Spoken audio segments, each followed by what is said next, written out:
Good morning, everyone. Happy Saturday. I know I should have been here earlier. Oh my God. How's everybody doing? How's everyone doing? I hope you guys are having a great start to the weekend. Eh? I hope you're having a great start to the weekend, though. How's everybody doing? Anyway, we're going to get started right away. Welcome to my live show. Thank you very much for joining me. If you're new to my channel, please do not forget to subscribe, like, share, comment. Eh? Let's keep this party, let's get this party going. Let's get it started. Thank you very much for coming. So let me go ahead and play this video. I have a couple of videos lined up, then we'll start talking. Um, Hopefully this is not going to be a long one. In the area of insecurity. Well, tell us in detail why that is your verdict, given that this administration will be celebrating its first anniversary in a few days' time. And why do you think that where we are now in terms of insecurity is worse than where Asiwaju Bola Ahmed Tinubu met it almost 12 months ago? Right, and I'm really surprised they are celebrating. What are they going to celebrate? For them to celebrate where they have put Nigerians to in the last 1 year is honestly been insensitive. You are restricting the discussion to security, which is what concerns the North, where I live, and Katsina, where I live. In spite of, contrary to all the propaganda and half-lies you hear managers of our security peddling around, that our national security has improved, particularly in the Northwest and North Central, the story is different on the ground. A large swath of our land, rural areas are controlled by terrorists. Villages are still ransacked and pillaged. Our women are being raped. And our farmers cannot go to the farm because they're chased off the farm. And when they go to farm, they are levied. Our schools, since it's been 10 years since the tragic incidents of Boko Haram abducting 276 girls from Chibok, it's been 10 years. In the 8 months of President Bola Ahmed Tinubu, we witnessed 8 mass school abductions from Federal University Gusau, Federal University Dusama, in Ekiti there was one, and in Gada there was one, and most recently in Kuriga. So fellow Nigerians, in 10 years we're still seeing these mass abductions, and this is what has imperiled education in the North. Our highways, I've had the National Security Advisor saying the highways are secure. National Security Advisor, do not insult us that are living here and seeing the nightmare that this insecurity is bringing us. The highways in Nigeria, particularly in the Northwest, they are as unsafe as they have ever been. People have been abducted and killed at will by these terrorists. So do not take an early victory lap. Insecurity is imperiling the lives of people in the North. There are 3 main problems we see in the North: pervasive insecurity, excruciating poverty, and hunger in the land. And the failure of the government, the states and the federal government to secure our people, for them to live their livelihoods, for them to go to the farm and farm. They're not asking for much. They're not asking for Lagos-Calabar Highway, where you spend 15.6 trillion. 56% of the national budget was spent on that, while our people have been taking hostages every time. So mass abducting children and you getting them out is no success, it's failure. Look at the school in Kuriga, Kaduna State, where these children were abducted. Looked like an abattoir. Schools are not safe. Well, you brought out the 200 and whatever number of children from Kuriga, send them back home. How have you made that school safe? How have you made our schools safe that our parents, that we can send our children to school? 400 women were abducted in Borno on the 3rd of March. Nobody is talking about them. Nobody. They're unaccounted for and they are lost. Nobody is talking about them, from the government of Borno to the federal government to this national security advisor. Nobody is talking about them. So please do not insult us and tell us security is better. It isn't. It isn't. Because the way we are doing things, we're just doing fire brigade approach. The military is taking hits all over the place, from Delta to Zamfara to Niger to Katsina. Our soldiers have been ambushed and killed every day. In the last 8 months, it's been reported that 500 officers and men have lost their lives in ambush by these terrorists. And any foe that ambushes you has a better intelligence than you. Where are we seeing this? Where are we losing soldiers, officers, and men in ambushes to this ragtag terrorists? So please, security is not better. And we get insulted when we hear those that are supposed to advise the president coming to tell the world, at no less a place than the convocation of Usman Danfodio University, that security is better. No, it isn't. It isn't. And we must do better. And the way it's been done, we are not going to get there. Taking care of the security in the north, that which I know of, you must be able to do it sincerely, in a very strategic way, holistically, and involving everybody. I've said it time and time again. Banditry is a social problem that has been left to fester, and we are now increasingly militarizing it. Military problem, and it can never be won on the battlefield. A dialogue is a legitimate tool in any warfare, and we must do that. Zamfara state governor is saying, oh, there's no dialogue. See where we are today? He's fighting with the minister of state from Zamfara. And I want all the state governors in the north that have created their armed state militias to tell Nigerians, is security better today than when they came? All these their state militias, what they have done is they've stirred the hornet's nest and increased the bloodshed. We need elders to come in, calm things down. We need bloodshed to reduce. We need this conflict demilitarized. We need our military back to the barracks and save our young men and women from being killed all over the place. The only way to do it is to negotiate, is to go and do dialogue. It's not the job of the military. The military did not bring this mess. It is politicians that brought this mess. The military is brought in to clean after their mess. And they cannot do that because it is not a military problem. No amount of Tucano jets or whatever jets will solve this problem. We are putting the military in a very difficult situation. Politicians are messing this up. And hey, where were the state governors? 10 northern state governors went to America to look for solutions to security problems in their land. I've said it again and again, banditry, all our social security problems are local. Solutions must be found locally, not in Abuja, New York City, London, or Washington, D.C., or anywhere else. Go back home and take care of your problems. I see them in the United States telling the Americans, oh, we have issues with no water, we are agrarian, they're the ones to tell you this. For 3 days, you sit down there and just vomiting intelligence to them, instead of sitting down home here and sort yourselves out. Oh, governors are buying armored personnel carriers, APCs. To do what? Is that your job? Is that your responsibility? You're supposed to build hospitals and schools and provide employment. You're wasting money on this things instead of sitting down and coming, bringing dialogue and bring peace to your people. There's not going to be peace in this country. There's not going to be any development without reconciliation of our communities. This is not the job of the military.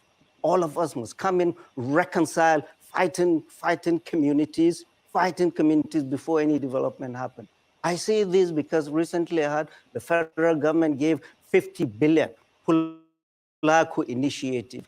Go and build clinics here and there. I laugh. You're just throwing good money after a very bad idea. The first and foremost thing you should do is find ways to reconcile communities. And only elders, only clerics, only traditional rulers, only people in the community, concerned citizens, can come in and bring peace to their land. Military will not bring peace to Mangu. Military will not bring peace to Zamfara. Military will not bring peace to Kaduna or Niger. Local people must bring peace to themselves. The military is overstretched. It's all over, deployed all across this country. Recently, the military pulled out of two bandit-infested zones in Maru and in Shiroro. They've taken a lot of hits. They pulled out unannounced and left the people that way. It's an indication that should worry us. The military is getting fed up of this. Fed up of this. Our boys are getting battle fatigue. We can solve these problems by everybody getting involved and solving this problem. These are internal conflicts we must solve. You go to Washington, D.C. to tell them about problems in Zamfara, or about problems in the Plateau, or about problems in Benue, when you guys have never sat down. No of these governors have sat down for 3 days, either in Kaduna or NIPS, to discuss our problems. No, they went to Washington, D.C. So the whole thing is messed up. The governors have the levers of the drivers of insecurity, and they know that, not the military.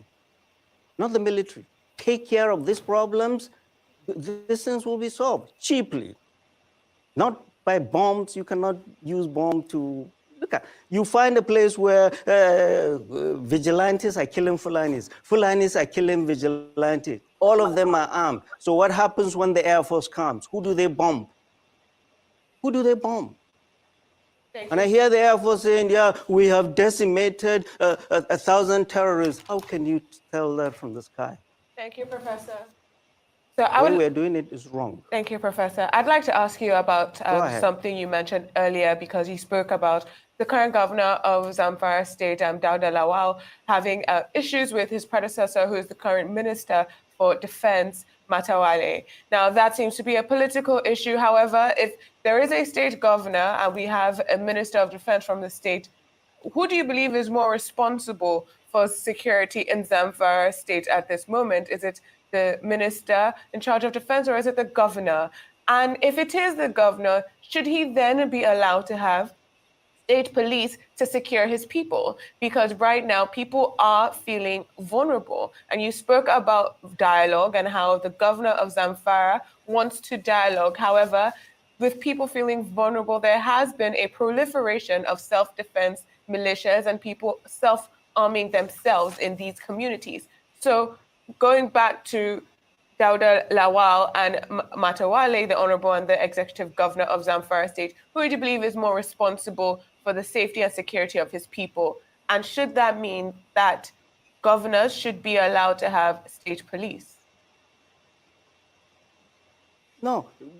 Okay, back to the political shenanigans between the governor of Zamfara State and his predecessor, the Minister of State Defense. And I spoke in Hausa. This is shameful and irresponsible of both of them. It's not about any one of them, it's about the people.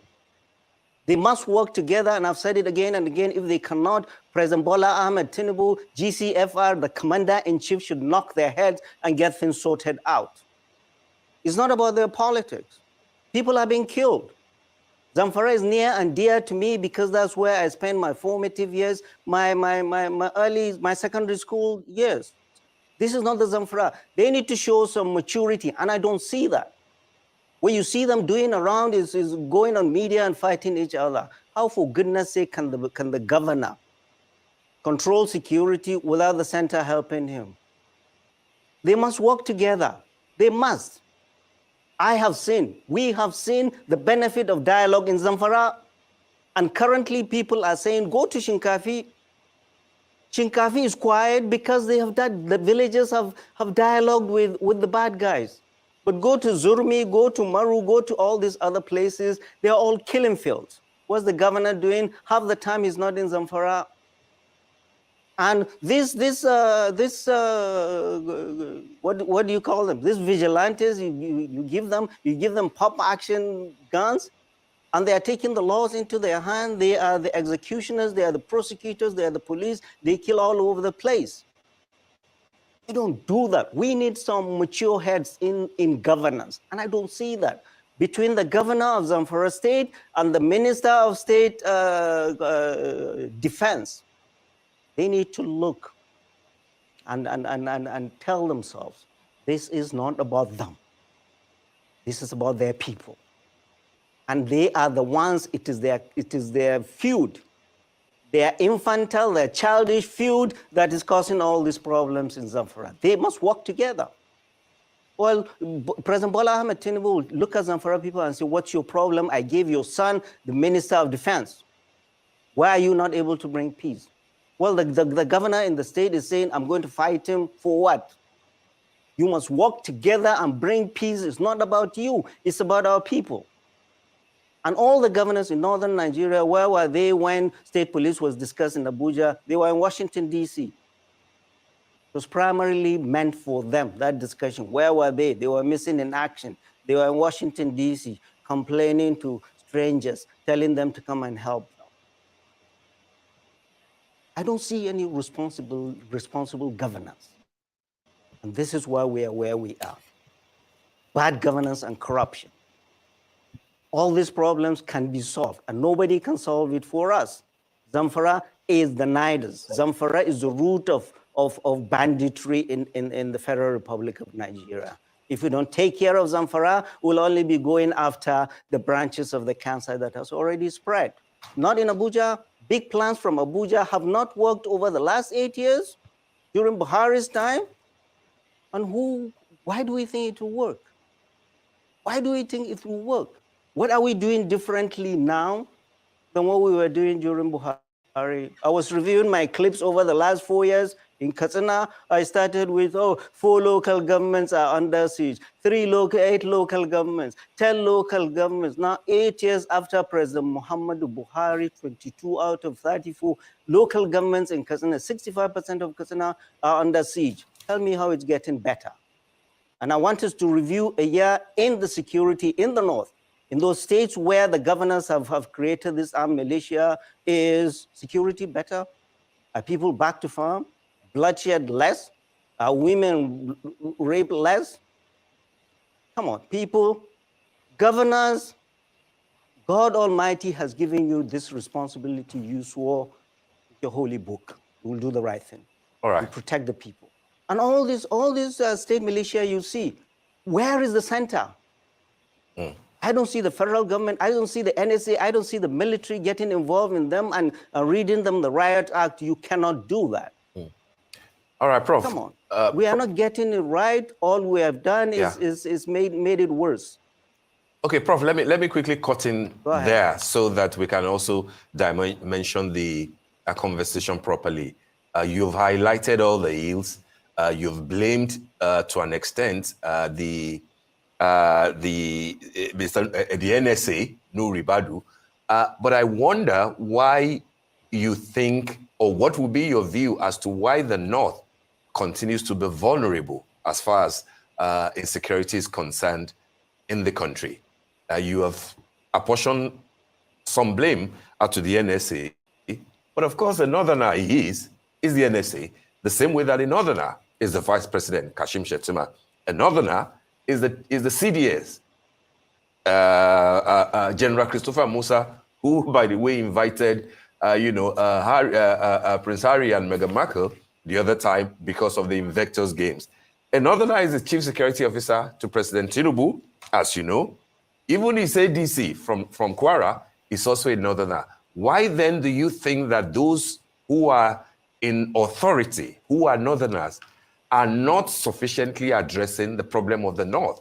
And why do you think that the North continues to be vulnerable to bandits who apparently are from the North, ravaging their own in the North? What, therefore, do you think that this administration should do differently from what Muhammadu Buhari did in 8 years? All right, it was on this program I said it.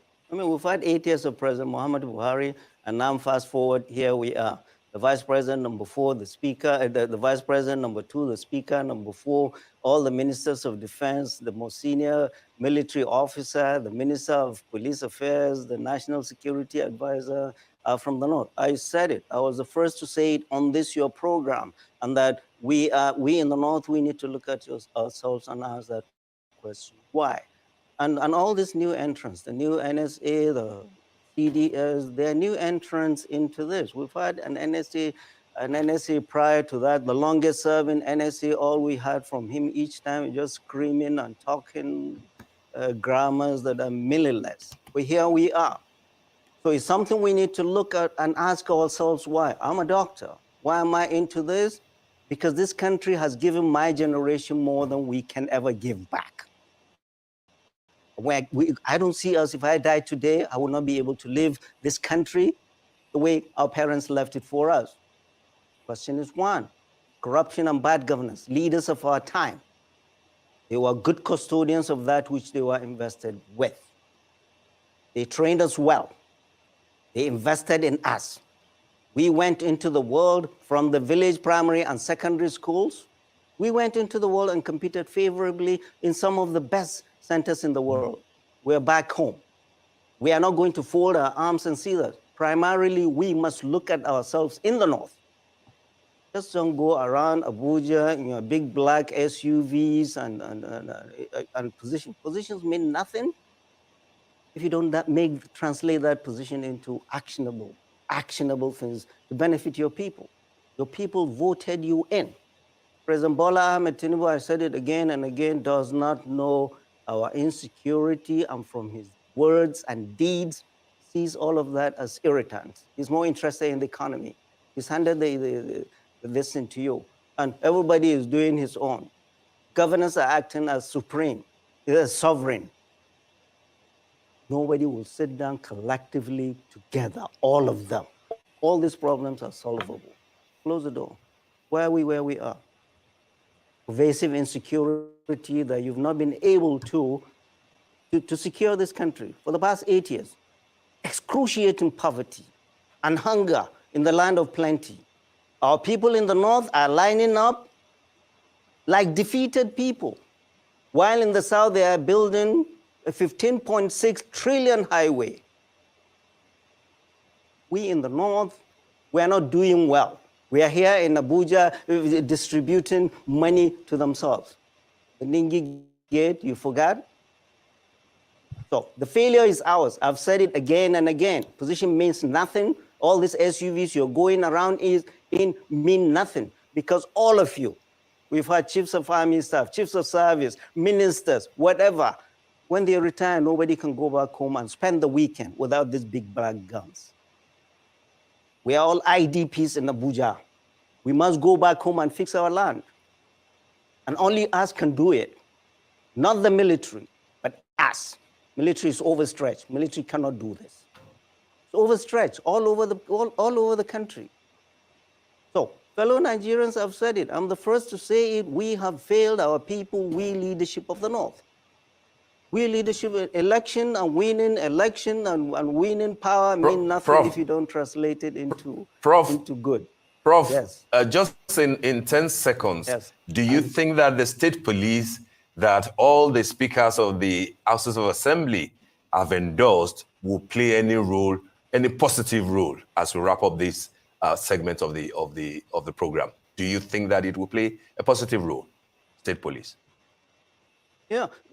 The reason and the big concern is this governors don't use them as their political police, like they are now using this state militia. The whole reason for asking for state police is because there is no boots on the ground, either the police or the military, to police our people. So they're asking for this, but we must be able to refine it. All members of the State House of Assembly are appointed by the governors. So there has to be responsible leadership for this police to work. But we need more policing to police our villages, to police our towns. Security, the way it's been done, is not run properly. Everybody must be involved. Leadership must be responsible. This fight between Zamfara and the center is uncalled for, and it's not in the interest of the people. We cannot continue seeing this way. Insecurity, no development will come without security. People of the North, open your eyes. The South is there developing 15.6 trillion highway. We are here, women lining up to receive cups of rice. This is shameful. The leaders must look at themselves and remember that on that day that is certain, God Almighty will ask them, what did they do when he gave them this responsibility? All right. So far, they are not doing well. Thank you very much. Thank you indeed, Professor Usman, for joining us on the morning show today. We do appreciate it. Thank you. You're very correct, Kenneth. I wanted to bring it here because I wanted everybody to hear it. Like, they know the problem. They know, the northern people know the problem. Hey, Lalatu, bonjour. Good to see you here, sis. It's been a while. Thank you for stopping by. So they know the problem. Look at how deplorable the northern states are. And they're always fighting for power, yet no single development in the north, not one. In one day, they kidnapped 500 people. 500 people, not mosquitoes, not furniture. 500 people. And I'm wondering, where did they take them through? How? 500 people, and then the following day after that, they kidnapped a few hundred more. What a joke. Well, hopefully the elders, the northern people, listen to him, because they all like to drive. Look at the Zamfara state minister for defense, or whatever his name is. The man is moving around with amok tanks. Oh my goodness, what a joke. Shoot, what a joke. What is happening in Nigeria defies logic. People hold grievance for something that happened before they were born, something that happened before the Nigerian Civil War or during the Nigerian Civil War, something that was indoctrinated in them, not that it happened to them directly. But they refuse to hold grievance against politicians who enact all sorts of failed policies, experimental trial and error policies that inflict serious hardship on them. Yes, these are the ones that affect them directly. So why don't they hold grievance against such policies, against the people who enact them on them? You will see some Nigerians that supported many administrations in different states in Nigeria. Many of them have been rendered homeless because the government demolished their homes. Homes they spent all their savings, their entire life savings, all gone within a second. But don't be surprised that these same people will turn around. They wouldn't hold any grievance against anyone. They will turn around and support the same people that destroyed their lives simply because they were given small change. There are many examples of this attitude by Nigerians. That's why many people have given up, saying that there is no need fighting for people who love their chains. How can you defend your oppressor? It doesn't make any sense. How can someone steal 10 million naira from you and give you 1 million naira in return, and you start singing the person's praises? All the countries Nigerians admire, all the Western countries that Nigerians emigrate to. In fact, if Nigerians could swap places with them, many Nigerians would jump at the offer and move to these countries. These countries didn't get all their rights and development on a platter. They fought for every inch of it. Throughout the hundreds of years their democracy have existed, they fought for it and continue fighting every day to make sure that their rights are not eroded. How do they hold their government to account? By holding grievances. Yes, there is something a party or someone in power will do in their country. That party will never get elected for many decades. Compare that to what happens in Nigeria. Nigerians don't hold grievances. Today, many people are shouting and lamenting that the hardship is so much on them that they can't even feed. There is too much suffering. But the same people will turn around during an election and accept spicy, a kilo of rice, chicken change, 1,000, 2,000 that wouldn't even last for 2 hours, and still vote the same people that impoverished them yesterday. How do you hope that your country will develop when you reward failure Let's even assume that the politicians and the government don't know what they're doing, but it's still the job of the people to correct the course of a politician or the government when they go astray. You don't reward them. If you reward them, they will say, hey, what we are doing is not even bad. Let's continue with it since the people still accept us. But that's not the reality. They do it intentionally. They impoverish you because they know they will have to come and buy the vote from you. The day Nigerians will stop selling their votes and accepting gifts to vote for a politician, that day Nigeria will change because politicians will learn that they must change the lives of their citizens, that they must build infrastructure to support education and other things that will boost the economy in order to be voted again in the next election. It's just like allowing a thief to get away with a crime. Even after catching the person, you are aware that he stole something, he's in possession of what he stole, but you refuse to punish him. You are not teaching him a lesson. He will go on tomorrow and become a bigger thief.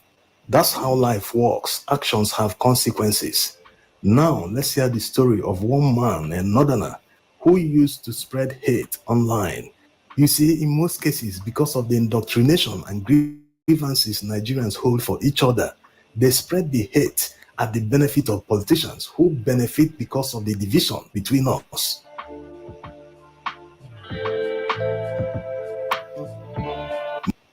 I want to buy your house. I can pay you cash for your house, no matter what condition it's in. Mind you, this is not limited to any tribe in Nigeria. There are bad eggs in every tribe. That's why people should stop the generalization. Whenever the presidential election of 2023 is being talked about, many people seem to single out Yoruba people. No, Yorubas are progressives. Many of them suffered horribly because they decided to vote for Peter Obi and campaign for him in their homeland. Many of their brothers wondered, why are they campaigning against their own person? So people must stop the generalization. There are many people who voted massively against this man, especially in Lagos. Look at all the local government areas that Labour Party won, especially the most populated local government in Nigeria, Alimosho local government area. No one can say that Yorubas are not in majority in that local government area, but Labour Party won there. There are many examples of this, so people should stop the generalization. There are few people who do all this. Some of them do it for a fee. They earn a living doing it. Some are so indoctrinated that they do it for free for politicians. Yes. Now, let's hear this man's thoughts on why he changed his mind about Peter Obi. Like you all know, Peter Obi is a dollar millionaire. He can afford to move with his family to any country of his choice in the world and enjoy his life till the end. But he's still here, fighting for the masses, opposing the government to make sure that they do the right thing so that Nigerian lives will change, so that Nigerians will stop living in abject poverty despite having so much wealth. Let's take a listen. You know, I'm the only one that have seen what I've seen. These people, when I was doing something that was wrong based on their influence, they were all happy. Okay. Ka gani lokacin da ina saka abin da ba daidai ba, kowa dukansu ba wanda ya taba ce min ina saka ba daidai ba, abubuwan da nake ba daidai nake yi ba, amma saboda na gano gaskiya, na gano kan cewa yaudaran mu ake yi, an yaudare mu da muslim ticket, kuma an zo ga shi talakawa yanzu kowa yana shan wahala, rayuwa ta yi tsada komai. So mutane sun gano gaskiya kuma shikenan sun zo suna threatening dina. I have to stop the account, I have to take the account down, or I should stop doing what I'm doing. So ba mu abin da ya kara wannan, abin da ya jawo suka yi wanda ne aka suspend the account ne, da akwai wani translation na manganu Peter Obi da na sassaka. So wannan abun ya jawo, many of them kept coming to my DM. English. So many of them kept coming to my DM asking me, why will I be spreading the words of Peter Obi in the language of people are understanding? That like this is something that will bring him so more massive supporters, and people will understand he had good intention for not. So they say, like this is politics. You people elected you based on ethnic and religious lines, and you have failed. So now that people are realizing their mistake, why are you just attacking people, saying they should stop? Like, I just didn't understand. So I never knew they had a plan of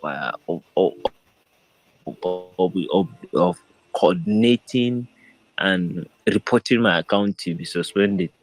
Me, it's only me. I see what I've seen. These people, they are well prepared. They don't want because they can no longer hold the stand the truth coming out, because they see people are understanding all the wrong information and misinformation they kept spreading. So, and today I opened almost 3 accounts. Out of them have been suspended. I just don't understand why. Like, I will not back down. If this Twitter will not do, I will change platform. I'll go somewhere. This message, the wrong thing that I have done, I must clean it. I was used, so I will have to clean this. This is on me. I have done things that is wrong, and this is the time we do the right thing. The right thing is to tell our people truth. We can't continue this way. We can't continue seeing our people collecting spaghetti and voting for a candidate. We can't. If anybody should vote, then it should be based on competence, what someone has. But our people went and voted for someone who had no plan for northern Nigeria, which is very sad. No plan. If you ask, let him come now and tell us. He didn't say he had any plan now for northern Nigeria.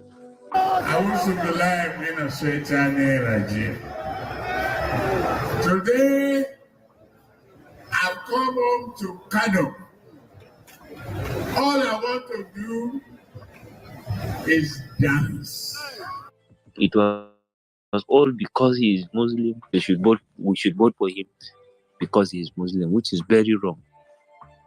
And I'm glad we are now understanding what we did was very wrong.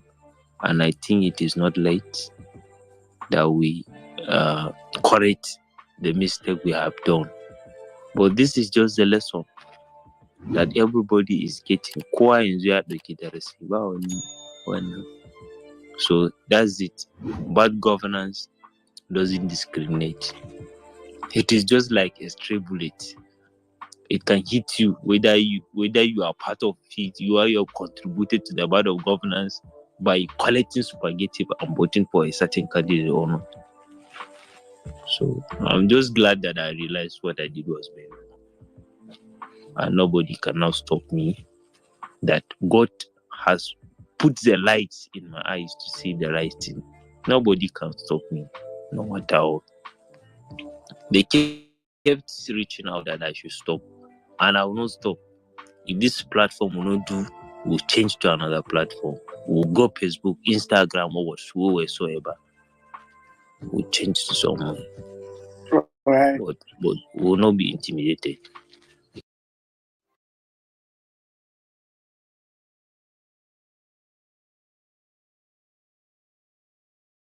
Everybody is now waking up. At least, I don't know, the upcoming election will tell if people really learned their lesson, because it's hitting everybody hard. It's hitting everybody. Do you know? Oh God, I keep thinking about it. There are more homeless people now in Nigeria than there are in India. It boggles my mind. It boggles my mind. We don't know what homelessness is in Nigeria. When did that become a thing? Right? When terrorists started ravaging people's villages and they end up in IDP camps. These governments don't even care. They allow people to remain outside of their homes for so long. Do you know they've created a camp for that community in Delta State? Is it a Aswama community or Twama? I can't remember the community that some military people went to sack because they claimed. We don't know the full story till today. We don't know the truth about what happened. They built camps for them. Hey, oh man, I don't know. Yeah. Oh, so look, we hear wetin my president Peter Obi talk for Daily Momodu birthday. Let's hear what he said. Because anywhere he goes, me I follow. I would like first to invite Mr. Peter Obi, presidential candidate of the Labour Party in the 2023 general elections.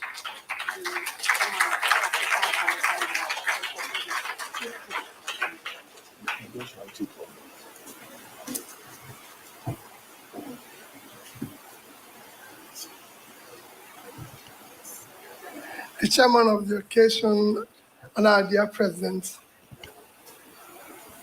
my own, let me, Your Excellencies, let me stand on all due and existing protocols. Well, mine is a very simple one. First is to say big congratulations of your birthday, Dele Mahmood, and thank you for what you did here, because until you said it, when we came in here, we were wondering what happened to this place.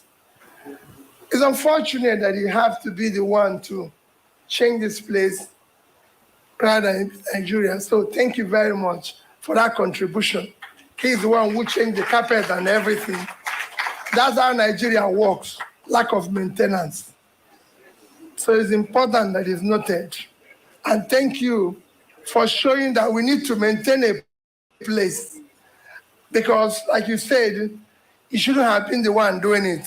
We must learn to maintain before we build a new one. We should stop doing new one until we finish the existing ones. Number two, I thank the guest lecturer for what you did and what you said. Thank you. When the president of Ghana said they're generating and distributing 5,000 megawatts, I was wondering, Ghana with 1/7 of our population probably generates and distributes more than us.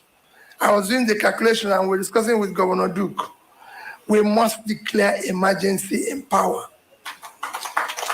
And the way to go is very simple.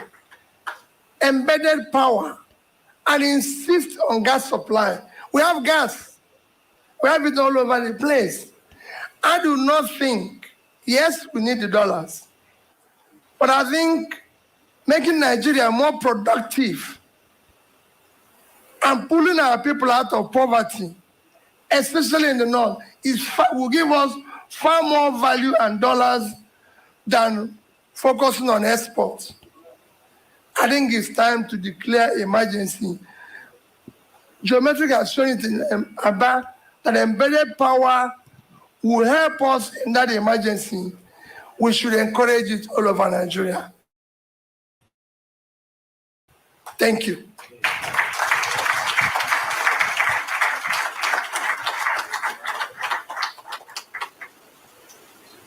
That's my president, oh, that's my presido. Oh my God, making waves everywhere he goes. You guys know he was in Kenya. He actually went to Kenya. Oh. The man is a global phenomenon. That's my president, oh. So to the topic of the day. So Atiku said he may step down for Peter Obi. Oh my God. So here is my thought on that. So Peter Obi had to leave the PDP party, right? Join an almost insignificant party, because I personally didn't know. A lot of people did not know that there was a party called LP that existed. He left, he went to that small party. Overnight, that small party became a powerful party just by one single man joining that party. Okay? Was able to take the party to victory in the last election, right? Even though Baba Blue stole it, we all know the story. I don't have to repeat it again. You all know how it went down. Stole the election. This man single-handedly went to an unknown party, transformed, took that same party to victory in the last election that was stolen by Baba Blue. Now, having done that feat, having had such immense victory, having the impact that he has had, Peter Obi now, after they stole the election, did not stop. He did not give up on the dream to see a working Nigeria. He put his money where his mouth is. The man started to act as an active citizen, going to the north, especially because he knew they needed the help the most. He's been there, he's campaigned, so he knows the need of every state. He goes there and he's helping people that used to walk miles to go and get water. He was now took it upon himself to provide water for them, something as basic as water. He was providing it to these people. People started politicizing it. Oh, it's just politics. He wants to use it for politics. The man say, I'm not desperate to be president, but I'm desperate to see a working Nigeria. He doesn't stop. Peter Obi is under immense pressure. We will never know the amount of pressure this man is going through. We will never know the type of things that are being thrown at him on a daily. We will never know until he comes out with the book that he says he's writing. And I'm here for it. I will be one of those first people to buy that book. I need to read it and know everything that this man is going through. This man is under so much pressure, but he wears it. He wears it with a smile, no complaining, just doing what he ought to do, putting his hands, getting his hands dirty by putting it in the soil to help work Nigeria. In the same breath, he's giving the ruling, the people that stole to come in. He will still be the same person to correct them and tell them, why don't you do this? On a tweet, because they were not calling him out. He's not giving them ideas. The man's ideas are in his portfolio or manifesto or whatever. You guys, you see it, but you cannot implement it because you don't have the vision. You don't have the heart for it. You cannot do the job. The man still goes, tweets out solutions.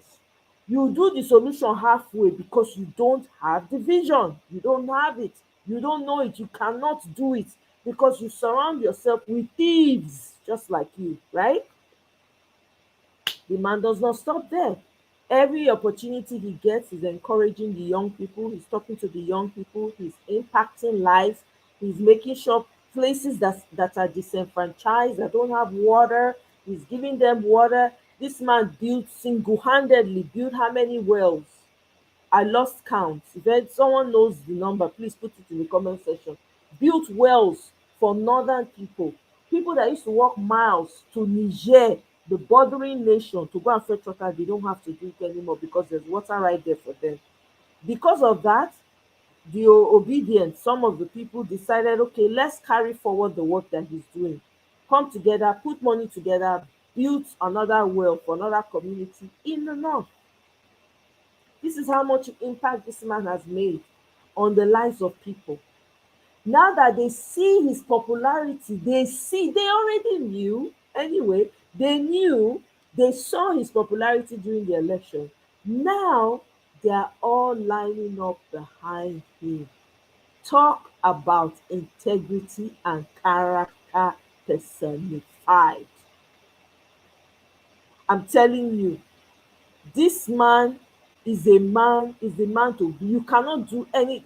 There's no. This man is going to be the president of Nigeria. There's nothing you can do about it. The handwriting is all over the world. It's all over the world. It's only been delayed, but this man is going to be the president of Nigeria. And all these people everybody that is laughing and saying one thing or the other and say, oh, he can't do anything, he doesn't seem like someone that can. This man, when he enter, now I go know the kind of person when he be. Because they follow and laugh. e go put everybody for their place. Let me not even think about, let me not even say that more, let me not even speak on that yet. Let him become president first. Eh? Did you guys see the video or the pictures of a young boy, I think in high school, I think he's in high school or primary school, I can't remember though, invited Peter Obi to his, I think his primary school graduation, that he wants to be like him. A little boy invited him and this man honored it. He honored that invitation and he went there to inspire this young boy. Please name any Nigerian leader you know that young people are calling to come and be part of their graduation. Name one. Since I know, none has been invited. This man is everywhere. He left Kenya enough to come back to Nigeria to continue the work he's doing. And this is the kind of man people want to fight. You cannot fight him.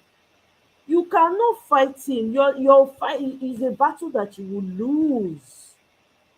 You will lose it. Why will Atiku not step down before? He's supposed to. He ought to have done that in the first place.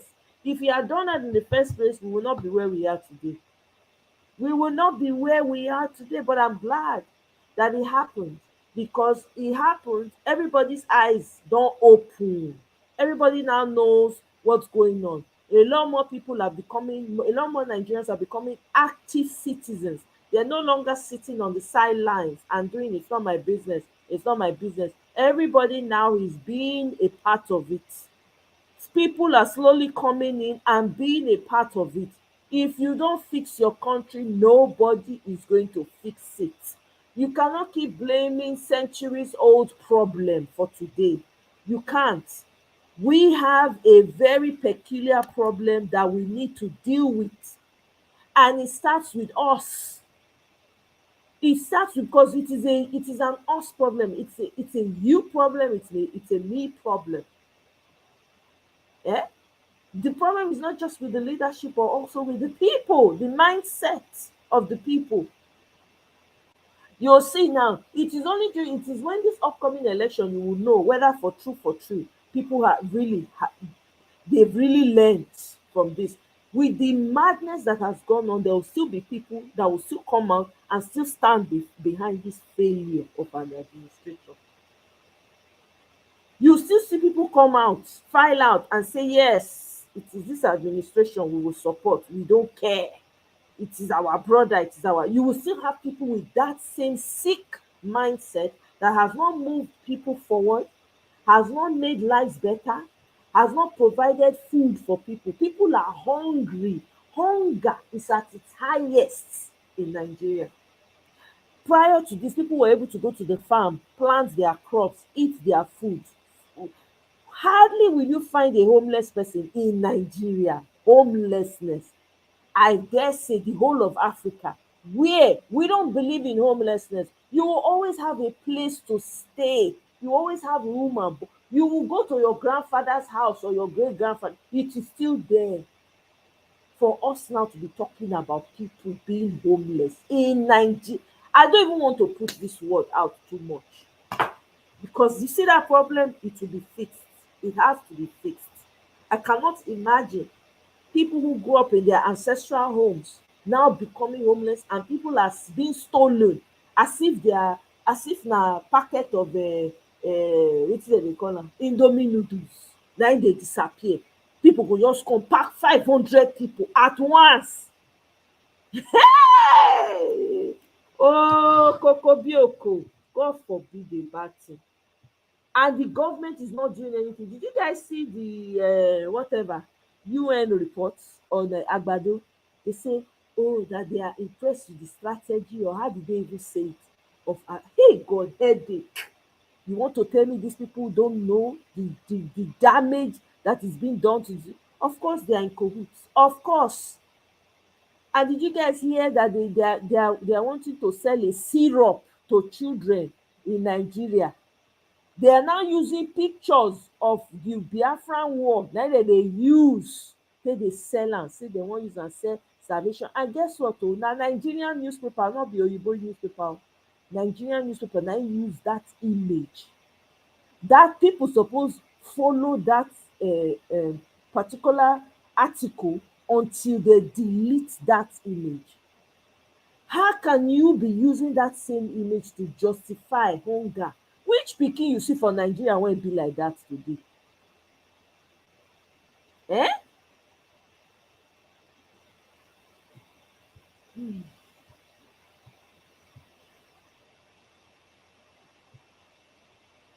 Make una no give una people the milk o.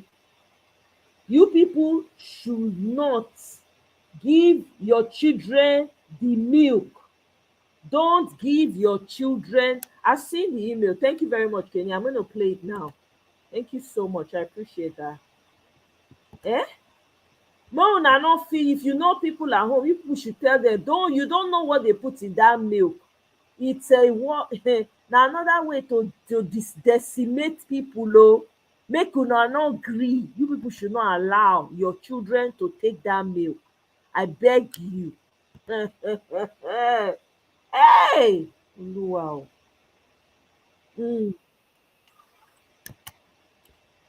So, hey, una not give una children that milk. Oh, these people, they don't mean well for you.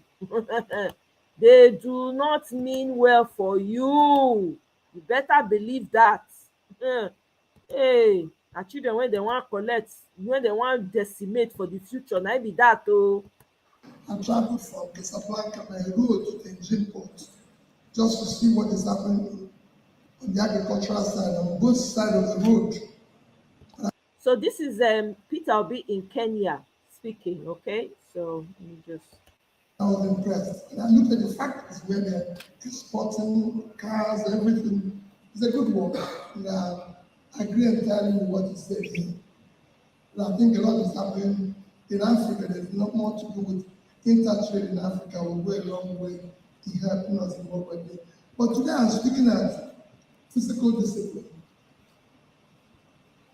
And I think it's a very straightforward thing. Physical discipline or physical indiscipline, because we have more physical indiscipline in Africa than we have physical discipline.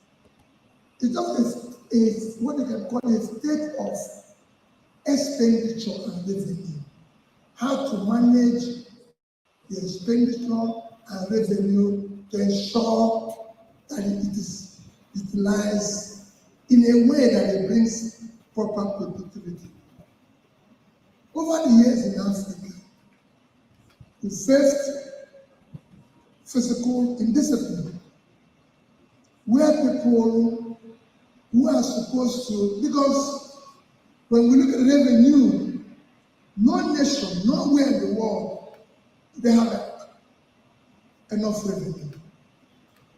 All the celebrated countries in the world, today, the biggest economy in the world is the United States. They are owing almost 100% of their GDP, which means they don't have enough. Second biggest economy is China, which we celebrate. They are owing over 60% of their GDP. The third is Japan. They are owing 230% of their GDP. Of course, India and Germany are valuing with no owing. Smaller nations like Singapore that is celebrated is owing over 120 something percent of its GDP. Africa is not like that. They are not owing as much as that to our GDPs. So why is our own problem? Because of not having what I'm talking about, the physical discipline. It is not about, if you have proper physical discipline, it is about managing your resources effectively, whether they are revenues that are generated, which often in Africa is low, and investing it properly to be able to produce what is required. In Africa, over the years, there has been total mismanagement of resources. So you can call physical indiscipline. And what does it lead to? It leads to a high level of debt, that are not serviceable, which is what Africa is doing now, leads to creating unemployment and further inflation, because you go into printing money, bringing excess liquidity in the system and everything, and you cause inflation and drive away investments. So physical discipline is very important. In countries like Bangladesh, I don't used to compare ourselves with, say, countries like America. In Bangladesh, they have, because the physical discipline drives you to have a physical policy. In countries like Bangladesh, they're targeted to be a mid-income country by 2021. So this years back. And to invest and start pulling people properly and start pulling people out of poverty. The more you pull people out of poverty by managing your resources more effectively, the more you grow.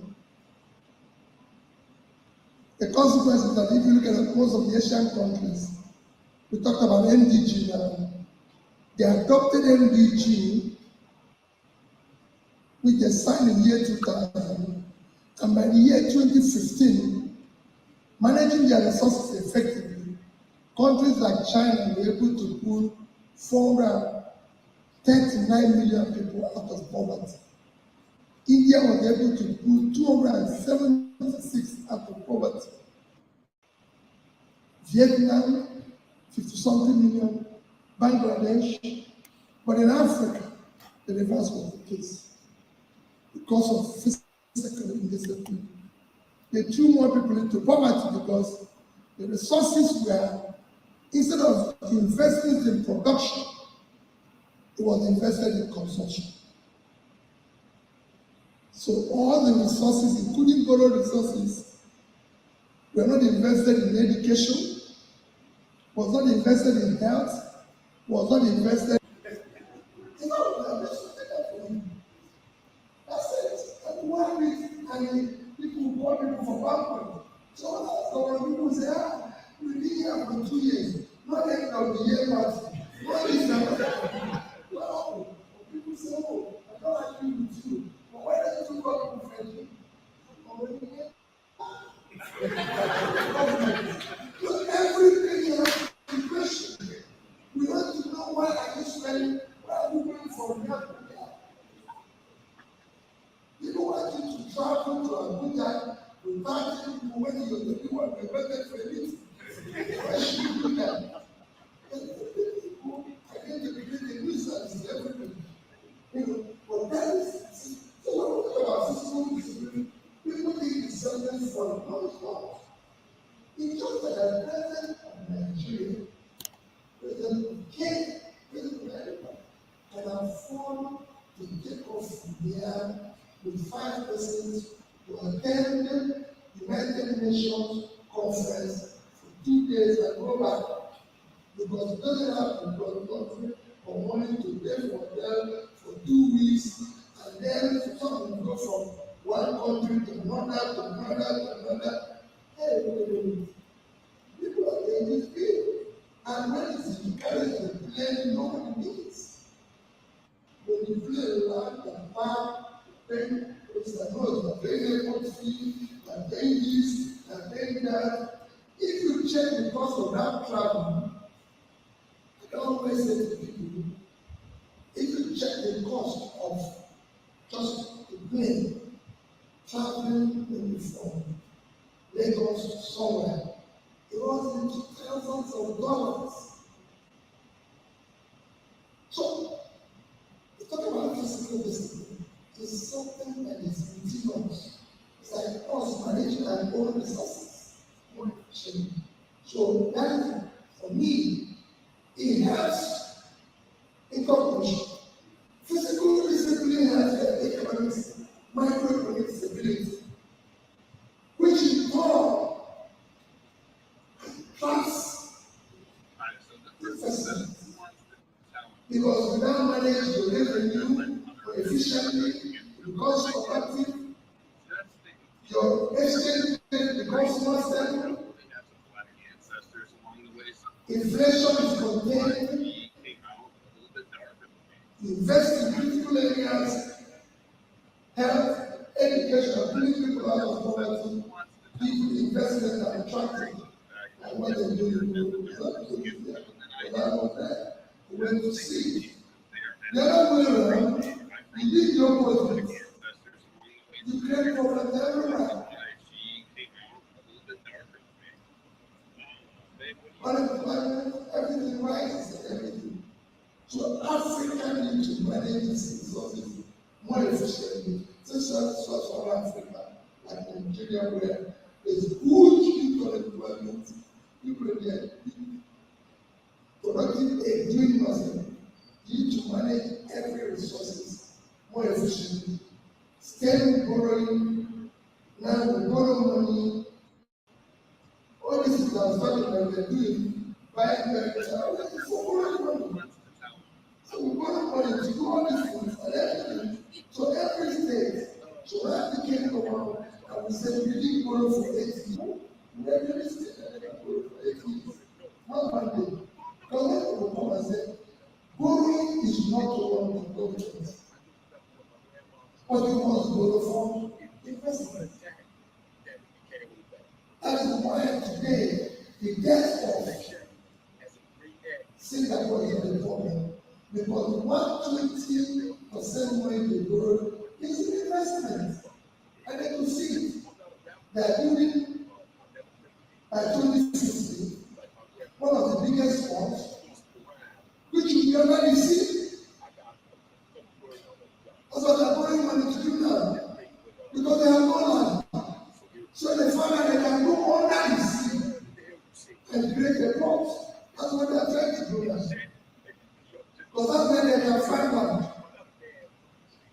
So if you borrow to do that, you earn more money. In our place, they borrow to finance the office of estate. Now the problem, they don't pay because there's no return in that investment. Because investment was not been done.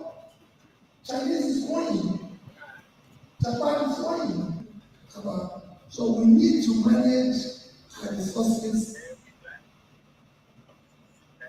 in an organized manner called physical discipline. Have a physical policy and physical responsibility that will help us to ensure that all and many resources are put in the right use in everything in order to help us invest in critical areas of development, which is health, education. People in the world living in sub-Saharan Africa.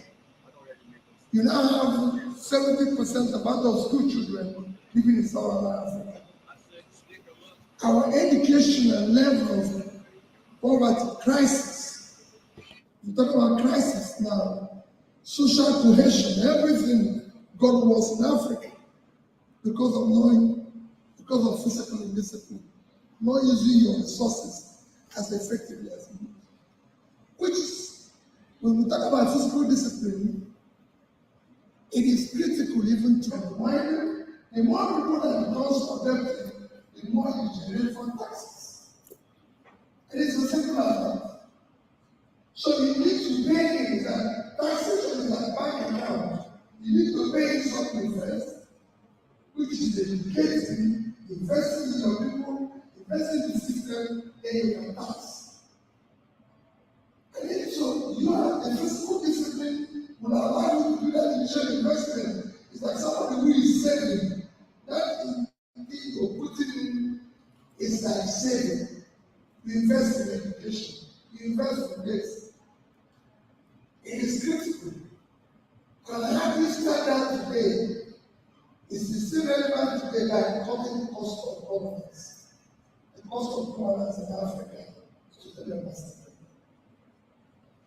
You can't have people. Just stress one example, for example. One state in America, the biggest state out there, is California. In 2023, GDP of California is estimated to be about 3.9 trillion, call it 4 trillion. GDP of Kenya and Nigeria put together is about $800 million. So California is 5 times bigger in terms of GDP, and these two countries put together. But I can tell you, what it costs to be a governor for a regional head in any of this country is actually more expensive than what it costs to be a governor of California. Governors of their presidents. If anybody sees the governor of California with 5 car convoy, he will be exhausted that day before it's released. I can assure you of that. So these are things you have to look at. And people say to you, oh, it was not necessary. It was necessary. The young man said, I said, the young man said, costs are really costs. I said to African countries, the people say, oh, the people are influencing us from outside. I said, no. The people like he said about the government, nobody, the young man had an opportunity to turn things around. What he needed was to cut costs. What he needed to say no to things and the waste. They don't have those things. In my country, every government has a house in Abuja called Governor's Lodge. In America, there's no house there. So when I was governor, they want my wife to have an office. When it's doesn't even represent them. You have advice as the best they are what? How to live with you, how to be with you. So, these are one thing about physical discipline. And physical discipline, you thought it's something great. It's little things that were happening in government. People come, maybe those that comes as the minister, he came and saw me several times. I would have thought, have a dealer for you, have a bad place. I said, hey, what are you doing? We are going to get the money to do this. Every of this dealer will do is cost of block, school block. In use for dealer for you. You know, we are just that for you. That's it. And one week, and people call people for banquet. So when people say, we've been here for 2 years, not end of the year, what is that? Well, people say, oh, I don't agree with you. But why don't you call people friendly? Because everything you have to be questioned. We want to know why are you spending, why are you going from here to there? People want you to travel to Abuja without people when you're the only one requested for a meeting. Why should you do that? People, I get the nuisance everybody. You know, but that is, so when we talk about physical discipline, people think it's something for no, it's not. It's just that the president of Nigeria, president of Kenya, president of America, can afford to take off from here with 5 persons to attend the United Nations conference for 2 days and go back. Would it bring game to Africa? The changes you're seeing in Asia today, from China to India to Vietnam, were driven by the people who left when things were bad. I met a lot of them in school. While I was in school, whether it's in Oxford, Cambridge, Kellogg, I met a lot of Indians and everything. When things became good, they went back. All you need to bring everybody back, and we are so fortunate. There's no continent that has the future of Africa. Africa is the richest continent in this world. Africa have known the vast mineral deposits of Africa.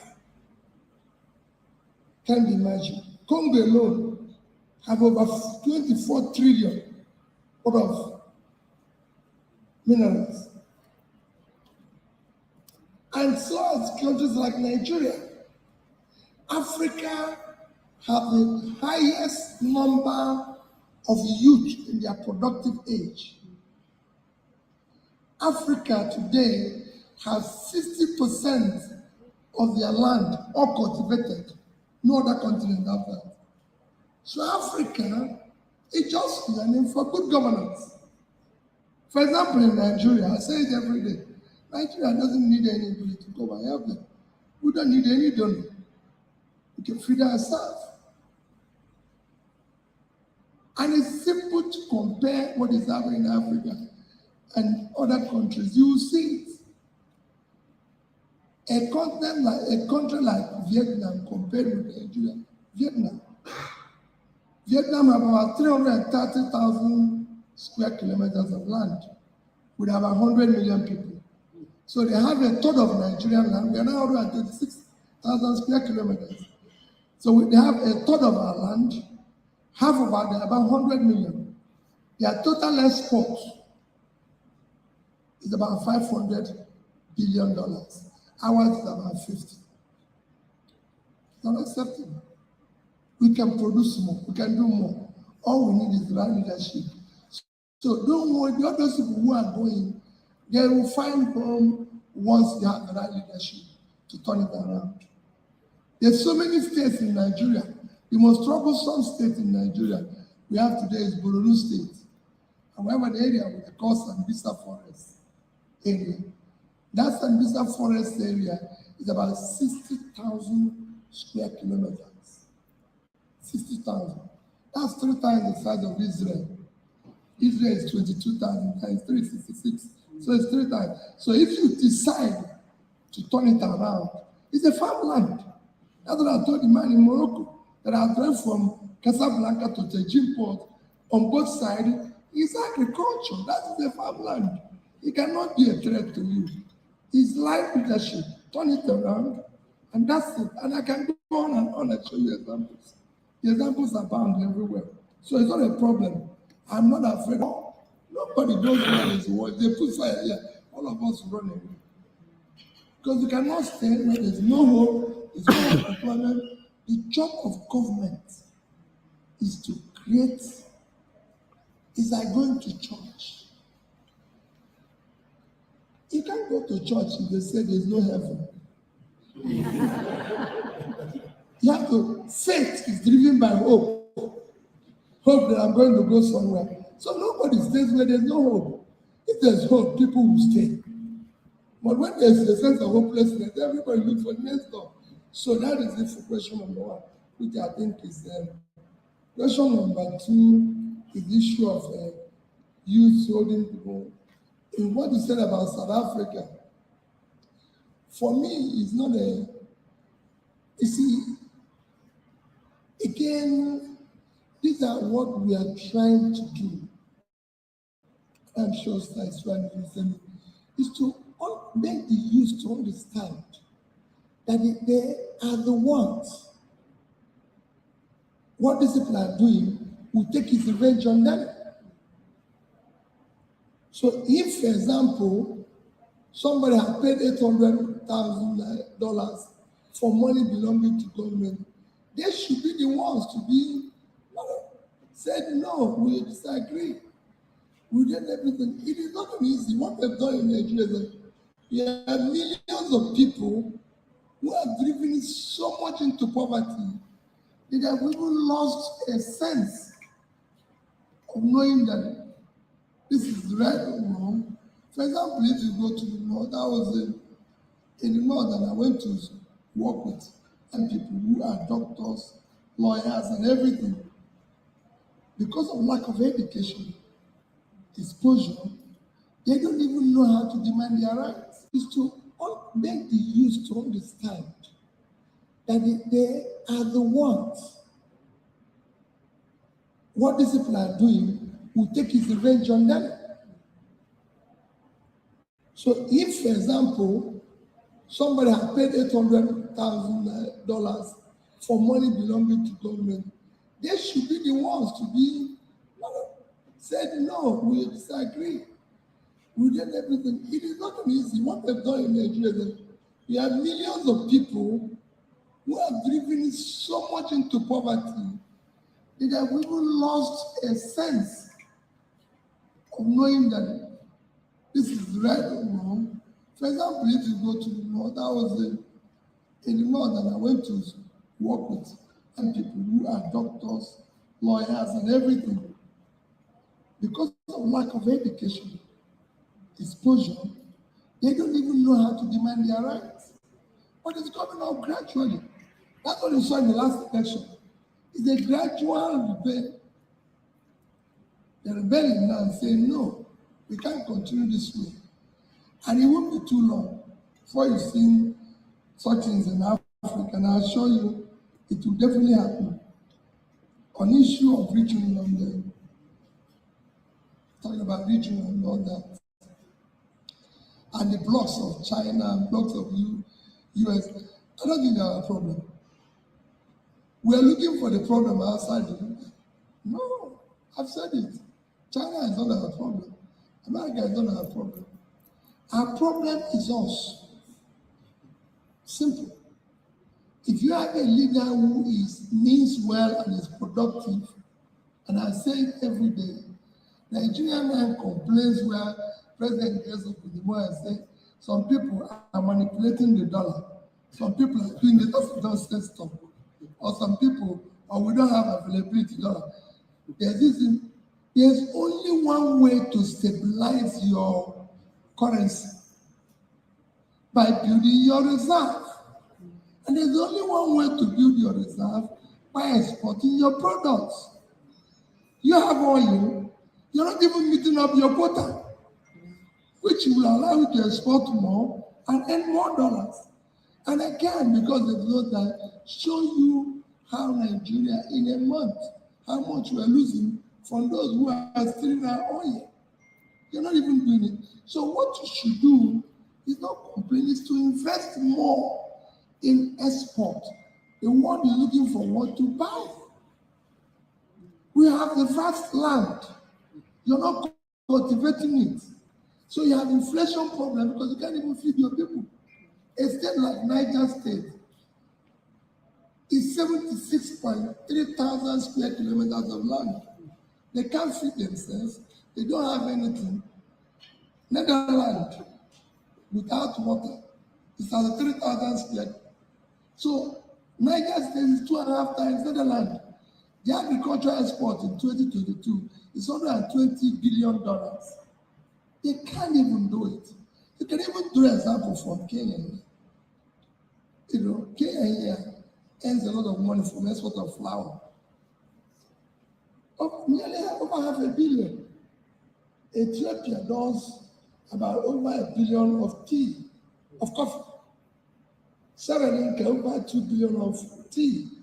We have a state in Nigeria, Taraba, 54.4 thousand square kilometers.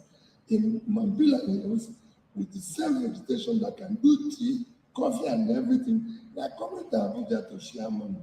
So I can tell you, this is just people who don't want to face the reality. That's you walk up your sleeves and walk. You can just roll your sleeves and say, see this place, we're not going to have it. We're going to shut down everything. I did it as the governor, quarreled with everybody, like I was telling you. We don't need people brace them. If those who can afford it, you clear for them, they pass. You must not do it. We did it. We said we don't have the money to do it. This we cannot do, this we cannot do, this we cannot do. We quarrel with everybody. I just showed somebody yesterday, Dora Akunyai's book, because I was involved. You are reading page 258, where he was telling the daughter why people hate Peter Obi. Because he said Peter Obi is working, so why people hate him?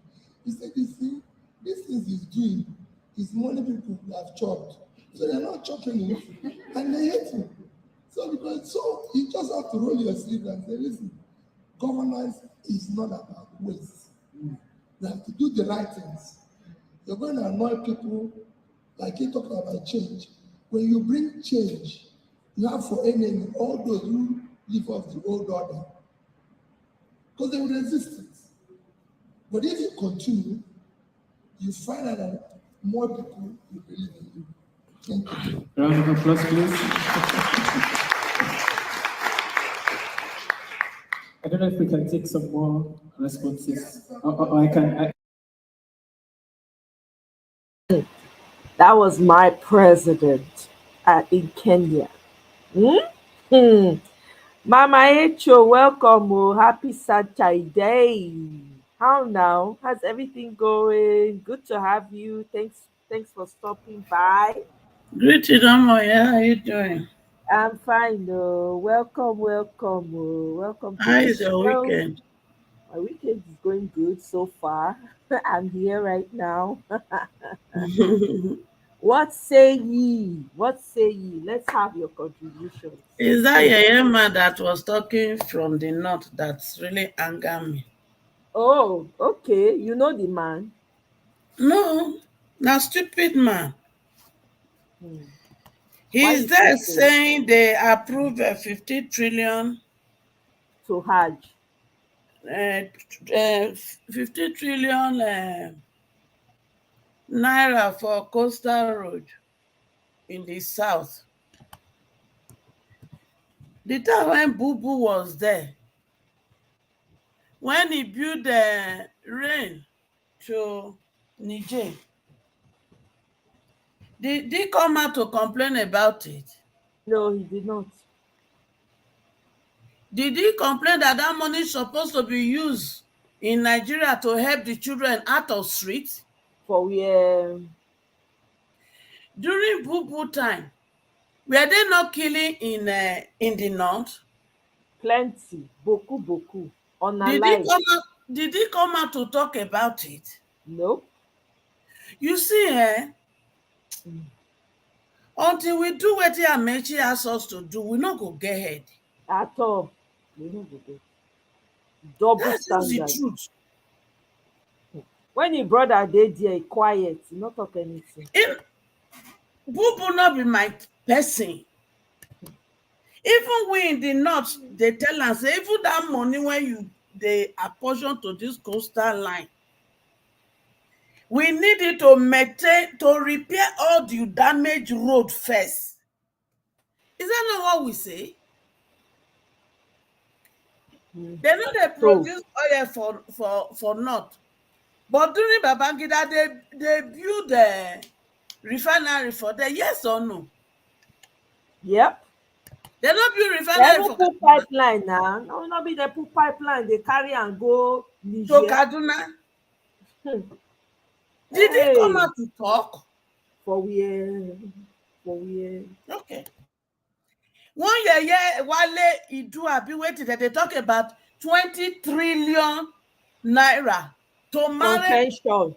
to take marry 100 girls. For not the Claim to minister be of orphan. women affairs come out fight against her. They sue the woman. 20 trillion to marry 100 girls. We went there for South. We not get people when not fit pay our dowry. What is wrong with us in that country called Nigeria? Okay. They say Then they don't want another make them like, go into prostitution, and they don't want make they do wait now. make them they Then commit another fornication. 90 billion for Hajj. Sometimes, you see, I've been not the advocate for this separation before. But the bill like saying that separation we need. What is wrong with Even us? with the separation, Mama Echokole work. You see all those I know, cannibals. my dear sister. Go ahead. No, go ahead. I just make I talk that But one. the thing is, if you like say our head na coconut na dey inside. If coconut get water inside now, what is really wrong with us? What? Why did corruption eat us so deep that all we think of is an opportunity to loot? We know they discuss development at all. Do you know how much that money wetin go do in the life of the younger generation when they live for street, when they waka anyhow? If we invest all this money into agriculture, do you know what it will be at the end of 1, 2, 3 years? Hey God, what is wrong with us as a nation? What?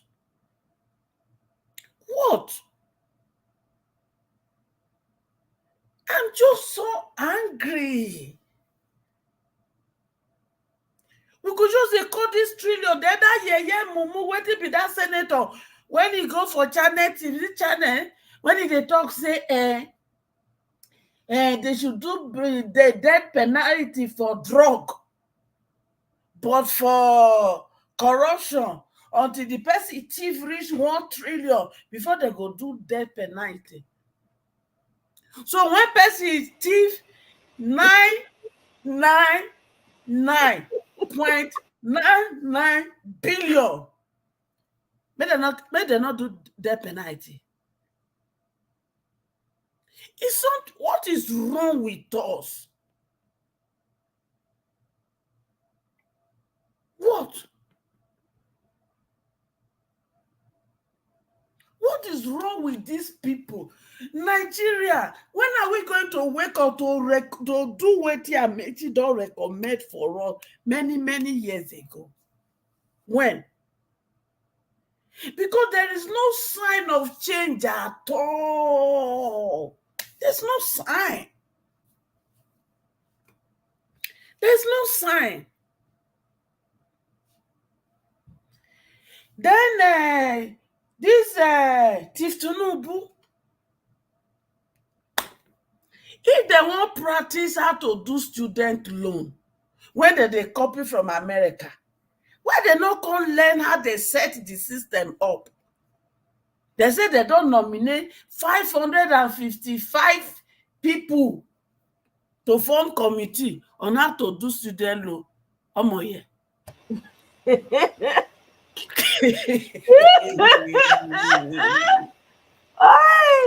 I need to laugh. I just need to laugh.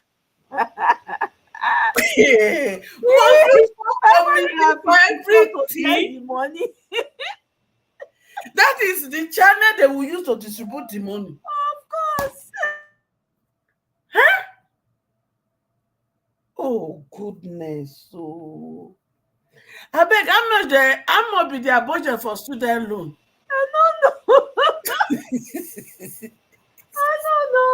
Nigeria. If I'm not mistaken, it's not 10 billion. They could put Jega there among go. 10 billion, if I'm not mistaken. Oh my God. And they give divided by 554. That will give you your answer. Then they gave 90 billion to people when they go Hajj. Student loan, they go pay. They say maybe if they use not, if they borrow the money and they don't pay back, they go in prison. There. You know when they give them for Hajj? Is it loan? Is it not dash? So the one I won't give my children to take better their life, they go pay them back. The one that they give those when they go do Allah Kubaru for Mecca, they know they pay them back. And this year youth, they una go see they defend these people. For what? For what, man? What is wrong with us? Hey God, when they create black man, what do you put for our brain to come this one? What? People better think for my own brain, no. Speak for those that are there. See, we are being ruled by illiterate, illiterate, ignorant. It's not illiterate. Okay, look at the one when they compare Coastal Road this morning. Not speak better English. Which one? That Hausa man. When they compare school, don't not because people they when they go to here, they pass through there. Wickedness. There is no that one definition that one join. Wickedness, illiteracy, white man wickedness, greediness, greed. Every kind of evil you can use to describe these people. Yes. Nice. Even which when they fly for villages, they better pass these people. Oh. Because this is we don't collect sub, they don't collect their sub. What is this? Oh my yeah. See, when me and you they grow up, no street children, no. You see any people in the streets? For we all of a sudden the children they street like no man business. And the population is increasing day and night. Yeah, the people they born. Now me can't they wonder. And yet they want you to 20 trillion to marry 100, make they go come produce without nothing to take care of the children. Exactly. No empowerment, nothing, no job, nothing. Those ones sometimes they even invest. Sometimes go sit down, go say, Papa God, that they invest with you. Why you they give people? The Bible tell me say you know the beginning from the end. Why people when you know say they not go fit take care of pikin they get belly? That is nature now. No, you don't. And yet there are some people looking for the children that has money. Well, what is all this? What kind of a society are we really looking forward to? And yet we are complaining of banditry, kidnapper, Boko Haram, and yet with the born children when they live for streets. Some of the children they ran from home because there was no food in the house. And we are talking of you can see some they are age 6, 8, 9, 10, 11. And when they interview them, they will tell you they came to Lagos to hustle. Hey, goodness me. And yes, some people are just stealing trillion, billion. Oh my God. They don't care. Millions is nothing anymore. Yes. Guess what? Meanwhile, the Baba Blue, they ask, make Europeans come give them money to fight terrorism. He open mouth, come out, say, make they give them money, make they fight terrorism. And yet he just approved 12.5 trillion for them to buy custom car. Is it billion or trillion to buy custom car? What is wrong with us? Why is it that their budget? You see, if all this money when they budget, when they call so, they just make up their mind to say they want to can pack all the children from street and put them into school. And when they don't grow up, they go put them into vocational training plus adult education. Then put some for agriculture. Oh my God, for now they complain. No. They no go do am now. Who they want use to do talk for election? Who they want use? Who they want militarize? Now their children are being militarized. Their children are going to school. But so need those people to be militarized. They need them to be starving. So the way they throw 20K give them, when they give them one packet of spaghetti, they go, they kneel down, they use their head, they touch ground, they bring her up, they touch. That's what they want. He paid them because you know why? When they keep them poor like that and they keep making them have children, they go they claim say na their side na plenty pass, so that more money go dey come for them. They go they thief am, they put am for pocket, go they reach the children hand. They don't care. Now make them go fit pack 500. Say nothing happen. They not flinch because there's more where that came from. The next day they pack another 100. They not flinch because there's more. Many people don't buy. These are the ones they are saying when they read the numbers that they put out. We don't know the real numbers. They are disposable to them. One senator, don't forget his name. He said that they steal, and they give it to the people. So if I that list, I say, God, na US here now one senator go talk that one before I come up for that studio. They never pick am up. Hey. Hey God. When I see all these things, I begin to ask ourselves, when are we going to really wake up to say enough is enough? Well, when? I hear say they beat a soldier for Banex Plaza for Abuja. They beat them blue and black. Correct. I can't bring the video for you. Now they can't say, but the problem is, say, say soldiers they retaliate. Say when they do anything for the south. Anyway, this one na Abuja, so then they go the what's it called? They go the let me play the video. I just shake my head when I see the if you see the beating when so I don't know, since it was in Abuja. The question, why are they beating them? What is the reason?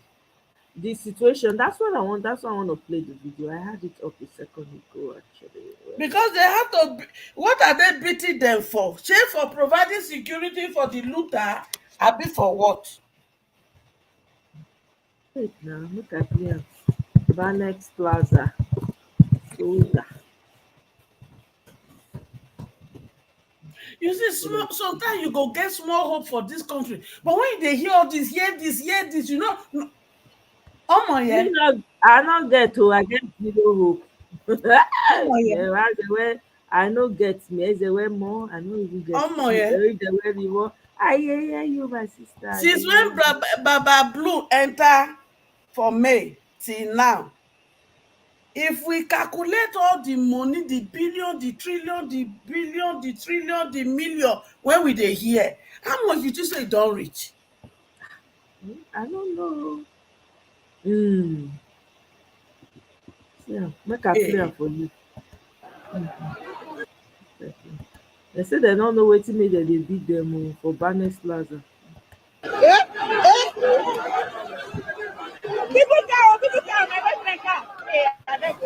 I said they don't know.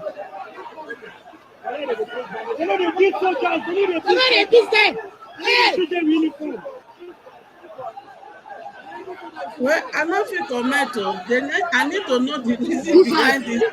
Me sef, I no as say that I don't know. See that one.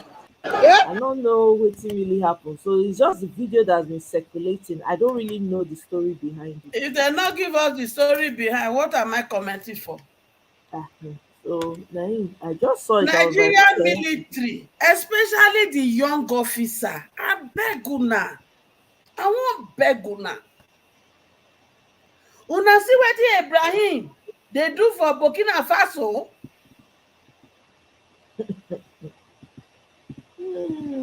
Since democracy, if we not even dey practice democracy, may we forget that. Now plutocracy we dey practice. Now plutocracy now. Kleptocracy. They put us for men. Make una come clean the system for us. But the person when you won't come clean the system, make you learn from Ibrahim of Burkina Faso before you come in. Look at that young man. Every day I am admiring. One is building gold refinery for their country now. Yep. He dey invite people all over the world. Say make una for farming, una come buy farmland, you go sell for now. Everything. Yeah, they find who know people for them. Make me self go. I go change my name. I beg Fatumata. I no fit shout. Nigeria matter don fire. They build their airport for international airport. If they construct dam that will give irrigation water to agriculture production. Yeah. And other big project like that. So Nigeria military, if una want do wetin I dey ask una, make una bring intelligent person. when im mind dey for wetin development, when im mind go dey how e go provide job and education for my children. Because you see all dis politician plutocracy people, they will not stop. And They have no intention of stopping. if we are even looting money we are generating, omoye, e for good. But we go They borrowed money now. Shebi World Bank, abi na is it World Bank they call it now? Shebi they approve another loan for Baba Blue. Ew. Those people are working in cahoots. They don't sign contracts. They are just buying Nigeria in advance. We now hear say how many 4 African countries or be 5? Zambia, which other country? About 4 countries like that, or 5 countries. The Saudi Arabia don't buy. They don't buy their land. So They one don't day buy they will some of just their take land. over. Most of the citizens not even know it dey happen.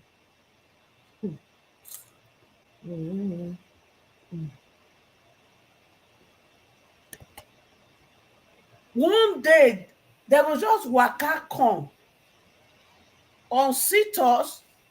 Hey God, we will not become slave in our own country. No, Niger o, na that one make us dey come out dey talk every day o. We dey come out dey talk every day o. May e no be like say na im make every thing no be one person own. Everybody need to dey put their mouth. This is why we come out every day o, because God forbid, that's not it will not e no go be any of our portion o. Because this one we dey use mouth take dey talk like this, e no funny. If e happen, it will not be funny. So make we dey careful wetin we dey use our mouth. God for me, it will never happen. Not in my own Yes, timeline. Ekene is true. He ordered 500 tractor. Yeah, why are they protesting for him? They should just allow him, give him paper, sign another, extend the contract. There's no need to protest. What are they protesting for? They should not do protest. They should just extend it. No baton. Make it there as long as make it there to put the structures in place where make it Make he establish structure first. I'm telling you, make it before he hand over. Before he hand over, make that foundation, make it solid. Make it solid before he hand over. Before he hand over, may not just hand over like that. May they give him paper, may he sign, may they just extend them. I'm telling you, because that man, you know what they do. He ordered 500 tractors, yeah, for farming. And they look for who know people for there. Because me, I'm ready to change my name to Fatumata. I they change them. I they go Burkina Faso. I will go plant, go they do my farming. Jeje. I'm telling you, I no fit. I go leave this Nigeria for now. Not be by force. Because nobody go kidnap you. Exactly. Nobody will come and destroy your destiny. And the government is even giving you come. So if you come, the government will give you what the enabling environment for you to succeed. To thrive. I get my farm. I they do my thing. They go. That's it. Just go get my farm. They sell my produce. Jeje become exporter importer of farm produce. I'm telling you, I beg, if you are from Burkina Faso, please reach out to me, email. I beg you. I want to know how wanted one. I no fit. Make Nigerians they zozo they go. I beg Africa, land plenty for Africa. I must not remain in Nigeria. Africa country, now home be that. Now must one go to Nigeria where they not want you. Exactly. Since they never ready, make I go where ready. Not be by force. I go help them improve their land. Did you not see what they did to Lamlack investment for Lagos? Person won't look for money, can't go put for when you do finish, they go demolish her. So I'm telling you, Nigeria is ruled by demonic entities, deities, demonic, greedy, thieving, gluttonous, imbecilic human beings. They don't care. And guess what though? What amazes me is that with all the money where they thief, with all the money when they cut away, e no dey show for their body. They look Show rested. wetin. If you put them stand with people wey know wetin dem dey do, you go think say their gutter na dem dig them out for. What did they use the money for? Carry Nothing. women? Carry No be women? everyone. Dem go carry the hardest babalawo for the whole world. Dem go bring am come Nigeria.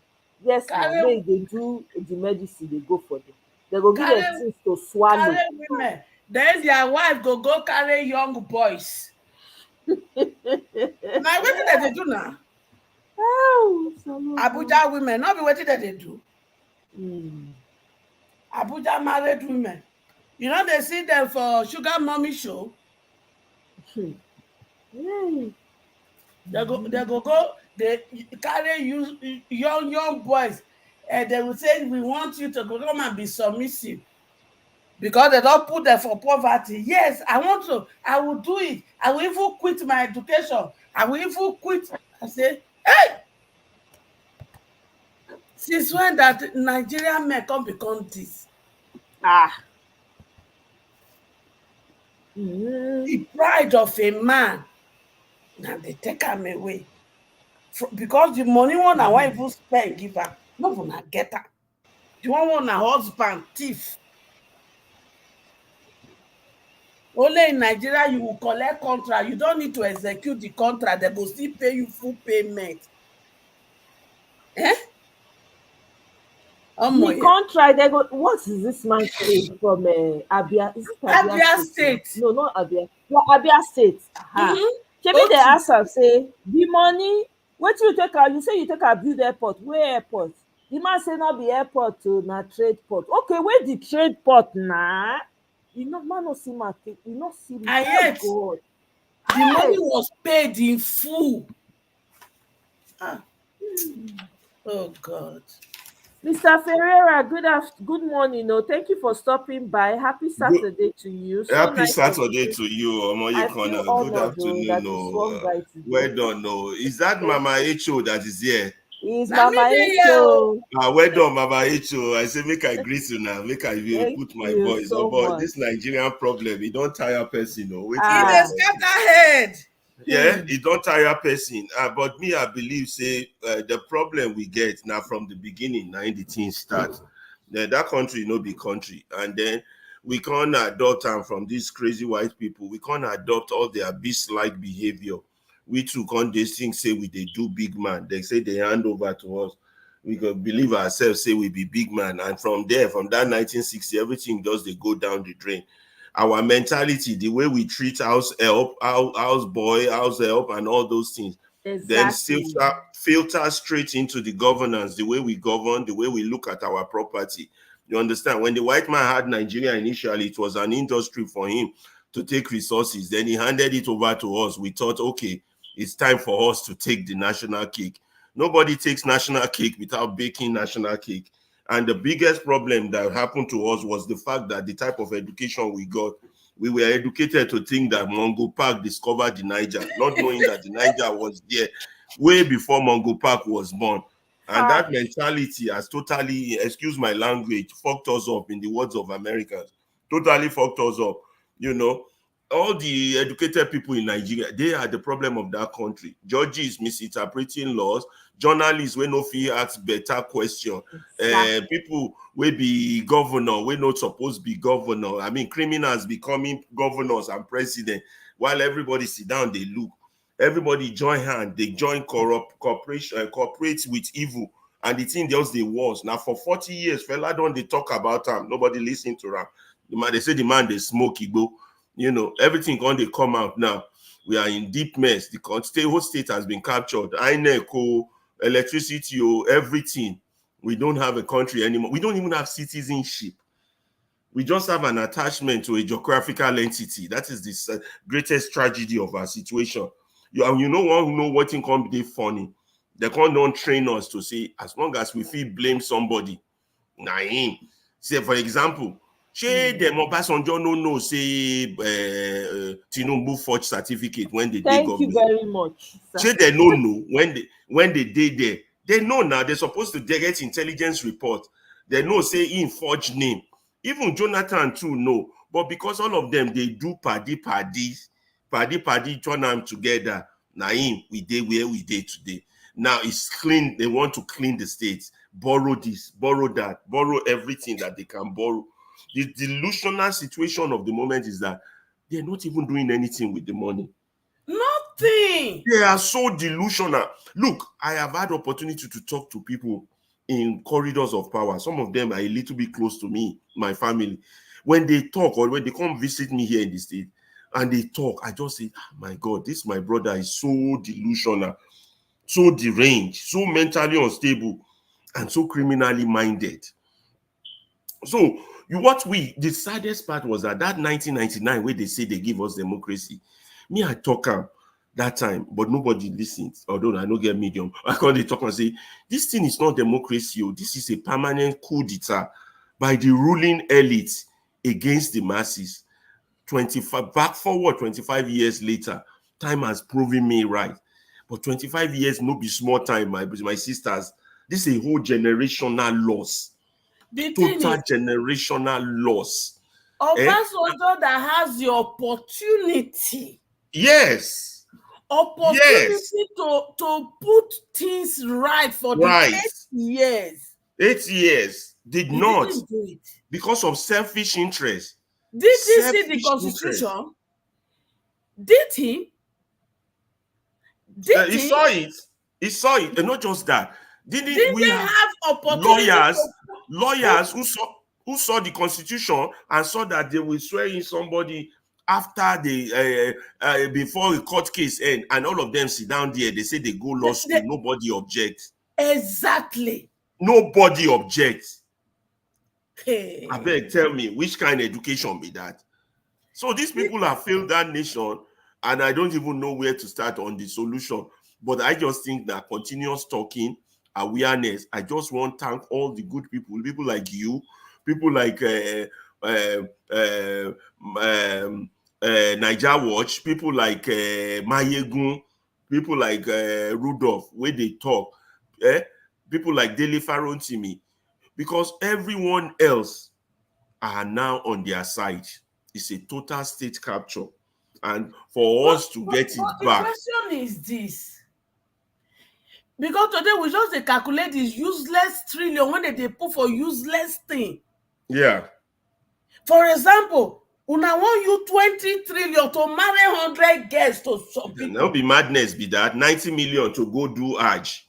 Who they do Hajj when your children no go school? I beg, now much they put for student loan. I wonder. Then they can't nominate 555 people to come and manage student loan. Everything now SPV for them. You see, what they are calling democracy is nothing but economic sabotage and treason. No, not plutocracy. Hey, it's economic sabotage now and treasonable felony. But they keep calling it the dividends of democracy. No, you should be shot as close range because your crime is a passionate crime. That's the problem. So we just have to keep talking, keep educating, and until we can wake up the silent majority. Until then, because until we wake up the silent majority. Until we do anything Amechi advice, so we know they come up for this thing.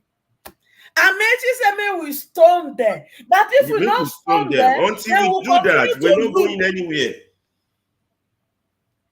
But I don't even believe this democratic process can yield us anything with the way the state is captured. No. Let me leave it for now. I just want to touch my own voice. Thank you so much, Mr. Pereira. I agree with you.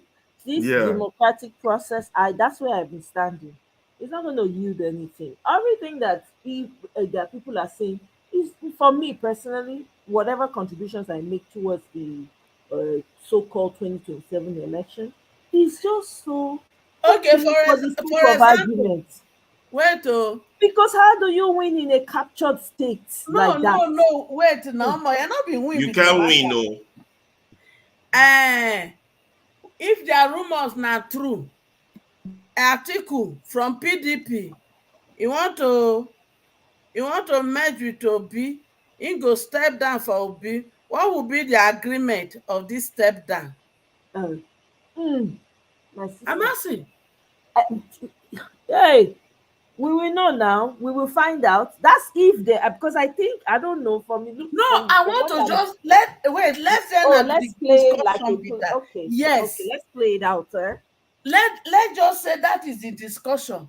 He want to step down. What will be the agreement to step down? No, Peter Obi is not stepping down. No. I think you're saying go step down. He not mind. Yeah. So, and I know say no will do it for free of charge. No, you go do it for free of charge. Why? Because Peter Obi already has the people in his pocket. They don't come to understand the power of Peter Obi. Not everything when they discuss for inner caucus that they tell us for public. Well, that's true. That's true. It's not everything. That one not true. Now the one go sweet us, they go tell us. The cocoa, they're not go tell us. She na PDP when we don't reject. Now we can join waiting to give us waiting. Then they talk about new party. Then they talk about new party. That's what I heard. Wait, yeah. But I hear you. I agree with you. What you talk. Me here from if you carry a sharp spoon to wash a pot, and not me clay pot, those black ones that they use for village, yeah. If you take and wash her, is it change her from clay pot? No. So what? Not at all. In as much my children follow Obi will never come and tell us every details of things they discuss in secret. That's true. And that is how our problem lies. My own fear is that the way the laws are set up, I don't even see how a fair election would occur unless we are ready to go bottle to bottle, knife for knife with them in the next, even if they reach but an that agreement. Is the truth now. But although Atiku was right that everybody needs to come together to remove this monster called APC in government, but to do that also, we have to understand what rules of engagement do we want to engage in. Then are they ready to so kill? We have wronged this younger generation. So my personal interest, I drop on. The interest I have is for this younger generation and the nation moving forward. Is that going to be the theme of discussion? No. So now still we go still deliver ourselves, not these people.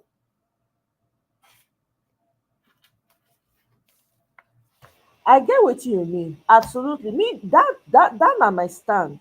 If at all, let's assume that indeed I don't see an election. I keep saying this. Me, I don't see it.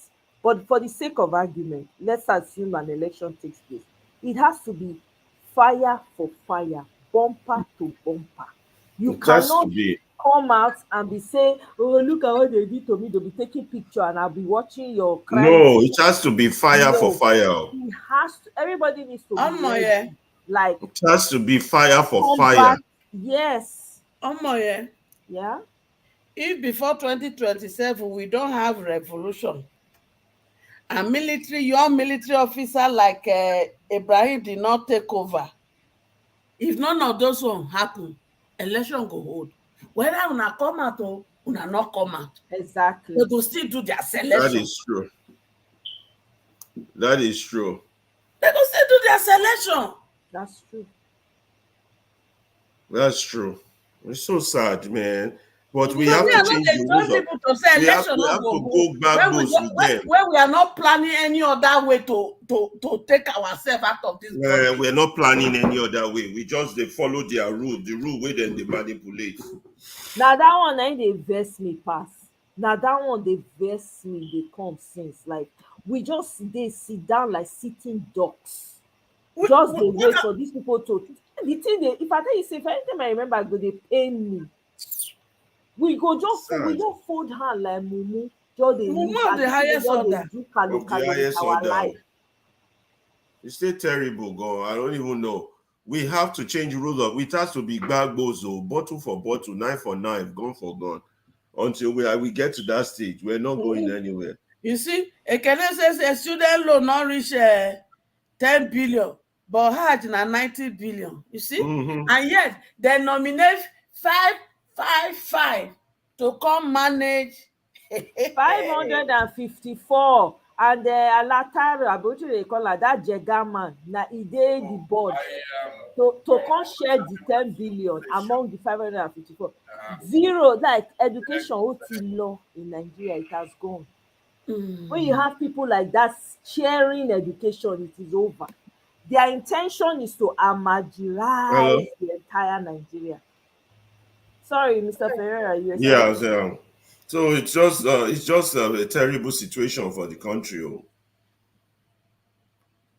Look at that man from the north. You are not lamenting about the children on the street that you people put as a manjiri. You are not lamenting about the younger generation that you people it's all of now when you reach for not decided to even focus on those children. Would they solve the problem? They don't care. Nobody. So everybody is just money. And yet none of you, none of their children, they marry throw away like that. It's a wicked country. It's a wicked people. There has to be a change, a revolution of the mind and of violence. We have to get rid of something. I don't see any other way forward. There's no other way. Anybody that thinks that there's another way is just fooling themselves. I don't want to live now, but I just want to contribute my own. I listen for background. Thank you so much. I really appreciate. Thank you very much, sir. I appreciate. Have a wonderful rest of your day. Yeah. No, the truth be say, these people, for me, revolution is the way. All this one way they talk about, because they need to be uprooted, like literally up. Now I say they uproot weed for farm. How do they uproot cassava?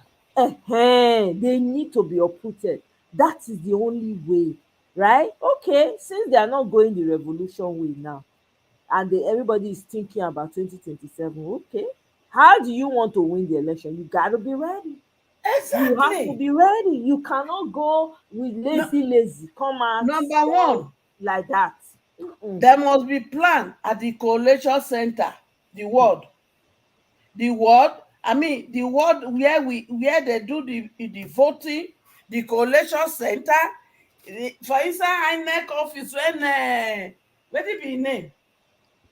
Yakubu one announced. They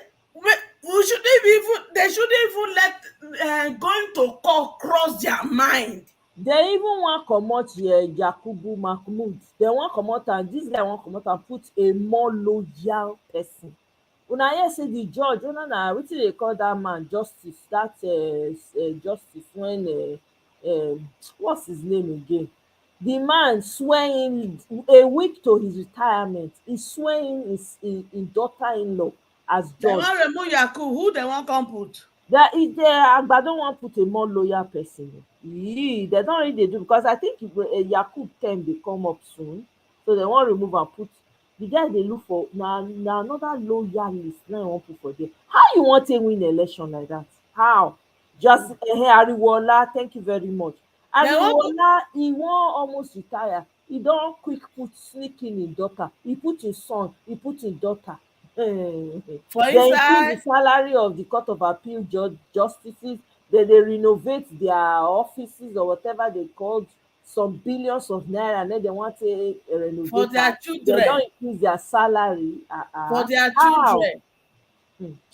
And yet they tell Nigeria say make them dey manage, things go better. So how? So I keep wondering, like, how are you going to win in it? Energy has to be matched. But guess what? You're going to be fighting against a state because they have more of the powers. So how do you do it? So it's either now people start thinking about revolution, any small fire when light for somewhere, make people take advantage. Or that 2027, if people go remain for that country, because the one wey dey kpai hunger dey kpai e dey, the one wey bandits dey take e dey, terrorists dey terrorize dey dey. So the people wey I no know who go remain for Nigeria when they wan take do election for 2027 at the rate at which we are losing people. Have you been, if you go airport for Nigeria, somebody did a traffic of all the airports in America on Twitter. They do the if you see the number of flights out of Nigeria, you fear go catch you. Let me even pull it up and Really? oh my God. If you see the flight going out of Nigeria on a daily basis, in and out, let me pull it up and bring it here. It's crazy. I'm telling you. Nigeria don become ATM. Even in our poverty, we're ATM. ATM for everybody but ourselves. But ourselves. ATM for everybody but ourselves. Okay, see this man now when bring start airport airline. Wetin dem dey call am? What's this man's name that started this airport again? Somebody should remind me. They come on write news because he welcomed the Queen and wetin dem dey call am, Prince Harry and Airpiece? Is he Airpiece? Airpiece man, right? They come one write the news. They come say he welcome them. He is also wanted for money laundering in the US in the amount of 20 million. Now say how it take correlate. That was what the Daily News brought up. How it take correlate. Baba Blue was there. We say FBI give us all the complete form. They not see and bring come out. A private citizen that is trying to improve the lives of his own people. And you they people do money quickly look laundering for something, won't take time so that una won't damage the person reputation. And now I don't know whether he did it or not, but that's not the point. He took picture or he's talking to the Prince Harry and whatever. How it relate? You see how wicked these outside palm color people are in conjunction with your government. They want to run in out of the business by And now I saw that they pulled the news because I went back and I was like, I wanted to respond to it. You go see like, now very soon. I thought they don't delete the news. They don't delete the article. Very soon they go plant cocaine for a plane. Exactly. God no will let them. I don't even want to put words. I don't want to give that one power. Because they want to do everything to bring him down. They're not going to succeed. Now we no go let them succeed. Now they're not going to come do, and now your people now we go talk to. That's what I'm saying. And my people now go be the instrument. Exactly. Now we go make sure say we suppress that instrument. Exactly. That's it. Now we go make sure say it is time for us to say this our mumu don't do. Exactly. Because they will not plan any of those things successfully without us participating. Exactly. This one is from Atlanta Airport alone. Look at 941 departures. Wow. 999 only in Atlanta. This is just Atlanta. Those going from Nigeria. Hey God. There's another one. Hey, look at this busy one. See how busy Nigeria airspace is. Look at Chicago O'Hara Airport, London Heathrow, China Airport space. We are the gold mine. Now we be the gold mine. See all round. Nigeria, people not mine. Oh God, what a shame. I'm telling you. What a shame. How are we going to continue like this? I mean, I don't know. It's up to the Nigerian people. Me, I've always from the beginning, before this, I tell them, I say, when it was easy was when they were doing that count. Everybody surround that building. Nobody they go out, nobody they come inside. You put heavy demand. They not get what they fit do. Will there be casualties? Absolutely, there'll be casualties. There's nothing we can do about that, right? But we would not be where we are today. I think one of the things we didn't plan, because even we had some discussion around it, though, but we didn't take it serious. I took it serious. So No, every time I wanted to bring it up, I was being shut down. I took it serious because I knew when I saw what they were doing, even during the election, people were going to no, polling even before the election, before we the didn't, election. we didn't, We were talking about it, but people were we not saying, didn't take it oh, serious. they were Exactly. saying, oh, the INEC, the BVAS machine. I say Mhm. not be Nigeria. Oh yeah, in Nigeria, Nimele. We didn't say, okay, oh, if this happen, what are we going to do? We asked, that question was actually asked. No, it Okay, was what us. if it was asked, like, what if with all of this that we are doing, it still does not pan out? What is the plan B? We talked about this thing, man. We Yes. thought they were not saying, oh, there are people behind the scene, people are not going to fold their hand. We have the likes of Obasanjo, we have this, nothing when we know, wait, nothing when I don't hear that period. You can't reach ground now, I not see any of this. Nothing. Abeg Nothing. Amofia, when we say that they can't, when people to say people flood that place when they say they can't that day, they say they surround the place with tank, with everything. People and tank, if people surround that place, fill that place up, how the tanks wan take move? The whole country, everybody from every corner of Nigeria troop down to Abuja. We no go dey where we dey so. Dat attack. This one now, dis people have federal might. You know what federal might is? How you wan take resist am? We can still do it if everybody, if we can get 2 million people, not even many, out of 200 million, maybe say 2 million, even 1 million sef, dem no go fit do am, because na particular location na, it's not like in everywhere, it's not like you have to spread yourself to every state. No, in a particular location you overwhelm the system. How dem wan take do am? By the time they wake up in the morning, they see say everywhere full, sea of people. How do you do it? We are not ready as a nation. Everybody is thinking about their pockets.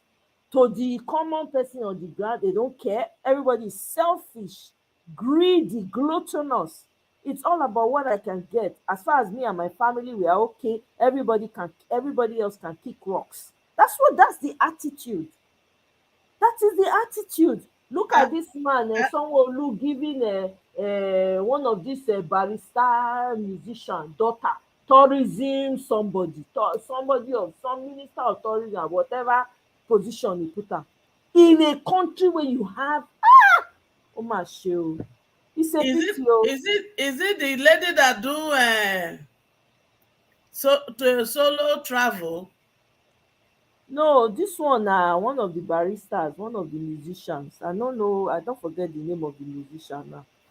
The Im thing be daughter say, im daughter dem make am a tourist something, dem give am position tourism, something of tourism. the truth is this: the government is just meant for their kakus. That's it. There's no, okay. The so-called coastal road they are talking about, did they bring out the contract? Did they ask people to bid for it?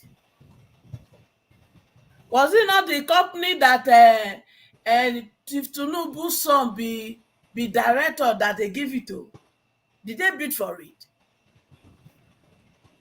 And it's not that they are going to finish it in this their 4 years. I've been waiting. No, they go still budget for her.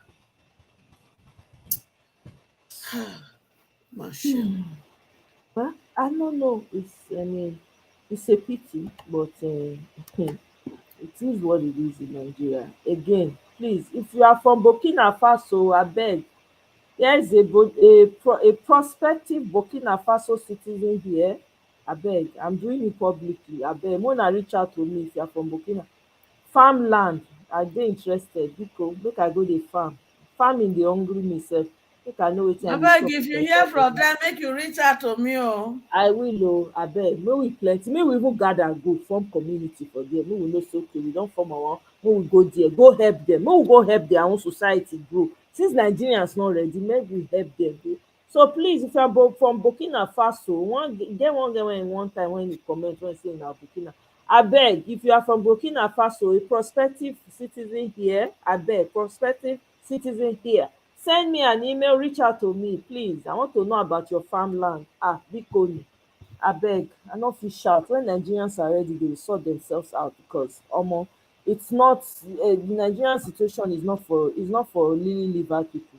Your mind need to strong kakaraka with everything wey we dey see for dat country. And by the way, wetin make Senegalese president go dey talk say im come borrow from the wealth of wisdom of Bala Blue? Does dat man know what he's doing? And then another thing wey talk again say make the Burkina Faso people and Niger people when they don feel free themselves make dem come back to ECOWAS. Is he alright? I don't know any aspect Senegalese. Is it for us or against us? When did this it was forming alliance with Burkina Faso, Mali, and Niger before now. Senegal when they just win there, when their president. And that's what I'm saying now. When did he make that talk? Before he just recently, yesterday, maybe 2 days ago for here. He was saying that he came to Abuja to visit Bala Blue. He come dey talk say Bala Blue he come collect from him wealth of wisdom. Hey, whose God, wisdom? Is this man for us or against us? I don't understand. Wait. But when he take over, he was forming alliance with Ibrahim and others now. Because when he come Lagos, come Abuja, come they talk rubbish. I don't know, my sister are weak. Now, when I say I say, I even repost the thing. I can say, come, are you for us or against us? Because me, I don't understand. Which one is we are coming to which wisdom, please? Which wisdom? No, maybe the Bala Blue. Maybe they know he tried to form alliance with those people. Bala Blue, with the craftiness, brought him in, make him come see the beauty of Abuja. When they don't know say na thief, they thief us. You know, suppose to form alliance with Bala Blue. Okay. You don't know how he enter throne. You don't read the story.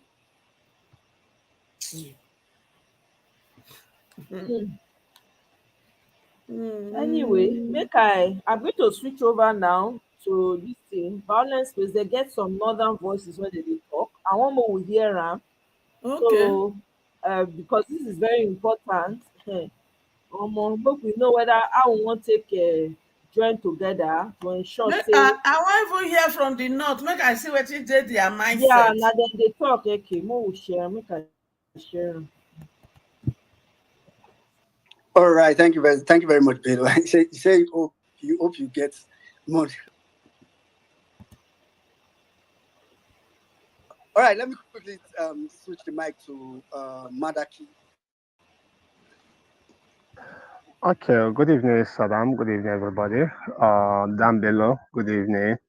Yes, I've listened to you and I've also seen some of your content, but I just have a little technical question to ask you, which is I believe you also have the same perspective that obedience, we are meaningful Nigerians that wants to see that Nigeria becomes something good that everybody will be happy with. Yes, my own question will be that with your content and with the negative replies you are getting from your followers, how can you be able to also push the narrative of obedience not being a one-sided organization?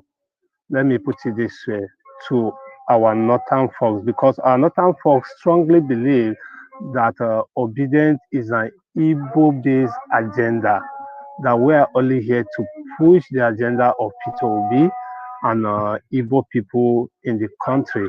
So how can you come in to be able to help push the narrative that obedience are actually meaningful Nigerians that want to see the country move forward? Thank you.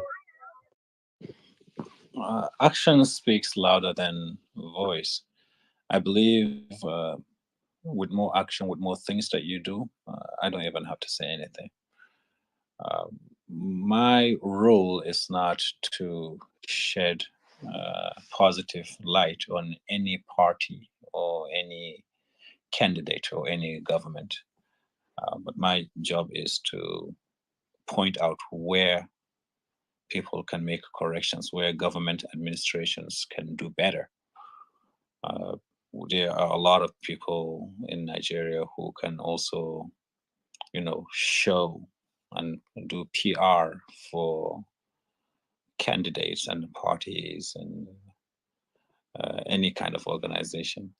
And I hope that they can see the positive things that the Obedience are doing, and they can, tell Nigerians about them. Thank you. All right. Thank you very much. Thank you very much, Dambil. I actually like, I think you answered part of the question I was trying to ask, because I think some people, and believe me, I understand this. The fact is, what you're doing is speaking truth to power. And a lot of people, what the obedient movement does a lot of time is also that. So I understand where people almost would think that, oh, that's what you stand for. But they can't understand that you are not speaking for anybody. I've even seen some of your skits sometimes also, calls out weaknesses of either obedience or, even Peter Obi as a candidate, which is fine, especially because you do it a lot of the time constructively. So thank you very much. All right, let me. So I know we've not heard. Make it up like saying so. Meanwhile, man and Jabir, feel free to jump in anytime. So, may not like saying only women, men voice today. Yeah. Let me just bring in Mommy Bolanle. Mommy Bolanle is one of our obedient from the southwest. She's not Mommy by name. She's Mommy by act. Mommy, go ahead. Good evening from my side. Welcome to Violence Space, Dambilu. I mean, I had engaged you last month in the DM, and you answered me. I mean, the question I was asking you at the time was what your thoughts were on Peter Obi and his brand of politics. And you said, I'm quoting you now, you said, I don't think he has enough results to show, but who has? The youthfulness and passion of his political base is definitely the right start for a new political movement in Nigeria. However, its ideology is not strong enough to avoid the cliche issues other political movements have in Nigeria. For example, attacking opposition groups online. They are the carbon copy of Kwankwaso movement. So my question really is, would like some clarification on being the carbon copy of the Kwankwaso movement, because obviously the obedient movement is much more diverse. As one minute has just said, I'm from the Southwest, although based abroad. And it's like that. We have brothers and sisters who are from the north, both northeast, northwest, and north central. We have spread around the country. So I would kind of like to understand that the point exactly about the Kwankwaso movement and us being the carbon copy, if you may. Thank you. Well, I believe that there are a lot of people in this space who can also help me clarify this point about obedience being a carbon copy of the Kwankwaso ideology when it comes to cliche issues of interaction online. Is there anybody who wants to elaborate on that?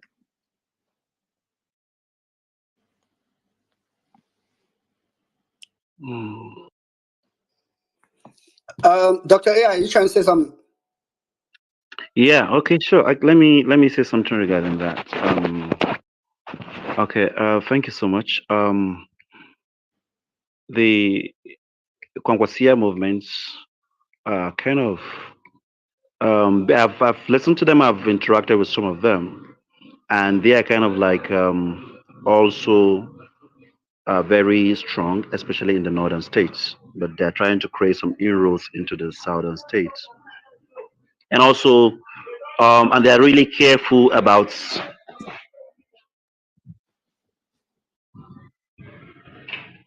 Okay, sorry. Okay, yeah. The Kwangwasia movement are kind of okay. We are looking at okay political.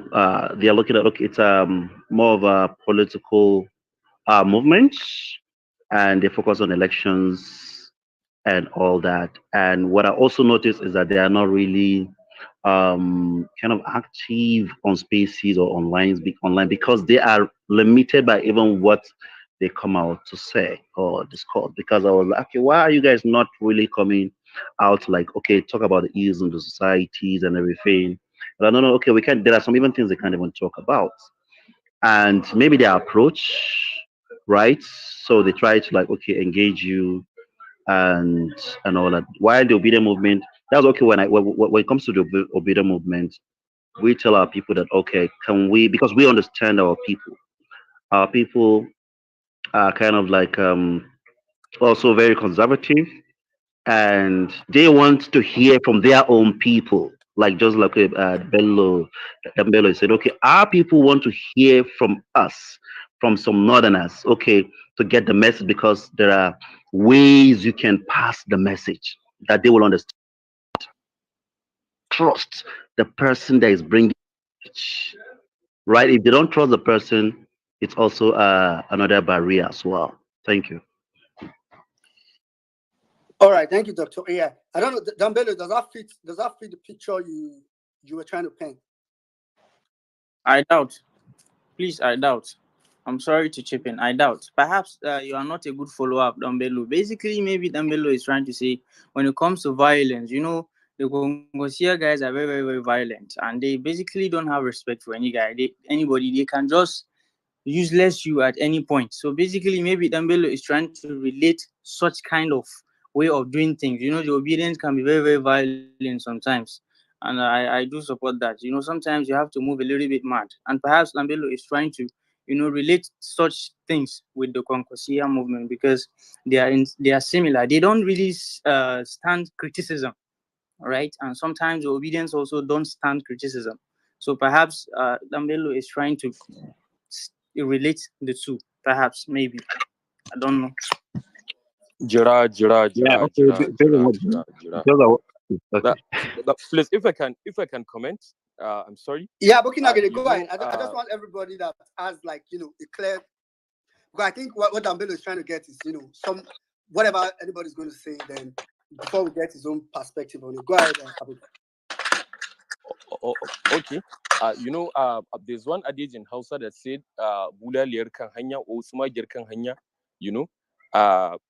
Dambelo is like that. If I can give him a very soft landing and a very good benefit of doubt, because if one wants to send a message, he doesn't have to maybe be politically inclined to somewhere or something, because he might be biased. If you are looking at, if you are a good follower of Dambelo, he sometimes criticizes the obedience, sometimes the Konkosia people, sometimes APC, everybody. So I think he's not biased to maybe one political sect or the other. Maybe he's trying to show a sense of balance in what he's doing, and I think this is a very great thing to do as someone that want to send a message to Nigerians. So I think that's my take on this.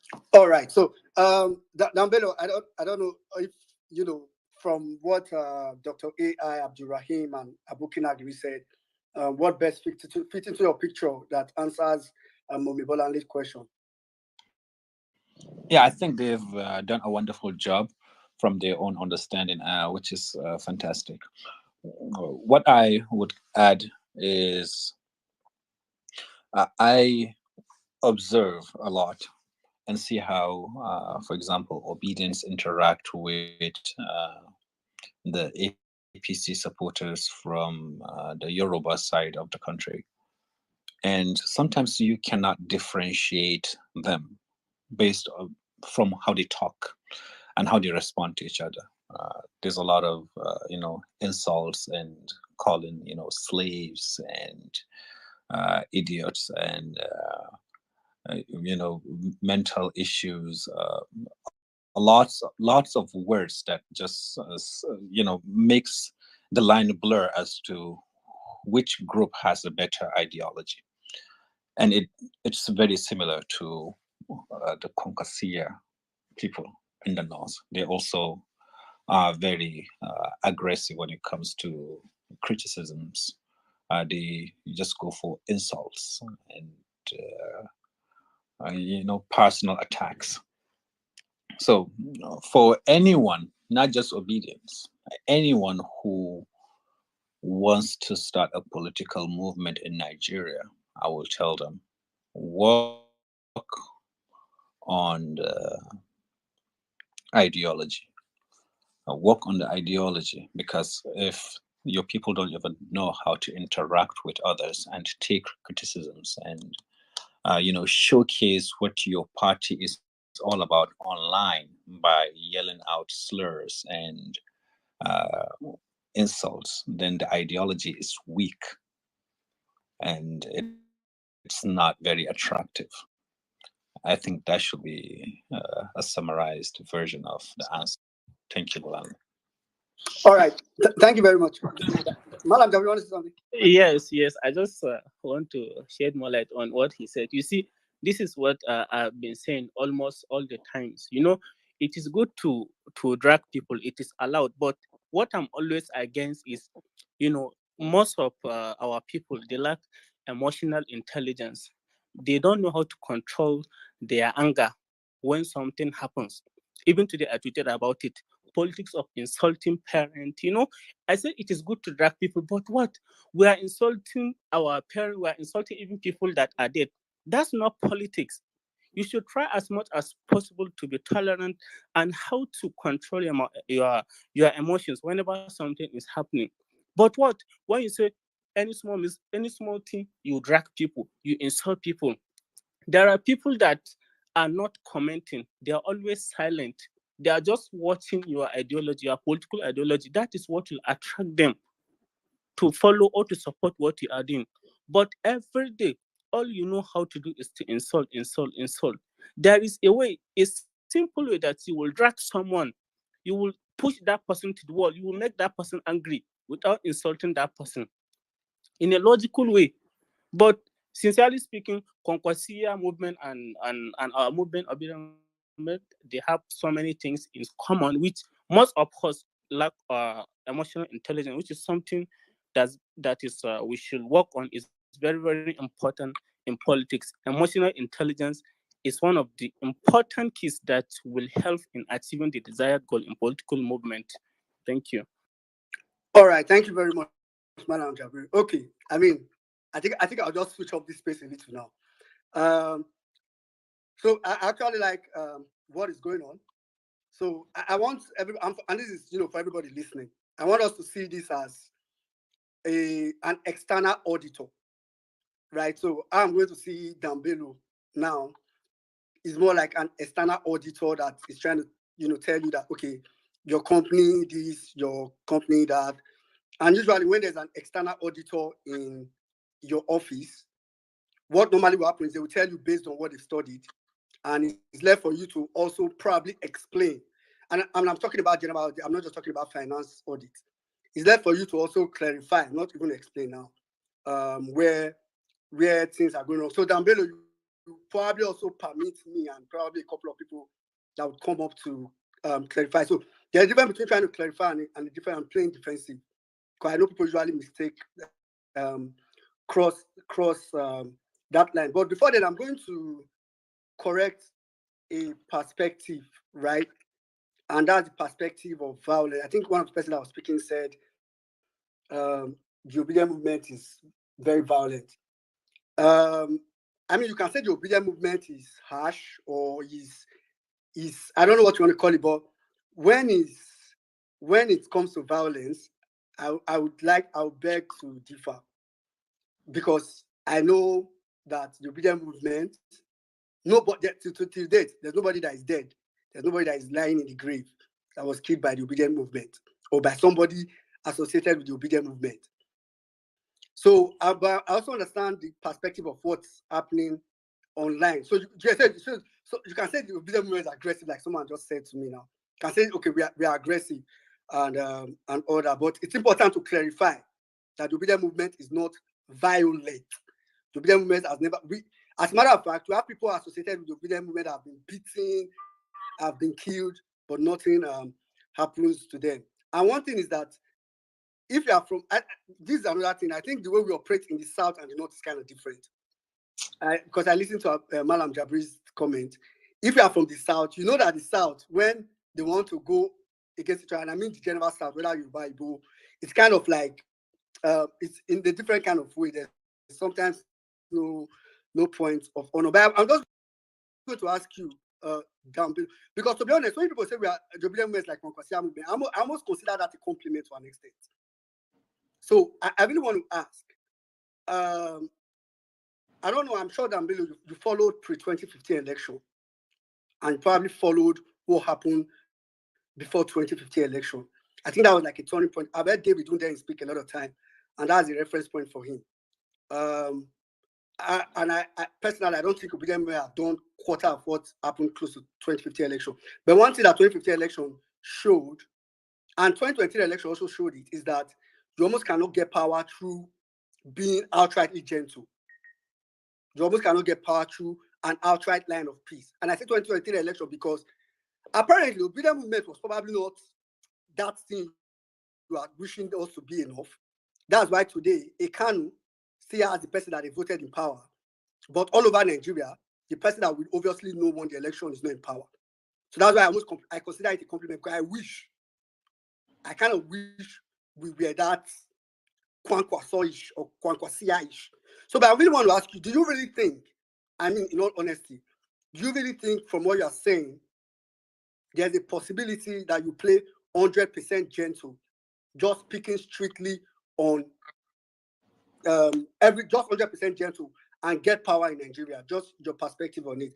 After which I'll come to Abdurrahim to really make his submission he wanted to make. Well, like I mentioned earlier, we are still in a bush, and for us to actually have something proper going on, we have to clear that bush. We have to get cement and blocks and wood and start the building. Right now, the political movements, the political parties are all not properly put together. In fact, from what we can see, the type of democracy we have in Nigeria, the way the democracy is run, the result it has offered, I believe if we all can agree, there's got to be some changes to it, because it might not be the right fit for our people, the result it offers. And I'll give you an example. Abandoned projects. I met a Chinese man in the embassy here in Beijing, and he said, do you know one of the biggest problems in Nigeria that no one is talking about? I said, no. He said, abandoned projects. How many projects were started by one party, and then when another party takes over, they abandon them. Billions of dollars worth of projects. So I think I all see things from the perspective of our political foundation has not been even set. So talking about what is right, what is wrong, how to fix it, how to change it, is basically talking about how to live better in the bush, which is not the right thing. I believe we should talk about how can we clear that bush and build a new house for Nigeria, our children and grandchildren. Thank you. Yeah, thank you very much. Thank you very much, Dambila. I kind of agree with you that we are still in the bush. And like, it reminds me of what Peter Obi said. Like when the mad people have taken over the asylum, sometimes you may not need to say, oh, gentleman, please come into your room. you may need to get to that point at some point. All right, Abdurrahim, please go ahead. All right, thank you very much, well-meaning Nigerian. Good evening, everyone. My elder brother Dambelu, thank you very much for having the time to come here, and very happy hearing from you. So my submissions are very very few.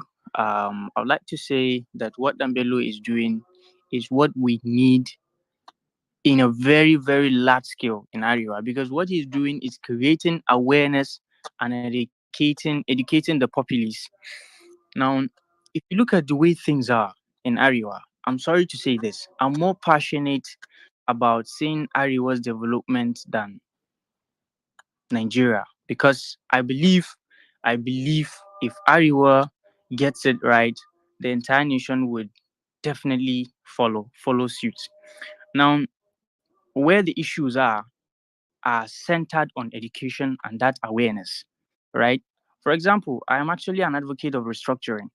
If the people of Ariwa are vast, they are aware of what restructuring is, they are knowledgeable about it. I mean, when I say restructuring, I want the power to come back to the center. Power should be, the majority of the power should be with the states, such that it is very easy to create revolution in my state. Very easy to topple the state governor and put in someone who can drive development of the state, such that my state can compete with another state in another region economically, politically, and even socially, whatever it is. So actually, Ambelo, I would like to also please request that you shed more light about, the governance and what clearing that bush really is, what the foundation should be. Please, this is just my humble request while you're doing your videos and all. So, and I would like to say I'm also an obedient. And regarding your questions, or should I say your concerns about obedient being a little bit violent or not, I'll just say you have to look at the people who are in power today. These are the people who can kill for power, people who can rig for power, people who can do whatever it takes for them to be in power, because they do not have wealth with an enterprise. They don't, they basically built themselves inside of this politics. As such, they are willing to go murder.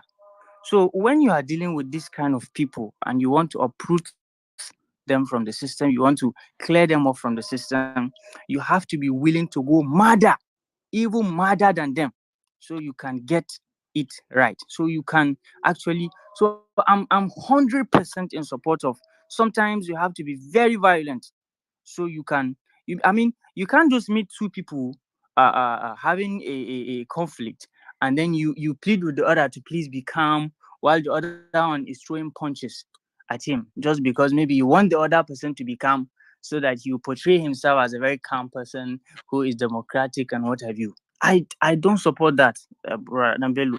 One has to move murder. If you know what Xi Jinping did in China, so China can be where it is today, I doubt you would even talk about violence, because Xi Jinping did a whole lot of violence. He cleared a lot of mess so that Please, China can would we be not where talk it is about today. Chinese leaders here? Thank you. All right, I'm just trying to make reference to that, actually, so that you can understand where I'm coming from. But No, for my that's own safety, completely thank you. fine. No problem. No problem about that. But actually, I'm 100% in support of obedience, trying to be a little bit madder than the APC folks or whoever it is that is in power, trying to bring Nigeria down. So well, thank you very much, and I hope you continue to pass the message and create that awareness that Nigeria actually, especially from the north, Yeah. needs. Because seriously and honestly speaking, Nigeria needs to be restructured. Iowa needs to know that we have the resources, we have the landmass, we have whatever it takes to generate the revenue, to build new schools, to do whatever it takes to clear the people who go into politics to eat. There are many who go into politics in Iowa to eat, I know many people who rode bikes, but today they have Camry 2020 versions and they are doing well because they went into politics and they are eating haram. They are eating haram. But they come to the mosque, they tell you not Yeah. to protest and what have you. So thank you Yeah, very much. thank I you very will much, just Abdul. end I it. don't know, Dambele, do you want to answer? Like, I think he asked a question in between his submission. I don't know if you want to make a. Yes, my answer is Abdur Rahim, right? Sure. Yes. Abdur Rahim, the party that is going to rise above any party in the future in Nigeria, and the political movement that is going to rise above any political movement in the future in Nigeria, that is going to attract people, is the one that goes the other way, if that makes any sense. If the one that presents a different way of doing things than, attacking violence with violence. This is what I believe, and I'm sure there's a lot of people waiting to see that kind of political movement for them to join. That's a better ideology. Thank you. All right, thank you very much, Dambelo. All right, let me quickly go straight to, let me take, okay, Dr. I can see now, but let me take a lady. So I'm going to go to Arewa Chik. Arewa Chik is actually also another Abidjan from the north as well. Arewa Chik, go ahead.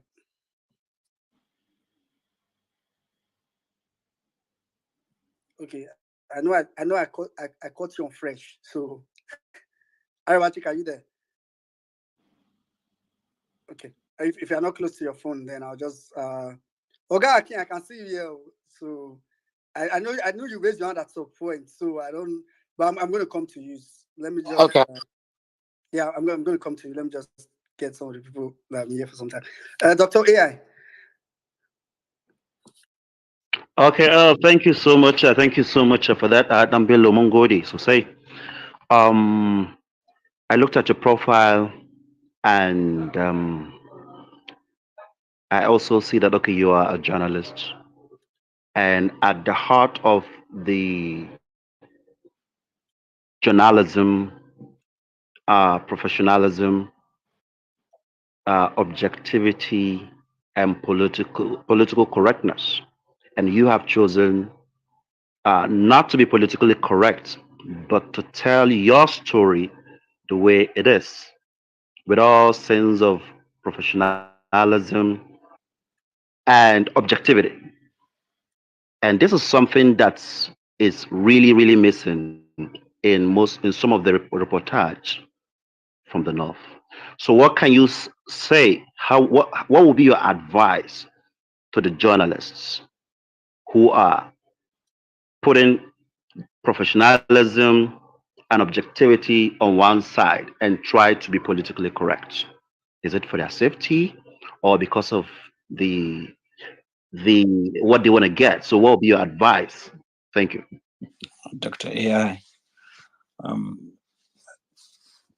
if you know the Nigerian police and the road safety, Nigerian teachers, the salary is not enough for them to survive, not enough for them to eat.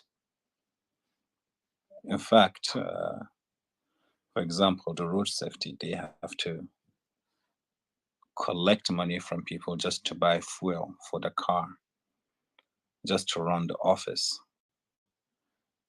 For many teachers, they have to use their own personal money to buy chalk in the classrooms. This hardship, this injustice is not only for those professions that I mentioned, but also for journalists. They are underpaid. They don't have any money. Let me put it this way. They are broke. You have to work in a big media house, a very big one, for you to actually make a normal salary.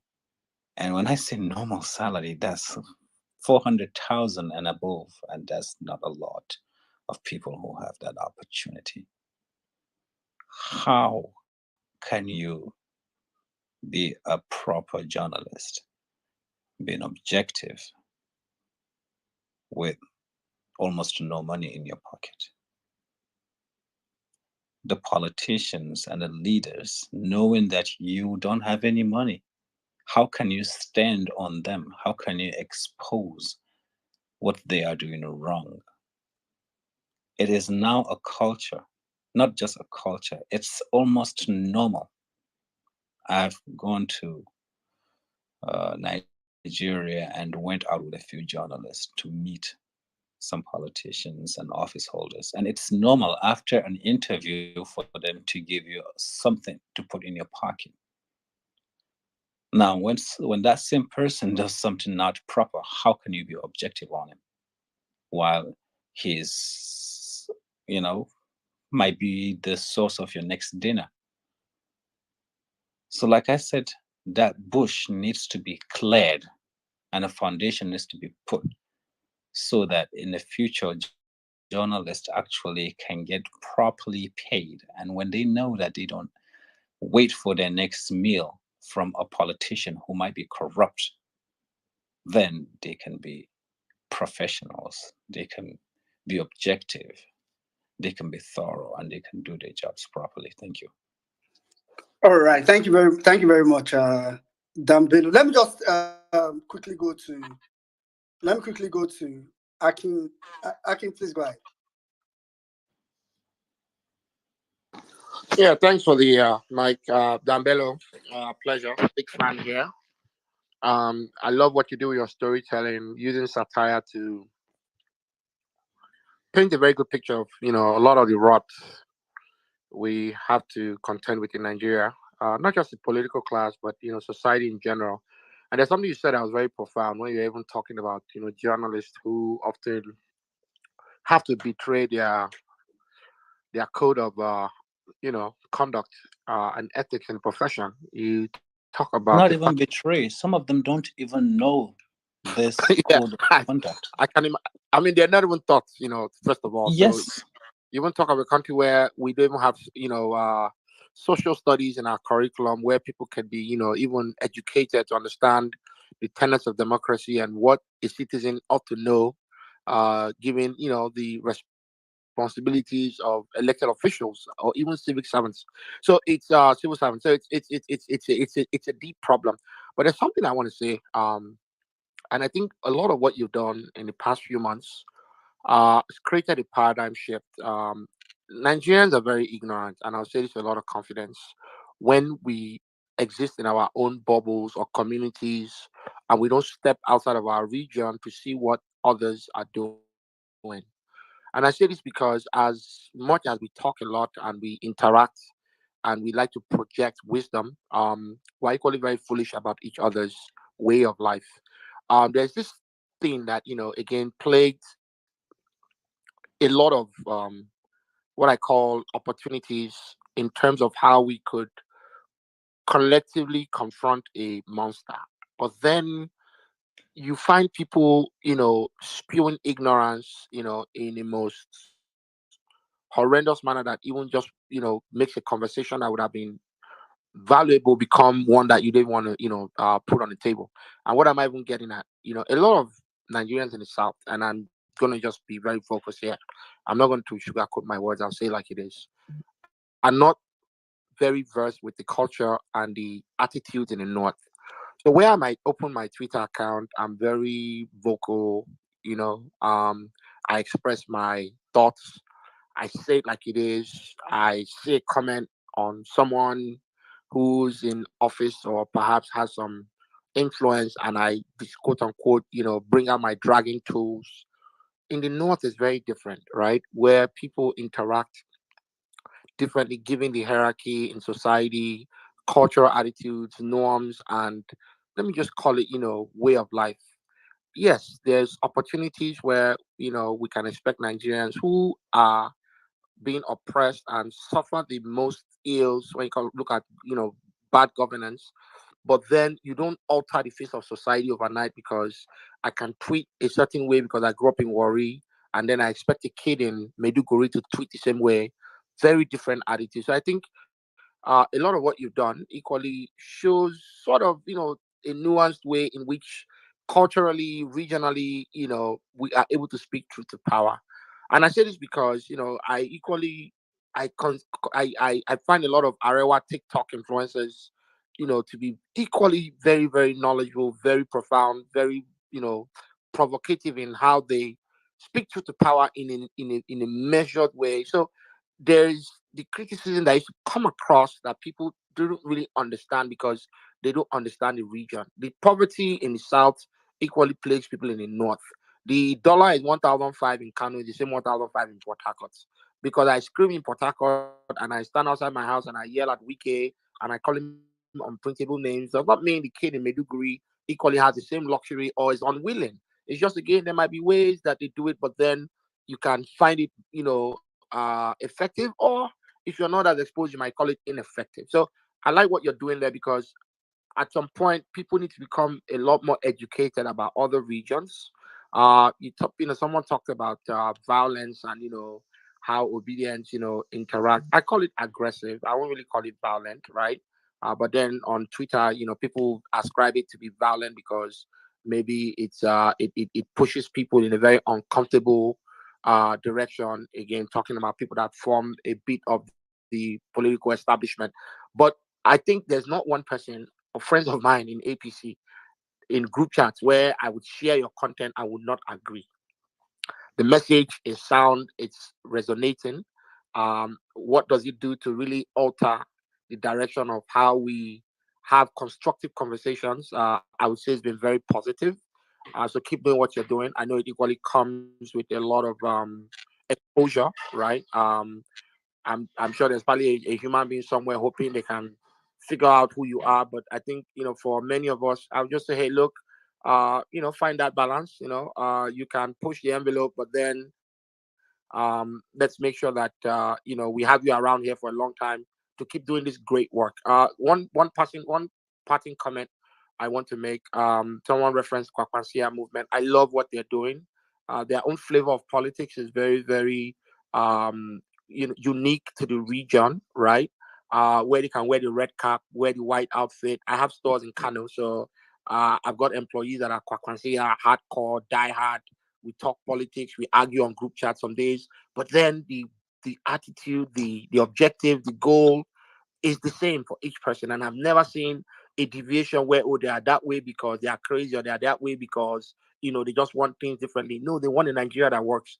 I'd equally say, look, there are even a lot of APC supporters that perhaps they might wear that party logo, that badge, but because of the restrictions within our politics and how people cannot break out of a line and speak truth to power, they are somewhat silent. So even people on that side of the divide who are looking for that voice, me, I don't label them. Where I find the ones that say it like it is, I encourage them and I give them oxygen. So I think our politics, just again taking a very civil path. Yes, once in a while, we can find that opportunity to make sure that people get that knock on the head.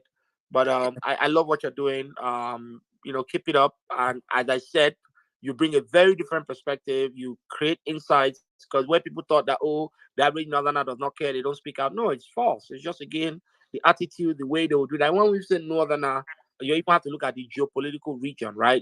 Kogi is different from the attitudes in northern Kaduna. The way people talk in Bauchi is different from how they talk in Yola. So let's try to be a lot more what I call academic in how we would ascribe attitudes to northerners. And you sound brilliant. You've got amazing what's the word, you're able to communicate you even communicate better than I do. So yeah, I think all those stereotypes, we can start as a people. Even here on Twitter, I see some of it is disgusting. It irritates me, but people learn. I hope this is an opportunity to a different window.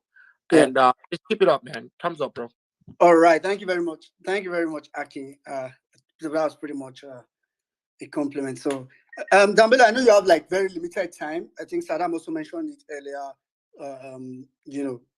Currently your time zone, like, kudos to you for even creating this time at all. And it's not comfortable. So we'll just try to rush up like people that want to either make comments or ask questions or even advice on what personally, I think what you're doing is quite phenomenal. Thank you very much. Can I just say something about yeah, go what ahead. Akin said? Akin, thank you for the compliments. What I want to say here is I am a teacher for primary school children, and usually I will start with them from primary 1 and take them all the way to primary 2 or primary 3, and then I will go back to primary 1. I specialize in getting fresh students and giving them the most basic foundation.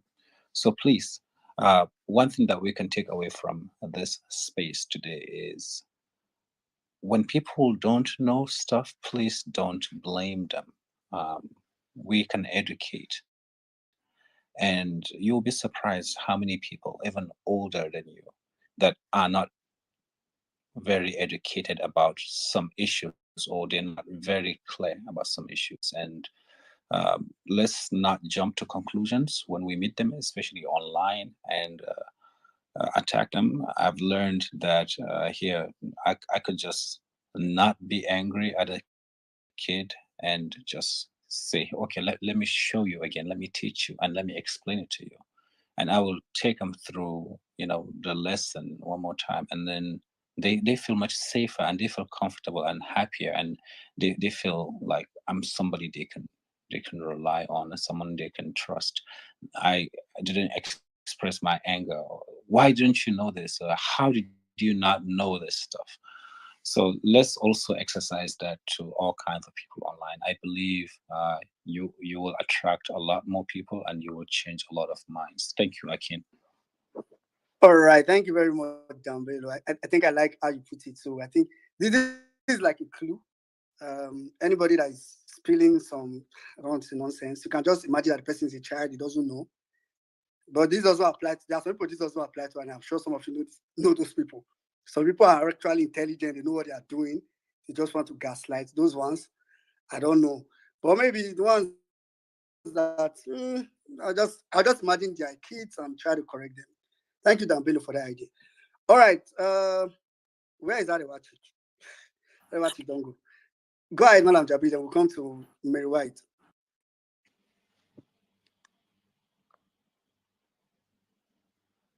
Oh, okay. I thought Malam Jabi wanted to say something. Mary White, go ahead. Hi, everyone in the space. Amsterdam, Dan Bello, well-meaning. Hi, everyone. This is actually a good place. I know. I just listened to what you just said, Dan Bello. I like the fact that you're a teacher and you also are interested in educating people. So, which leads me to I don't know. Can you guys hear me? Because it's kind of chirpy in my ear. I just want to make sure everyone can hear me. Yes, we can hear you, but it's wish. That's what I'm hearing too. I am, but hold on, let me take it out so maybe you could hear me properly. Hold on. Can you hear me now? Better. Okay. Yeah, so you're a teacher and you talk about education, and I see that education is really important to you.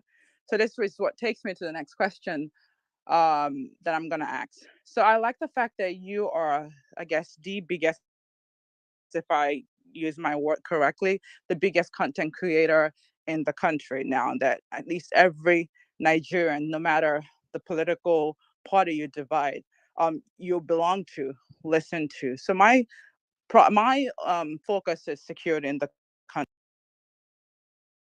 country.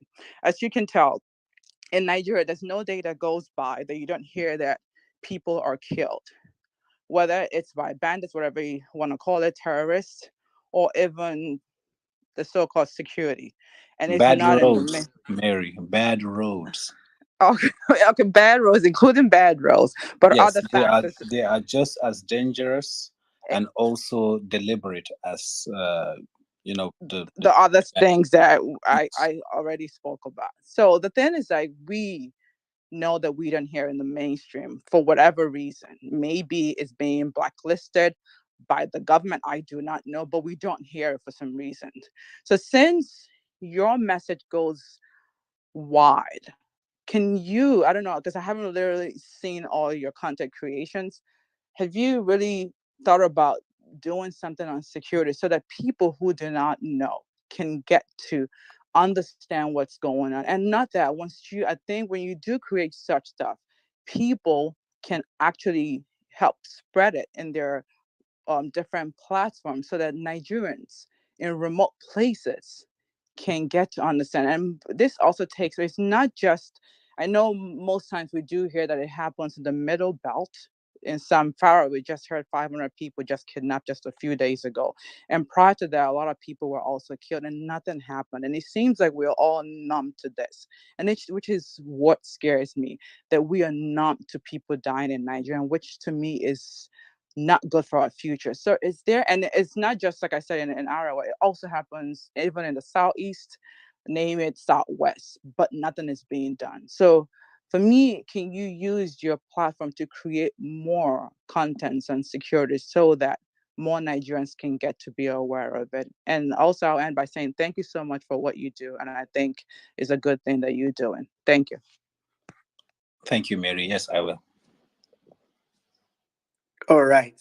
I like the answer. Can you? Yes, I can. Yes, I will.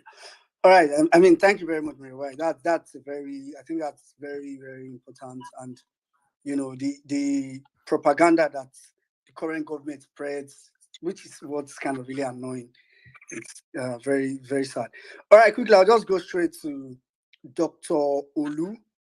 Dr. Yeah, Olu, well, please go ahead. meaning before you Okay, go ahead. before you go to Dr. Olu, please, I want to ask Dambela, please, I want to ask you a question very quickly.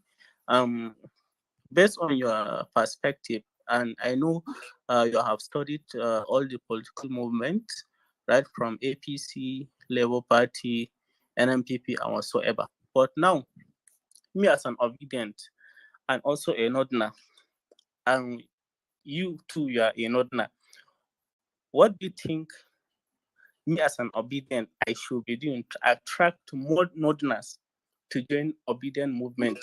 I've been doing my own methods of bringing more people on board, but you from now I'm seeing you as an outsider since you are not an obedient. Okay, so now what do you think we should do to bring more people on board, especially people from the northern part of the country, especially people that are not politically active or they are politically deceived? What are the ways do you think we should follow to attract people and to bring more people on board towards achieving the desired goal of a new Nigeria that we are fighting for, and we all know it is possible? Thank you. Okay, the answer is very simple. Find a way to convince people that obedience are not the same as the people who wanted the Biafra country. If you can do that, I think you can get a lot of new followers. Yes, we have been doing that, but the issue is other political parties, I don't have to mention them, but it is obvious their method of politics is always trying to paint, people black. Whenever you say something, whenever you say A, they will go back and say it is not A, it is B. So with the kind of skits that you are making, people are actually now waking up. But we are doing the same thing that you say we should be doing. We are doing that. I'm asking for more ways that we need to, look at to bring more people. Because we have been saying that what people are, taking obedient movement or Biafra or whatsoever, it's not that. So we are looking for more ways to convince people to join us in this project of New Nigeria. I mean, I think you want me to give you consultants. Yes. Well, if you listen to the recording of this space later, you will pick out a few nuggets here and there. But my overall opinion is the bush has to be cleared, not just for LP and APC and PDP and all of those. They are still not on the right platform, and the bush has to be cleared for the building to sit on. So right now you're telling me how to fix, a roof or a window, while I've been mentioning that we need to clear the bush and build the house from the bottom up. So I believe there is something that we all need to do, not just from the political parties now, but to actually unite, not just LP, but also LP, APC, and all the political parties. Unite and roll back, move backwards from where we are now in the political space and make a foundation. And this foundation has to be selfless. It's not for us to benefit, but for our children and grandchildren to benefit from. And we start from there and then take it somewhere, and then hopefully the younger ones can build on it. Thank you. All right. Thank you very much, Dambila. I like the way you answer questions like very straight. Saves a lot of time. Quickly, I'm gonna go to Dr. Olu. Then I will take another lady, so I'll come to Jen Star. Can I speak now, please? Yes, go ahead, Dr. Olu. Yeah, Dambilo, thank you very much for honoring the invitation to come to the space. My question is actually about the fact that obviously, if you are very conversant with your comment section, especially based on all the skits you have released so far, it's more dominated by people of my like minds, let me put it like that, in such a way that that's why it's so easy for us to resonate with your ideas, especially the obedient and the violence space. My question is there any effort, if I want to judge based on what Atiku said, which personally I don't believe, his own belief is that majority of Northerners are not on social medias, they are on all these, they are not conversant with it, which means the people that most likely may as much as benefit from your information or the message you're trying to pass across may not really necessarily be getting the adequate or the benefit of what you are giving out.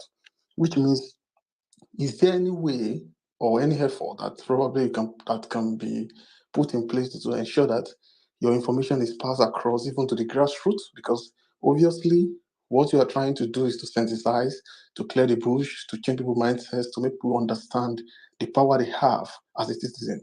And these people are people that are domiciled in most of the villages in Adeja, in Gisawa, in all those remote areas in Kano. So that's my first question. The second question is, which is the last one, is you have been mentioning ideology, the ideology of a particular group, the ideology. Can you please expatiate? What do you really, based on your own exposure and your understanding, what do you mean about the ideology? It's not about this. What kind of ideology do you think can resonate with the mindset of Nigerians? Thank you. Thank you very much, Dr. Olu. Your first question. Well, I've been on the social media for more than a year. So, and there are almost 600 videos. So I believe that it will be impossible for you to watch all of those or to check the comment section. But if you move back, you will see lots and lots of people from northern Nigeria. I think they've commented a lot, and now they just watch and try to pick out the messages. Recently, yes, there is a bump in followership from other parts of the country, but it wouldn't be possible to have the support and to have the momentum to get new followers from English speaking side of the country if it wasn't for the Hausa speaking followers and fans. So they have to watch and comment consistently for the content, the algorithm to push it to the English speaking side. So definitely they are there and they are still watching, and it's effective. Maybe you don't see them as much now, but I believe that they are still hanging around. Just wait until something touches them in a different way and you will see them pop out of the hiding places. Yes, the messages are getting there. I could understand, you want people from Hadejia, from the grassroots to watch the videos, but for anyone who cannot be on social media to watch, I think it will be difficult for them to digest the information unless it's very straightforward. However, information and knowledge moves in a ripple kind of way, and it does so in a magical way you cannot imagine, you cannot fathom. Just you knowing one or two things from a video, you will probably share or you will tell a friend, and that friend will probably tell his security guy, or he will tell a driver, or he will tell the guy who, the Okada man, and that Okada man maybe might change just from listening to that, or their perception might change, and then that will help them see the world in a different way. So the fact that the content is still getting views from people right now, the knowledge is going to the grassroots in one way or another. It might not be direct, but it shouldn't be direct. It can be in all different kind of ways. It's just like money moving in an economy. If there is a small factory or a company in your neighborhood, and then all of a sudden people in the neighborhood make more money, it doesn't mean everyone gets money directly from that company, but maybe the people who work there will come out and will buy something from the shop. Another shopkeeper makes more money and makes more profit, and now he'll buy more akara from the May Akara. And now May Akara can make more, a few hundreds more, and now she can fix her house. Another bricklayer or the plumber in the city or within that neighborhood will have more business. So there's a ripple kind of way that knowledge and information moves. And I'm happy that this is happening, and I really hope that more people just like me will come out, be consistent, and continue to change and educate our people, because we have a bright future in front of us. That's for the first question. And for the second question, ideology is basically the foundation of a political party. The foundation when it comes to thinking, how you think, and the guiding principles in how you do everything. Policies, how you attack education, policy on security, policy on interaction with other people. It's like a culture, but for the political party. It's like a culture, and it has to be distinct, it has to be clear, and it needs to be identified easily by others, and for them to know that, okay, yeah, this is how somebody from this party will address this. This is where they stand on this. I will give an example. In the US, we have the Democrats and Republicans, or we call them liberals and the conservatives. And you can see that liberals, they are, for less taxes on the rich and more taxes. More taxes on the rich, less taxes on the poor. They support things like, I don't even want to mention here, but not very religious friendly. And then you have the conservatives whom are more religious friendly, and they support less taxes for the big corporations and the rich, and more taxes for the poor and all of that. So those are ideologies that differentiate them, and it's almost impossible for somebody to jump from one party into another party. But in Nigeria, the guy who is in PDP today will jump into APC, and then the APC other guy will jump into PDP, and then they keep jumping and jumping. Before you don't even know who is a frog and who is a lizard. They're all over the place. So there is no distinct ideology. They don't have any foundation. They don't have any base, and it creates confusion. So that's the answer to the second question. I hope I've made them very clear. Thank you. All right, thank you very much, Jambelo. So guys, if you are just joining us, welcome again. It's Violence Space, like a special Saturday edition. We have Jambelo. Jira Kurani has been quite some engaging conversation. So currently, I think we have about 1,000 listeners, which is cool, but still do well to repost the space. And for those of you in the comment section, I just went to the comment section now. Some of you are saying, oh, his voice, oh, he's this and that. Jambelo is married, happily married, because I can see that some of you are females. Leave Jambelo alone. All right, thank you very much. That was on the lighter note. Quickly, I'll go straight to Genstar. And after Jane Star, I'm going to come to, I know Dr. Ria, you don't give your main submission, so I'm going to come to Dr. Ria.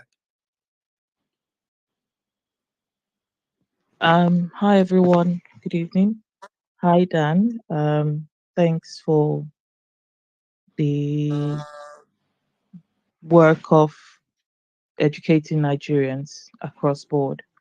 I've got 3 questions. The first one is the intersection of ethnicity and religion in Nigeria has not served us politically. How do we elevate the conversation beyond ethnicity and religion? How do we elevate the political conversation beyond ethnicity and religion? That's one. Secondly, what will it take to make an ideological handshake between the North and the South? And I'm not talking about political parties now. Most people from the North have talked about how the North is distinctively different from the South. Our ideologies, our cultures are different. How do we make an ideological handshake between the North and the South? Not to change anybody, but sufficient enough to get the sort of governance and the dividends of democracy. And then the third and the last is, what is it about the Southeast, the Igbo man, that the educated middle class in northern Nigeria are worried about, that they would rather have a demon in office than someone from the Southeast who has a clean record? And I say this as someone that's not Igbo, that's not Hausa, that's not Yoruba. I'll just quickly re-summarize my questions. One. No, you don't have to. I have them all. You don't have to. Okay, thank you. Thank you so much for your thoughtful questions. I have answers to 2 questions. The last one, I do not have the answer yet, but thank you for asking that. I will do a little bit more research so I can have a much better perspective as to those reasons, because honestly speaking, I really don't know. For the first question, ethnicity and religion, I'll tell you something, Jennifer. It's because we don't have money. That's why we are looking at each other's ethnicity and religion. See if there's money in your pocket. You will not look at that. I'm here in China right now. Me and my wife, we go out every day to all kinds of restaurants and places. She dresses 100% Hausa. You have to see her. Nobody ever looks at us. Nobody questions us. Nobody gives us a look or anything. We go into all the places the elite Chinese people will go, because everyone has money. Everyone has food. Everyone has a place to sleep. There is justice. You don't have to worry about this person is here taking something away from me, or this person is the reason why I have this much problem. So when we come together and lay down a foundation and build our country from scratch, and we all can make a living, we all can feed our families, can buy those shoes that we want, can have a job, change jobs, get a new job, or move from one city to another, travel to meet our friends easily, and come back, we still have change in our pocket. I would not bother or even think of what your religion is or what your ethnicity is. You know, my best friend in Penn State University, where I went to school, his name is Madubuke Tony Jr. Chukwunonso Okafo. We were the only 2 Black people who studied biomedical engineering at Pennsylvania State University. I only see my friend, I only see my brother and my other Nigerian who we do homework together, and we do our projects together, and we depend on each other, and our difference was never a factor. And also there was Jimmy, my Yoruba friend, when I was working at VOA. We were making our money, we were doing our jobs, and we visit and meet each other. And we never think of those things because we have food, we have money. Nigerians right now, we don't have money. When you look at the people at the top, the House of Reps, the senators, the governors, they wine and dine together. They even marry their kids off to each other, irrespective of religion and tribe and culture, because they have money. So let's get together. Let's not see those tribe and religion and build a country first. When we do that, we will not even think of our personal identities as a barrier to what we can be as people and as a nation. And then the second question that you have about North and South ideological handshake, it's the same answer as the first question. We will not see those differences if we really have a functioning country with an economy that works. Beijing here is a prime example. If I meet 10, 15 people, there's only probably one person from Beijing. And all people from different parts of the country are here living and working. Some of them have been here for 20 years, 30 years. No one cares about where you're from. And you know, the southern people from southern China and northern China are not the same at all. Their food is different, their culture is different, even their Chinese accent is completely different. I speak Chinese with a bit of a northern accent, but then the southerners have a different accent, but still it's Chinese. And when they talk, you can tell. But no one cares about that. We all care about our job, what we're doing, and if we have to work together or if we're doing business together, making money, having a good life, eating what we want to eat, and living comfortably. So that North and South divide is a creation, artificial creation, by people who really understand the concept of divide and conquer. And we have to fight that because it's been imposed on us and used as a weapon to pit us against each other so that they can run with all the money. We need to defeat that. It's a monster, and it's one of the reasons why those weeds and pests are on that farmland where we stay now, and all the mosquitoes are biting us. We need to destroy that and dig a foundation and build a country that will work for our children and grandchildren. Thank you very much, Jennifer, for your questions. Thank you very much, Dambelo. Oh God! I mean, when you were speaking, I kept using the cry emoji. Don't mean to say this, but you know, you actually use some of the kind of words that Peter Obi, most of us support, use a lot of the time. The need to destroy the structure of criminality. But just to back up what you said, the answer was quite simple: because we don't have money. I just remember that one of the persons that cried the most during Abaturigo's burial was Dangote, and those are people from two different parts of the country. They have money, so their problem is not where they are from. So I think the system have decided to make Nigerians poor so that it will be easier for them to divide us with these other things. That yes, well meaning. How much problems do you have with Dangote right now? Yeah. How much problems do you have with Dangote? Not much. Me personally? Yes. I don't. Yeah. When you see Dangote, you don't see someone that makes you angry. You see someone as you see a successful person, right? Yeah. Exactly. Totally. That's poverty is bastard. You see, just last 2 months, Amy Asanusi's daughter got married to one Yoruba guy.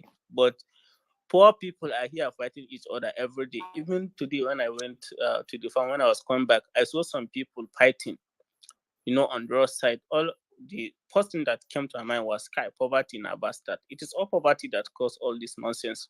When you go to Abuja, sometimes you don't even recognize who is Muslim, who is Christian, who is pagan. When you go to places like Transcorp Hilton or other big places in Abuja, you will see people just mingling as human beings, adding value to each other. But once you leave Abuja, you come back to this, this poverty state. You cannot pass pipe junction without seeing people beating each other, fighting. Kai, gaskiya there is a problem. Allah ya kyauta. Yeah, we really need to destroy. We really need to destroy this bush. So that Dambelo, I'm sure you can understand that. After that, your kind of answer. Now I can answer and maybe people out there say, what is going on in this country? It's really, really, it can be really annoying what the political class is doing to us, to be honest. All right, quickly, Dr. AI, go ahead. Okay, thank you so much. Thank you very much. Thank you so much, Adam Bello Mongo de Society. I just want to like give a brief submission, then also answer some questions about, let's say, building a political movement of the future, and it's something that is very, very close to my mind, and I've been pondering about that in the last let me say 3 months, and just like my brother will say, right? Political movement of the future. Okay, are we looking at violence for violence? Is it working for us? If it's not working for us, okay, how about we going back? Or we have some people that will go back. So reiterate. And as a process innovator, when we try to solve a problem, which, okay, number one, we try to understand the problem, we ask the whys, the questions and everything. Then we will now experiment. Then at the end of the experimentation, we now ask, okay, have the results answer okay our questions?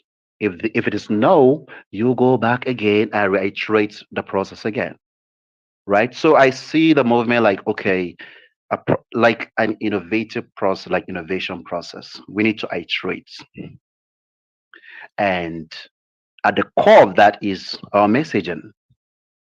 Okay, you take someone from Jalingo, for instance. You meet someone in Jalingo. Okay, unobedient. What is obedient? Or he's not even obedient, and ask him a question. And pick someone randomly in Kano, what is obedient? Pick someone in Port Harcourt, ask them what is obedient movement. Pick someone from Lagos, just do that and get the feedback, genuine feedback. People that are obedient and people that are not obedient. And that gives you a picture. And what they pushed and they use money, resources, everything that I realized in the northern part is what's propaganda. While we're pushing for the positive side of PO and everything, the things is done, they were busy like, okay, it's an Igbo agenda. They want to divide Nigeria. Was like, you really? Okay. So now they have fed the populace with this constructs. How can we deconstruct that? How can we now, let's say, go back to the drawing board and begin to get the real message in there? Because now some of them are oblivious of what we are doing. They are ignorant of what we are doing. They are being fed lies. That's why I don't even react to them. Because at some point in time, I've interacted with them. I discovered that, okay, they are like Gen Zs coming up. Maybe they're 20, 25, 26, 30, 32 or thereabouts. Right? And some of them are not even exposed. Or even if they are exposed, they choose to be conservative. They choose their region first. I'm a Nigeria first. Nigeria first before any other region. Nigeria first. Right. And a global citizen. So what are we saying in essence? We can work on our messaging. And at the core of that message is what? Information. You send out an information. And how the information will be processed will be different. It could lead to, let's say, a positive, it could be a positive, it could lead to creating a positive, it could lead to creating a lot of perceptions. And the perception can be in our favor or against us, because what we tell ourselves every now and then can shape our perception, and the perception can get into like narrative, the narrative our reality, right? So what I do essentially is when I interact with them, I discover that, oh, they try to gaslight me. I'll just laugh. Oh, Dr. AI is this, that, he's in the obedient movement to be given money. I'll just go and put laughing emoji. I laugh. I don't react. They want me to react. Because they built a construct that we are not tolerant, right? Then I have to tell them that, look, you guys I have to beat you guys at your own game. I'll just laugh. I go to their spaces, I'll just laugh, right? Because I know that some of them are doing it intentionally, some of them Yeah. are paid to do that, right? Yeah. So we look at all of us cannot be doing that, but we should have some people that will be doing it. Like, you understand? Let's go back, right? Because I look at my principal and I look at the way he does his thing and I learn from it, right? You insult him, okay. You are the kind of, you understand the way he will respond, and I learn. Like, and I know some people don't really have that thick skin. That I understand. So you can choose to do it back to back to back, which is awesome. Just like I was saying something about the Kwankwasia and Abdurrahman just chipped in. You understand? Like, he's speaking from the reality, from the people he has interacted with. Those that I've interacted with, we have, you understand, I didn't really see them like attacking me, right? So he has his own view and other people as well. So Yeah. you can see. That's what I'm talking about. So Mhm. now, if we understand these nuances, that will really help us. Okay. Thank you so much. That's just a little I want to add. All right. Thank you very much, Dr. AI. Quickly, I want to read somebody's comment from the comment section. I mean, so we don't ignore our comment section totally. And someone, this person actually tagged me directly, so I'm going to just read it. Say, please, I think we should set the record straight. We are obedient, not necessarily LP members. I believe the obedient movement has foundational ideologies, and she goes ahead to list them. Consumption to production, one, and wealth with enterprise, etc. I'd like us to keep this record straight. Thank you. And that was from Ms. Busola Ade. Thank you, Ms. Busola Ade. I think that your straight record was needed to be set straight. So thank you very much. Okay, quickly, I'm going to go to Abdurrahim. I can see you. I'll try to come back to you later. I'm going to go straight to AA. AA is another, it doesn't like barista, so I just went to AA. It's another very intelligent mind as well. So AA, please go ahead. Yeah, hello. Good evening, everyone. Dan Bello, good evening. I want to first of all start by thanking you for coming to speak to us today and speak to Nigerians, but also to thank you about what you have been doing. In fact, several times that I have watched your content, I didn't know what to say. I was just speechless. All I just said about 3 or 4 times was, this guy is a genius. I think, and I say it with every sense of modesty, not patronizing you, the way you are able to develop, ideas, tell a story, condense it into maybe 1 minute, create characters, and just the way you communicate, you are just a genius. Let's just and thank you. And then even listening to you now, I'm even more enthralled. So I just want to thank you for what you're doing. But I think I have a question. And my question is the fact that I've listened to what you have said now, and I've watched the skits or the content that you've produced. It seems to me you speak to Nigerians generally, but you target more the North. Because one, your contents are in Hausa, but looking at them, it seems that you're focusing your message on telling a story about the Northern elite, who, in my view, I consider, and with every sense of respect, because we are doing some kind of diagnosis, I consider the Northern elites as one elite, a set of people who have actually not done what is expected of them. It's generally in Nigeria, but I think it's more there. So when I watch your comments, it looks like you're targeting, not trying to tell a story about Northern elites or trying to convince them. So the question I think I'm asking is, what is actually the main focus of your message? What do you think is best in terms of creating a change in idea? Are you focusing on the people to see the elite differently, or do you want the elite to change the way that they lead and and inspire the masses in the North? I really would want to understand, what do you think, what's the objective, the main purpose of your message, or what you think is the best in terms of creating that ideological shift. That is one.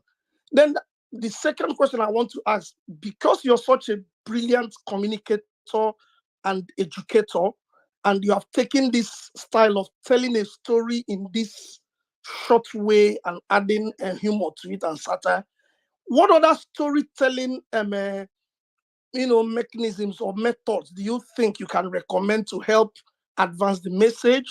For example, things like exchange program between northern youths and southern youths, maybe things like debates, things like essay competition, things like even sitting in the same hall and having discussion or frank discussions. So can you recommend other storytelling methods that you think that can, bring try to bridge the divide? So to summarize, I asked the question about the elite. Do you think No, the don't elite? worry. I have all the questions. Okay, please, if you can help us, I would really, really appreciate. Thank you. All right, thank you very much, AA, for your questions. For the first question, change begins with me. If we want to see any change, we need not to step on our heel and look at others' heel. So we all want change in Nigeria, and to show that we are serious about that, we have to first change ourselves. Change ourselves from the individual point of view, and then also change ourselves from your own house, your own family, and then from your own city, from your own state. For others outside to listen to you, they need to see you setting yourself up as an example. For our students here that I teach, we have to be role models to them. So, how do we dress? What we eat? How we talk to each other? How we carry ourselves? They look at us and they use that to, develop themselves and to know whether to trust us or not. So, yes, I will use Hausa one because for us to build our new house, our new Nigerian house, or I don't know, Niger, we have to think of our native languages and we have to give them relevance. Our native languages are so beautiful and important, and we do not seem to give them the relevance that they need, and also we do not seem to understand how powerful they are to our development. So I will use Hausa, and I hope that we will also get content in Igbo and Yoruba and Ijo and Efik and Tiv and Kanuri and all the native languages in Nigeria. So that's the reason. It's for everybody, the content, both for the leaders and the followers, for the followers to learn, for the leaders to know that, okay, the jig is up. The people are now learning what they are doing, are now understanding what they are doing. If before you think sharing palliatives and, organizing mass weddings is something that you can use to increase your self-appeal or the appeal for a political party. Now you would see that people are getting to know what sense wiseness you are trying to do. So that's for the first question. For the second question, I'm not a specialist when it comes to, let's see, what other storytelling methods. The one issue is I don't live in Nigeria. I haven't lived in Nigeria for almost 15 to 17, I think 17 years. So to bridge that divide, we just need to build a new house to know who our common enemy is. Why are we the way we are today? And how we can be better, how we can move our country forward is by building a new country by clearing that bush and building a new country. When we do that, we do not need to focus about building bridges between north and south, east and west. Let's sit down and talk. Let's sit down and do this and do that. That's all putting bandage on the fracture. We need to break that fracture. We need it to be fixed properly so that the limb can function well. Right now it's bloody. We just put bandage and all kind of medicines on it, and then those are just short-term solutions. We need long-term solutions, not for our benefit, but for the benefit of our children and grandchildren. Thank you, AA, for your questions. All right, thank you very much, Dambelo. And I like the way you put that. I was just going to say, because of you, I don't think politicians in the north are going to use spaghetti anymore. Because I feel like you've made a mess of spaghetti. If our spaghetti producers should come and they need to come and meet you. But it's not just the north. I saw a video of a Yoruba politician also sharing the same spaghetti. They are in line, the women, and he was giving them. So it's not just the north. And also one thing I really want to add is we see a lot of our problems from the point of the federal government. But those governors are evil. A lot of them are evil or incompetent or cunning or tricky or divisive. Lots of governors are very incompetent. And all of you, please put that in your minds. They are also major causes of problems in our country. We don't seem to pay a lot of attention to them. But please, today, I want you all to elevate how you see them. I've done a lot of investigation, and they rely on people to blame the national government, the federation, the presidency for issues that they actually are responsible for. Thank you. Yeah, that's very true. That's very, very true. All right, quickly, let me take AY. After AY, I'll come to Gabriel. I know you are going back and forth. And Shaidu, I see you. Then let's just try to take as much as we can take now. Thank you very much. It's quite a and long please, let's day. try to make it brief so we can take Of course, I will be brief. I will try my best to go straight to the point. Thank you, well-meaning Ogasada Man Jabir. Thank you guys for keeping the space going. For me, I just want to talk about the idea of obedience being in some kind of way that Lambelo thought of them, as well as comparing them to Konkoso movement. There's always an approach, and there's what people perceive as common. And anytime someone brings in something different that is not the normal or the usual in a society, it's going to take some time for people to have it sink in their heads. And let's just take about the most recent scenario that happened in Nigerian space. And the Ministry of Finance has announced that they are going to take 20 trillion naira from pension funds and use it for infrastructural development. So when you come to social media, which kind of infrastructures? Stomach infrastructure? They said infrastructural development, which I don't know yet because they are yet to disclose that to the public.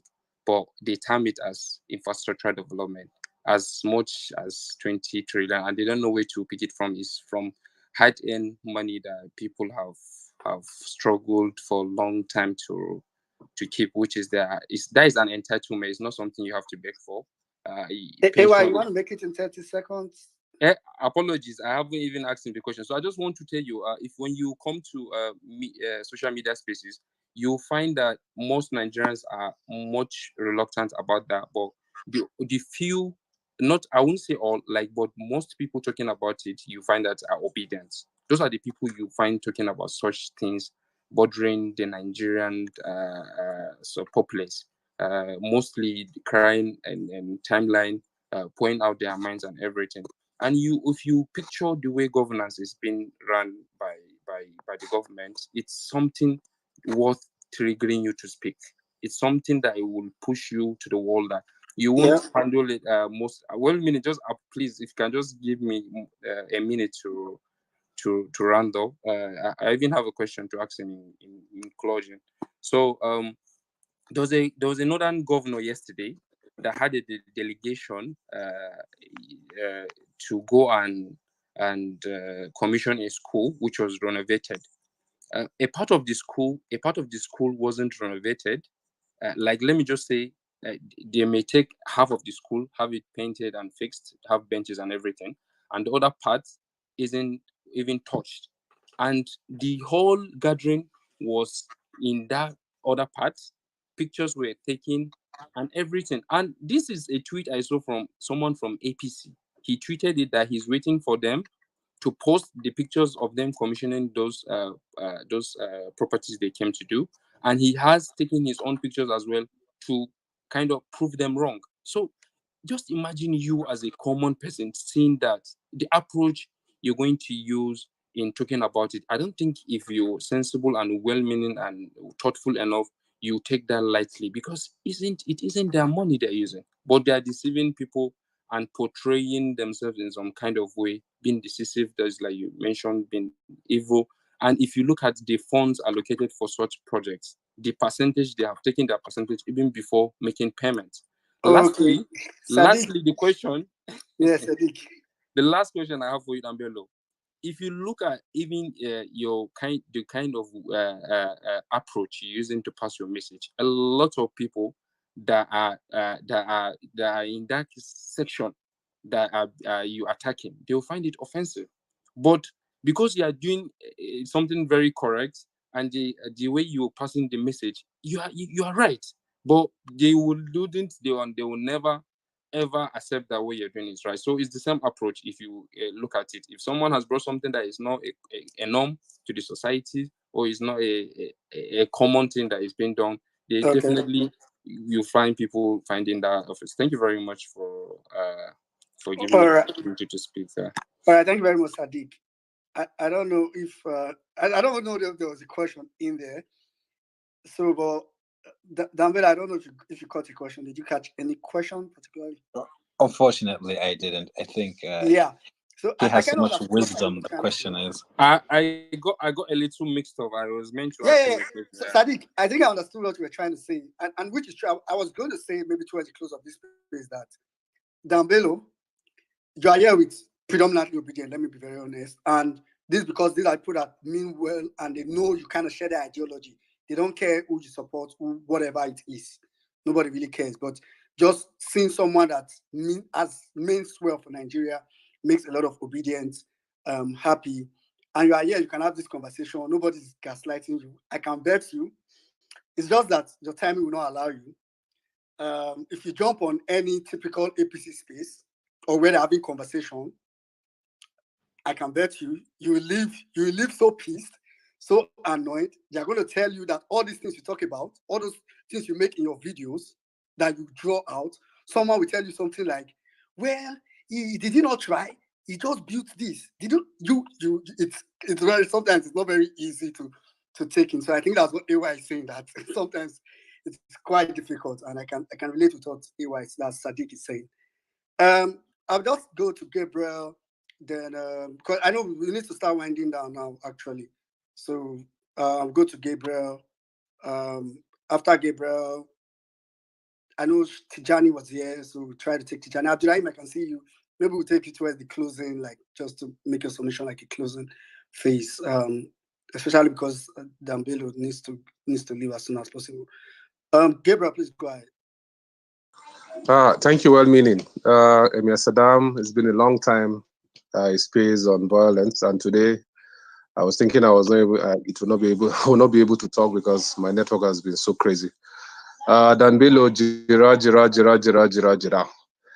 It's nice meeting you, and I actually caught your attention some time ago when you did a video about water situation in Kano, if I'm right, where you were asking questions, and one of those questions was like, okay, if you were to give, if they were to be given an opportunity to choose whether they would choose between Buhari and water, and I could see some of the people responding and say, oh, no, no, no, no, no. Some were saying, water, and some were saying, somehow they were not making up their mind. So I have these questions burning, and like, they actually, most of the problems we have now, the genesis started from 2015 when Buhari came to power.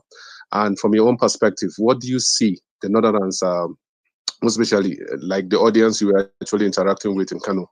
Because I know Buhari was like a cult leader or so, but back then prior to 2015, and then as such after 8 years, I'm sure many will have been disappointed with this thing.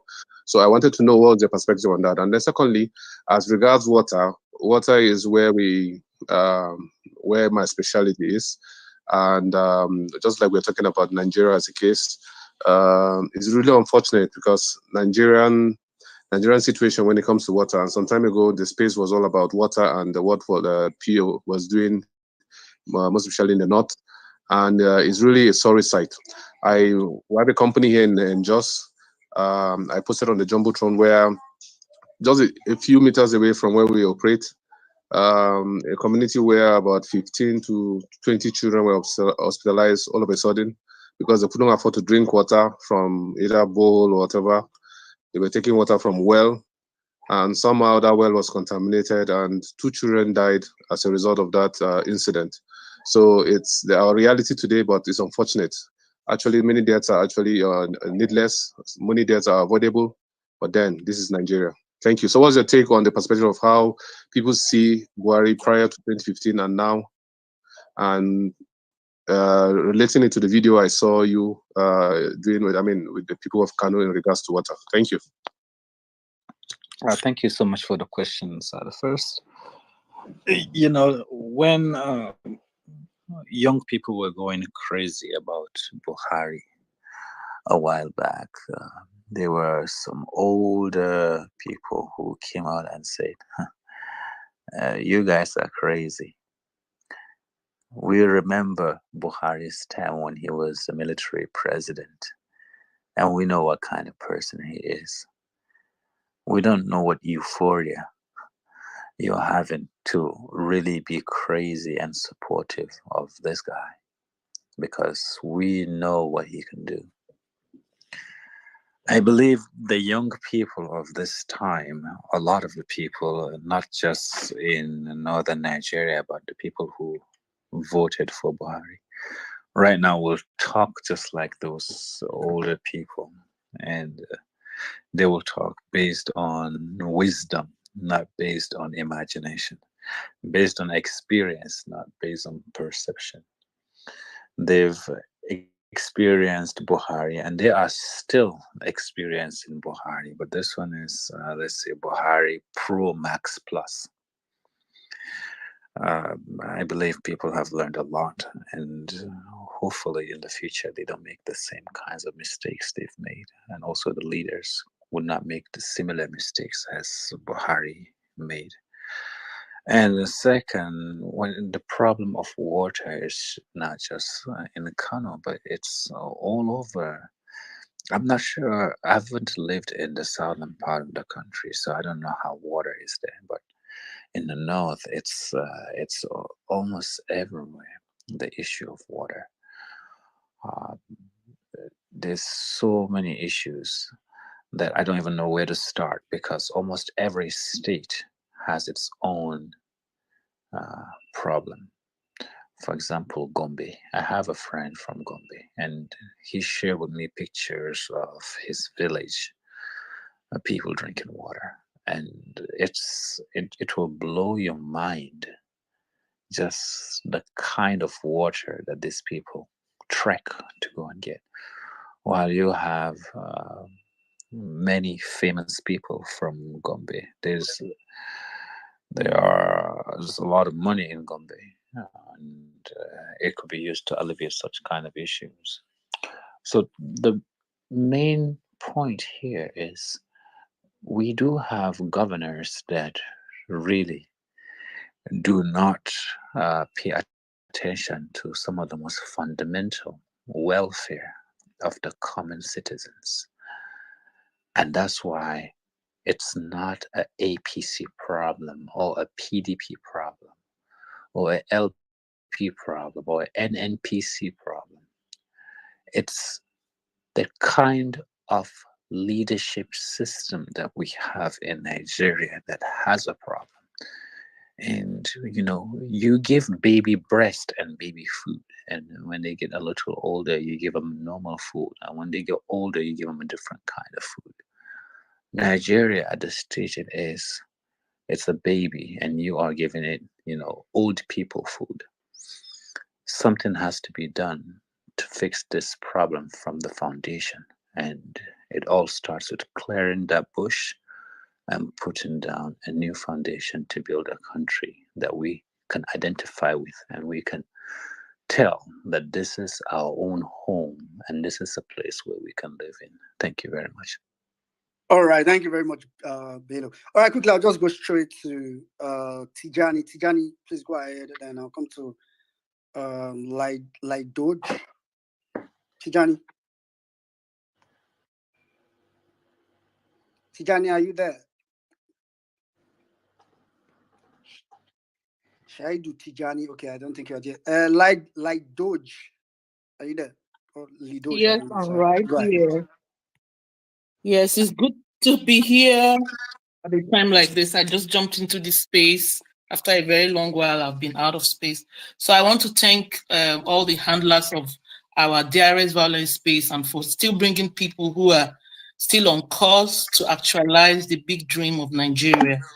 So, Dan Bello, all due respect, thank you for making time to be here. So I did not have the privilege to understand everything or hear everything that you have had to say, but when I jumped in, I see the part and the passion that you're bringing to the table and the strategies that we want to use to penetrate the knots, to begin to see things from a different perspective. And the good news is that we still have people like you. So let me quickly remind or tell what strategies we can bring to make this actually work quickly. As I speak to you, I have people holding on in the knots in Nigeria. When I heard about this space, I quickly called out people that are there. Where are they online? So for all the content that you place, which I'm going to review and see, what is the traction, the average mentality of a Northerner, the people who make the difference, they are not on these spaces. So what strategy are we going to use to get them to begin to change the ideology that we want them to understand that it is about them, for us to be on the same page? So those ideologies are supposed to be happening on ground, and it does not go without spending money. When we had all the issues initially, when we were after the election was hijacked, we came together to think about how we get the Northerners to see the bigger picture.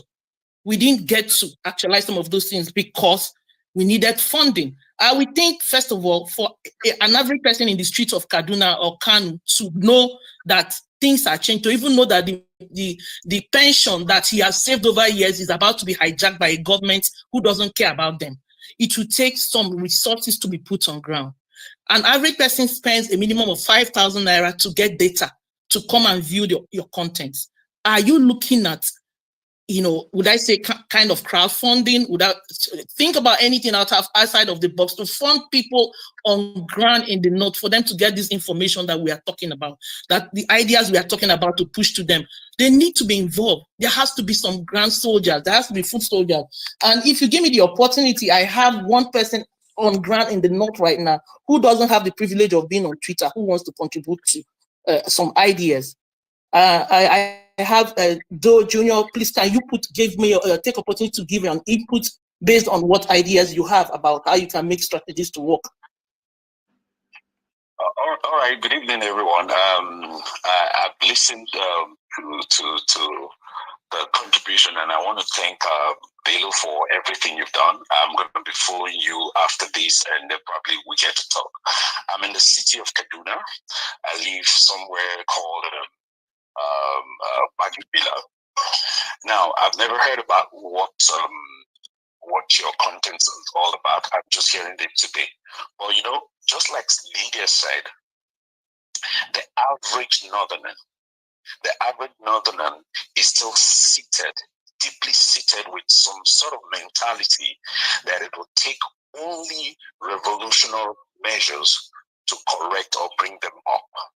Now, the average northerner only listens to the transistor radio. And these are the people from the grassroots. These are the people that are always gullible. These are the people that the politicians, come 2026, 27 or 26, these are the same people. Today they are crying because someone gave an instance where people are asking whether water or Buhari. In 2024 and 2014, it was the same thing. But they would just see any other ideas that you have to go by their so-called, permit me, I want to use this word. Lydia, do you want to tell him to be fast? So yes, please wrap up though. Wrap up, because we can follow Dr. Bello later and work on strategies that we can push back on, you know, push on the grassroots and on ground to create soldiers that can. I mean, the reorientation has to happen quickly because once it starts, the election starts now. You'll be shocked that things will start changing again, even when they know it. So we have to have foot soldiers to push this narrative for them to understand. Yeah. All right. Thank you very much, Lydia. Thank you very much. Thank you. All right. Thank you very much, Lydia. Thank you to. I'll get back to Doctor. Okay. Yeah. Thank you. All right. Okay. I didn't get catch the name of the person that you also invited. Thanks to that person as well. That was. But just to put in perspective, I think Dambilo has emphasized it so many times. Yeah, his content is usually focused on the north, governors, and all over. And all that, but a lot of the message as well, Southern brothers can also get a lot from it. Someone asked me a question for Dambelo. I'll probably ask later. The person said, you have made reference to clearing the bush so many times that what or how could you suggest to clear the bush? Like, I mean, this is Nigeria, so we are not paying you for consultancy because it's also your country. Like, what do we do, or how, like, do we clear this bush that you're talking about? All right, thank you very much. Let me start from Lydia. Lydia, one of the first things that we all need to do is to calm down, because the way you were talking, my heart started, beating a little faster. We can solve issues when we are a little bit more calm. Our problem is when we see that there is the north and south, east and west, or northerners and southerners, that itself is a problem. And even though you want to solve the issues, you want to have progress, but then it's creating another problem on the side. It's creating another divide. When someone here has been addressed as a northerner, and you northerners have the more problems, it creates some kind of isolation. And so we do know that there are a lot of problems in the north, yes, but also we can definitely say that most of those problems can also be found in the southern part of the country. So when we want to see a way to propagate a message or a language, if it has a strong ideology, if it has a solid ideology, people will come to it. It's just like, products. If you have a good product, a good brand, you don't even have to do advertisements. People will find it. The words of mouth, people will share, people will talk, and it will attract them. And also, I will also share this wisdom from business is to know what your customers are thinking. And you do that by doing surveys and really trying to understand what they are thinking, having a first hand information. That will help you know how the customer or the consumer perceives your product and your brand. And using that, you can create the type of awareness, or you can tweak and adjust the kind of campaign that you want to do to sell your product. I think as a journalist who doesn't have any political affiliation, I only want the poor people in Nigeria to be happy. This is the best advice I could give you. And so for the second question from Well Meaning, you talked about the clearing the bush. Well, if Nigeria is a bush or it's a piece of land, and then you have unwanted weed and plants on it, and maybe a small pond with mosquitoes breeding on it, and we have to live to clear those weed, to clear those pests.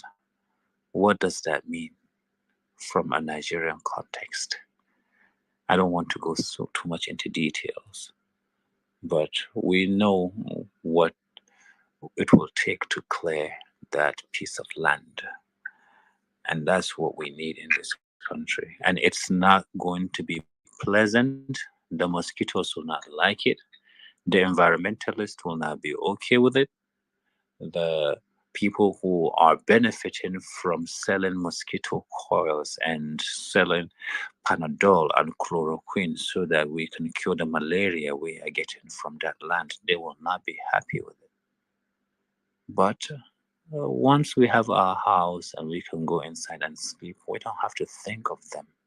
We can survive on our own. We can make it. So that's the answer to the second question. Thank you very much, Amilo. I know you answered that question with a parable. More parable to answer the parable.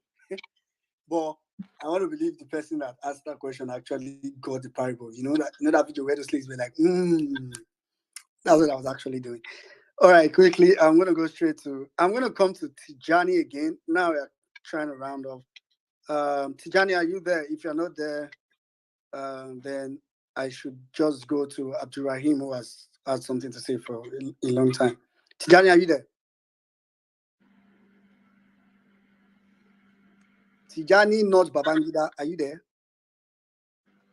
Okay, it's like Tijani just request. He don't go another.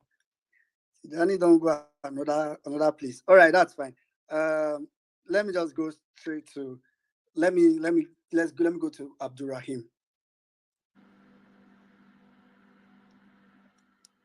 Abdurrahim, can you hear me? Yeah, I can. Okay, go ahead. Sure. So I just wanted to add a few things, please. You see, before the invention of herbicides, the traditional way of clearing a bush is with the use of cutlass, hose, and probably axe if there are trees there. So I would like you and many Nigerians here to understand that what we are dealing with is actually a stubborn bush or stubborn weeds and trees that need not a peaceful or a herbicide approach of things, but we need those cutlasses, those hoes, and it can be obedience or anybody that will clear out that bush. Just my little take. Thank you. Let me just you are just going parable on me. You are going deeper in the traditional realms. No problem. That's fine.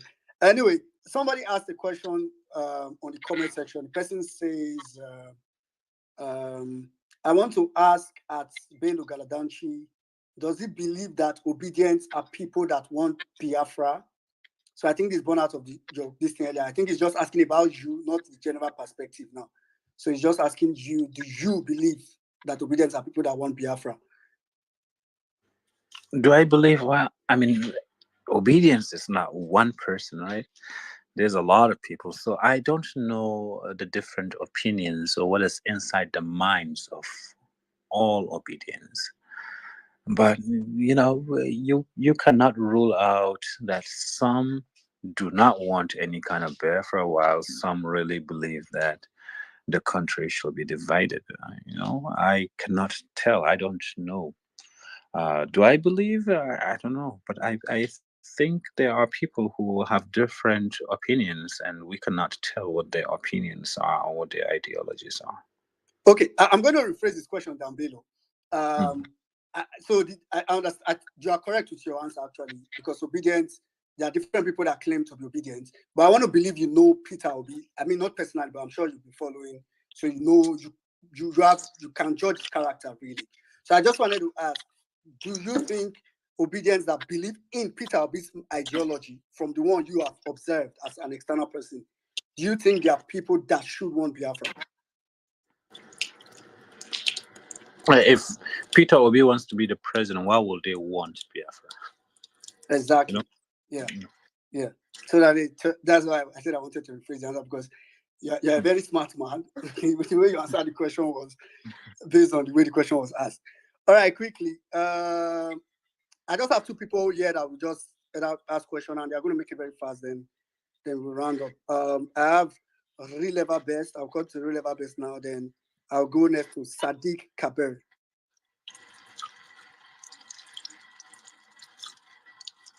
Real Level Best, are you there?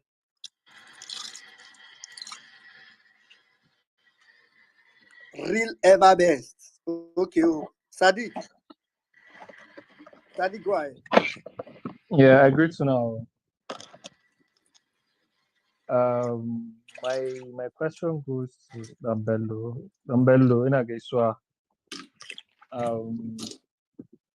I've been coming across your skits, your videos, and based on the messages you've been passing on, what do you think the solution is to this country? Like, what would you suggest, from a neutral perspective? All right, thank you very much for your question. So, we say halfway solving a problem is understanding what the problem is. I'm going to send a question back to you. What do you think is our problem in Nigeria? I think ethnicity is one of it. Religion is one of it. Lack of accountability is another. All right. Ethnicity and religion, I think that's because we don't have money, so we have to find other ways to differentiate each other and to put blame on our economic hardship. Tons of countries have people with all kinds of ethnicities and religions, and they live peacefully because they have money and they have good leadership. They don't have to worry about it. Our problem in Nigeria is our thinking, the way we think. If today you would take all the money from China and all their hospitals, all their schools, all their factories, all their hospitals and roads, and put them in Nigeria, and take also the money that they have and divide it among the 220 million Nigerians, what do you think will happen after 10 years? Everything goes scatter. Everything goes scatter. Why? Because of our mentality, because our way of thinking. Yeah. Yes, our way of thinking. So that's the main problem of Nigeria. Once we fix our way of thinking, we will be fine. And how do you see that happening? It's called mental revolution. We have to lead a revolution that is supposed to change the way we think. It's supposed to challenge the normal way we do things and the normal way we think things should be.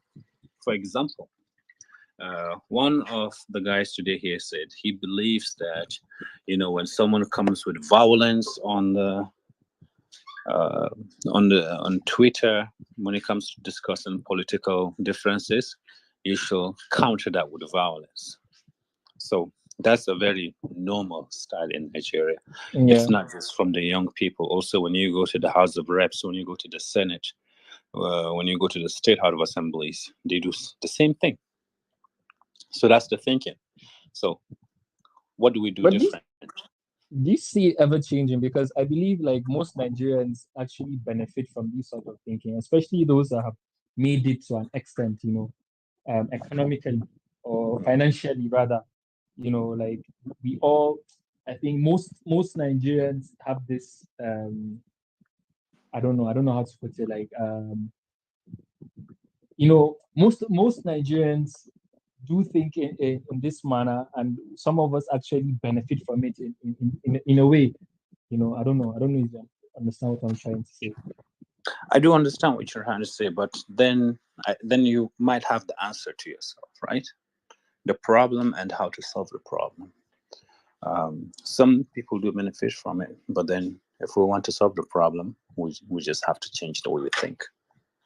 But All right. that is the problem, because I don't see that happening, honestly. Yeah. Cabrace, thank you very much. I mean, Bob Marley said in his song, Redemption Song, he said, emancipate yourself from mental slavery. Yeah, bro. None but ourselves can free our minds. True. So I think it starts from somewhere. But one thing I was going to say is that I think the most basic, I know Nigeria has so many problems, but I personally believe the first root as where it's going to start from. I know the whole Nigerians, we have several problems. I actually think it's going to stem from leadership, to be honest. That's why I was going to say, when Dambelo asked that question about if you give China all China's money to us and all that, what do I think will happen? I was just going to say, if we maintain this current set of leaders, we are going to get it. But if you have a leader that can also help change the mindset of people, who people can look up to, who can change perspective, that will go a long way. It may not change all of Nigerians overnight, but you have over time shaping how we begin to think. So well, yeah, meaning, but I like these what leaders... you said, okay. But I want to challenge you a little bit. Yeah. Producing leaders in a society, you also have to see it like a factory output, and that output also has to meet certain quality control. Nigeria, unfortunately, we do not produce leaders, the output of leaders from the society. It doesn't matter where.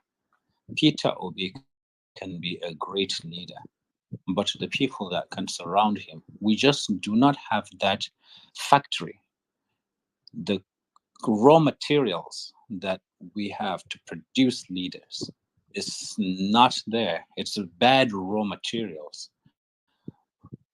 Kids, children, they learn from what they see around them, their parents and their teachers and the leaders. And when they go to secondary school and university, it's the system that they've met in the schools, how the teacher was beating them or how the lecturer was maltreating them, how heavy-handed they are.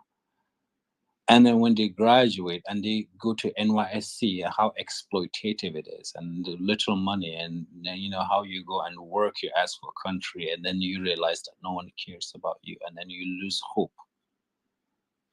These are the raw materials that produce leaders. I mean, you could see why we cannot have a lot of quality leaders. You will suffer. Let me just use a little bit more Nigerian. You go suffer the whole time.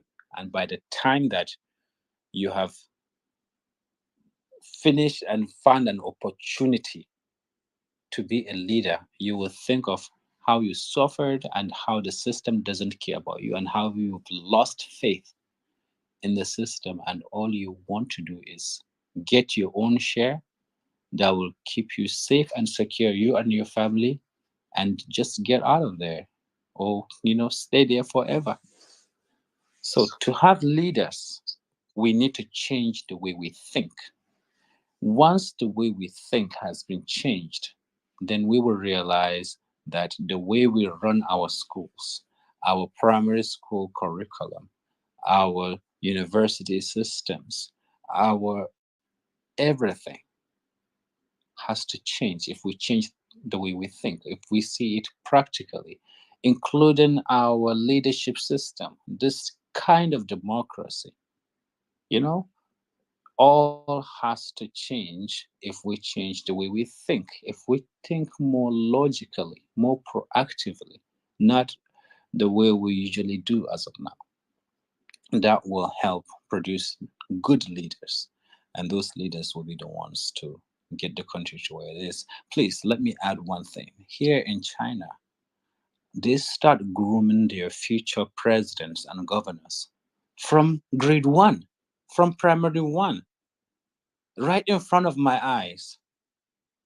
Right in front of my eyes. I have been in this school for 4 years. And I started from primary one to two. I took my kids from primary one all the way to primary two. And within those 2 years, I've seen how they by themselves, the kids have picked out who the quality leader is. And it took a long process. And they found who was really good for them and someone who actually cares about them and who works hard and is intelligent and shows all the leadership qualities. And now these kids are in grade four, and they are the leaders there, and they are getting all kind of lessons and seminars and opportunities to know what a good leader is. And no one else will come later and become a leader in China. You have to go through this kind of process. They groom their leaders from grade one, since they are kids. So by the time you become a leader, all you know how to do is lead people, because that has been your life or since you was a kid. But us, any cow, donkey, sheep, and camel can become run for office today just because he stole some money or somebody gave him money to hide, and now he will just take that money and run for campaign. And he was with Barbariga just fuming, and he's inside police convoy running over people. Leaders, we need to produce leaders, and to do that we have to change the way we think. Thank you very much. Totally agree with you, Dan. In fact, Dan, this particular conversation, I could take you on it for an hour, but I know you don't have that time. I was just going to say, I agree with you. It's pretty much a cycle, but that cycle needs to break. So I think, like you said, it's a cycle of the kind of people produced have led to the kind of leaders we produced. But the problem now is, so we produce so much bad leaders over time that now it's almost so difficult. So now, even when the people are starting to change their mindset, breaking that cycle is becoming difficult because of the kind of, like you just said with the China example. I'm just thinking to myself, how can you sit a child now in Nigeria in a classroom that you want to train into president? How do you expect him to listen when he knows the person that, quote unquote, is current president? I'm not going to throw any laws. Probably has some question mark relating to his academic background. He's just going to think, why am I here? Like, what? Why should I be here? Like, it's crazy. But I really agree with you. It's a cycle that we need to break so fast. Real level best, are you here now? You see, meaning. Okay, before you go, you see the problem we have in Nigeria. If you look at, I'm a teacher, so the kind of problem we have in Nigeria, the teachers that are teaching the pupils in primary schools are not qualified. What they do is, these useless politicians, they bring their boys, the people that shouted for them, the people that campaigned for them. That's the kind of people that they used to bring in school to teach our children. Someone who don't even know what he's doing, how do you expect him to train a children? So the problem here is a big problem. We have to make sure that we have teachers, good teachers, people that are well qualified to teach our children. Because 90% of the teachers in public primary and secondary schools are not qualified. Are the people that campaign for the politicians. They pay them by giving them a primary school offer. That's the most useless offer now in Nigeria. Any politician that wants to give you a job, if you are a useless person, you just got a job into a primary school teacher or secondary school teacher. How do you expect those people to train our children? So you see, the problem here is very fundamental. It's something that need to be critically addressed. It's not something that we just come here, talk, and talk. Because I was once a part of a team to supervise some public schools here in the north. After our assessment, the result was so disappointing because 75% of the teachers are not qualified. Some of them, they don't even go to schools. So you see, the problem here is if care is not taken, majority of our children now will be a like time bomb. When it is the right time, they will explode because they are not given a proper training, a proper education of what governance or what citizenship is all about. So this is something that needs to be urgently addressed this year. Yeah, totally agree with you. Quickly, I'll just go to real level based and spells. So what we just do is, I don't know, maybe within your submission, if you have like a question, real level based, I'll take my spells so we can, what Belu can just, in his rounding of submission, just make reference to it. Real level based, are you there? Okay, I don't think real level. Anyway, let me go to my madam. You know, if Miss Spells does not give approval, there's no way we can open this space. We used to seek approval, say, dear man, there is a violent space today. Please approve. Hey, wait a minute, can you hear me? Wait a minute, can you hear me? Wait a minute, can you hear me? No, if Miss Spells does not give approval, there's no way we can open this space. We used to seek approval, say, dear man, there is really my best. I don't like my voice that much, so I don't like listening to myself. So anyway, really my best. You can. I don't know. I know. I think you are listening on another phone, trying to speak on another phone. Go ahead. Mute that one before you speak now. Just mute it or reduce the volume. Talk. You don't even drop. Miss Spells, please go ahead. Well, meaning, hello everyone. Ishaki is here. Saddam, my brother, Madam Jabir. Hello everyone here. Down below, I just want to say thank you very much for all you do with your videos. I want to commend you so much. Your videos are so educative. And I just came into this space. I don't know the questions that have been asked and all that, but I just really want to commend you for your videos. Very educative, very hilarious, so spot on with the contemporary happenings in our society. And it calls for deep thoughts, you know, calls for actions in our society. I think for me right now, you are the very best skid maker. And I'm not saying this for you to believe, I'm saying it because it's the truth. You are the best of the best. Thank you very much. Anytime I see your videos, I enjoy it. And then I lift it, I send to my friends who are not here on Twitter. And for some of my friends here on Twitter, I always tell them, go follow that guy. You will enjoy his videos. So I want to say thank you very much. And I want to ask you, do you have any plans to contest for any political position in Nigeria? I know you're not in Nigeria right now, but we need people like you to actually lead because you have what it takes. You know, from your videos, I understand, I know that you know what it takes to make a good leader. So my question for you is, do you have any plans to contest for any political position? Thank you. Honorable Dambelu, do you have any plans? Thank you very much for your compliment. You know, I'm an American. I was born in the U.S., so I don't think the Nigerian Constitution will allow that. And in addition, I like being a teacher. I enjoy being in a classroom. And then lastly, if I become a politician, then who will be out there criticizing the politicians and what people are doing? I think we need a whole mechanism for our country, and everyone can play a part. I like the part I'm playing right now, and I hope that the other pieces will also come into place, and we will have a very well-functioning country. Thank you so much. Yeah, all right. Thank you very much, Dambelo. Just to put, that constitutional aspect in perspective, I'm sure you're Nigerian by birth, by parents, so don't worry. It's totally fine. It's totally fine. After all, we have it. I don't want to sound too violent. Anyway, we live our best. 2 minutes.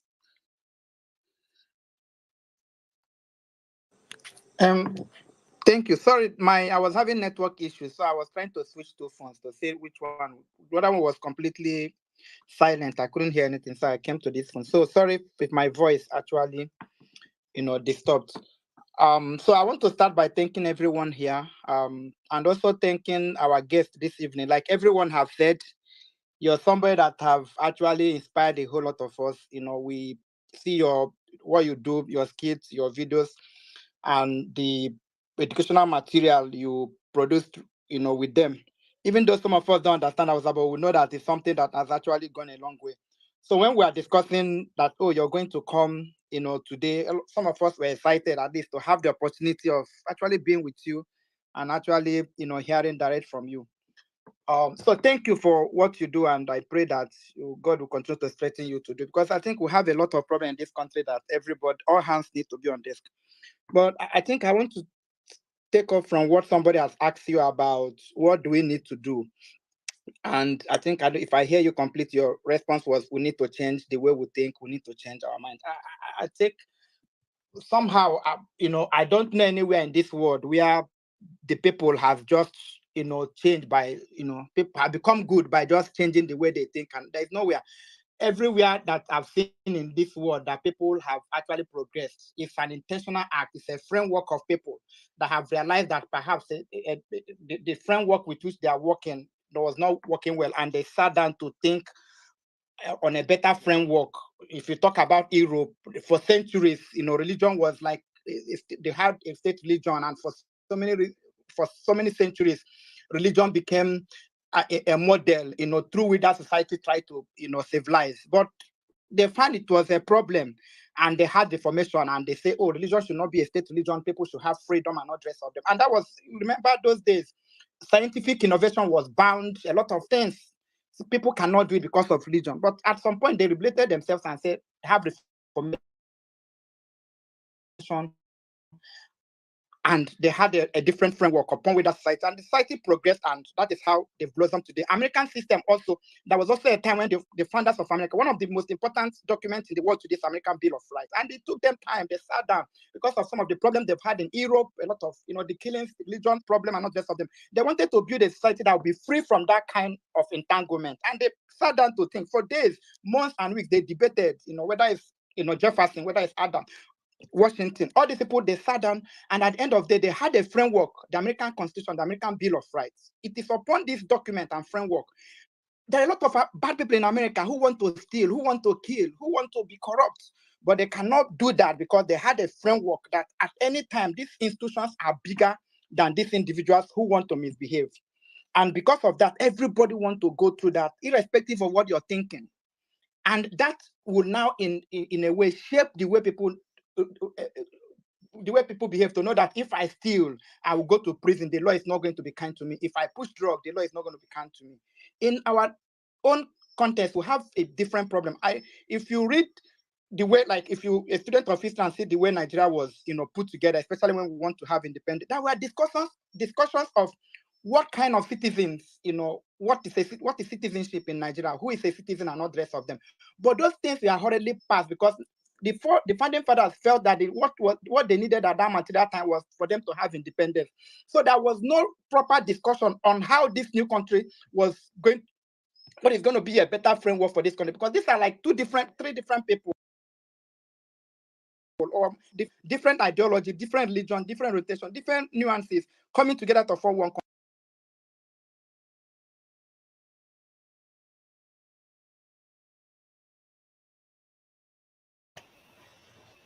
Well, so I think this wraps it up.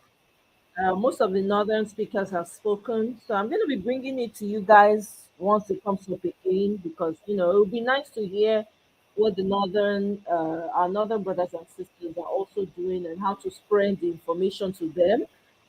So we'll see how it goes from there. But I want to thank you all for joining me this Saturday. Thank you so much for spending your time with me. Thank you for being on the panel, Mama Echo, Mr. Ferreira, Kene, thank you very much. Oliobi, thank you. I appreciate all of you.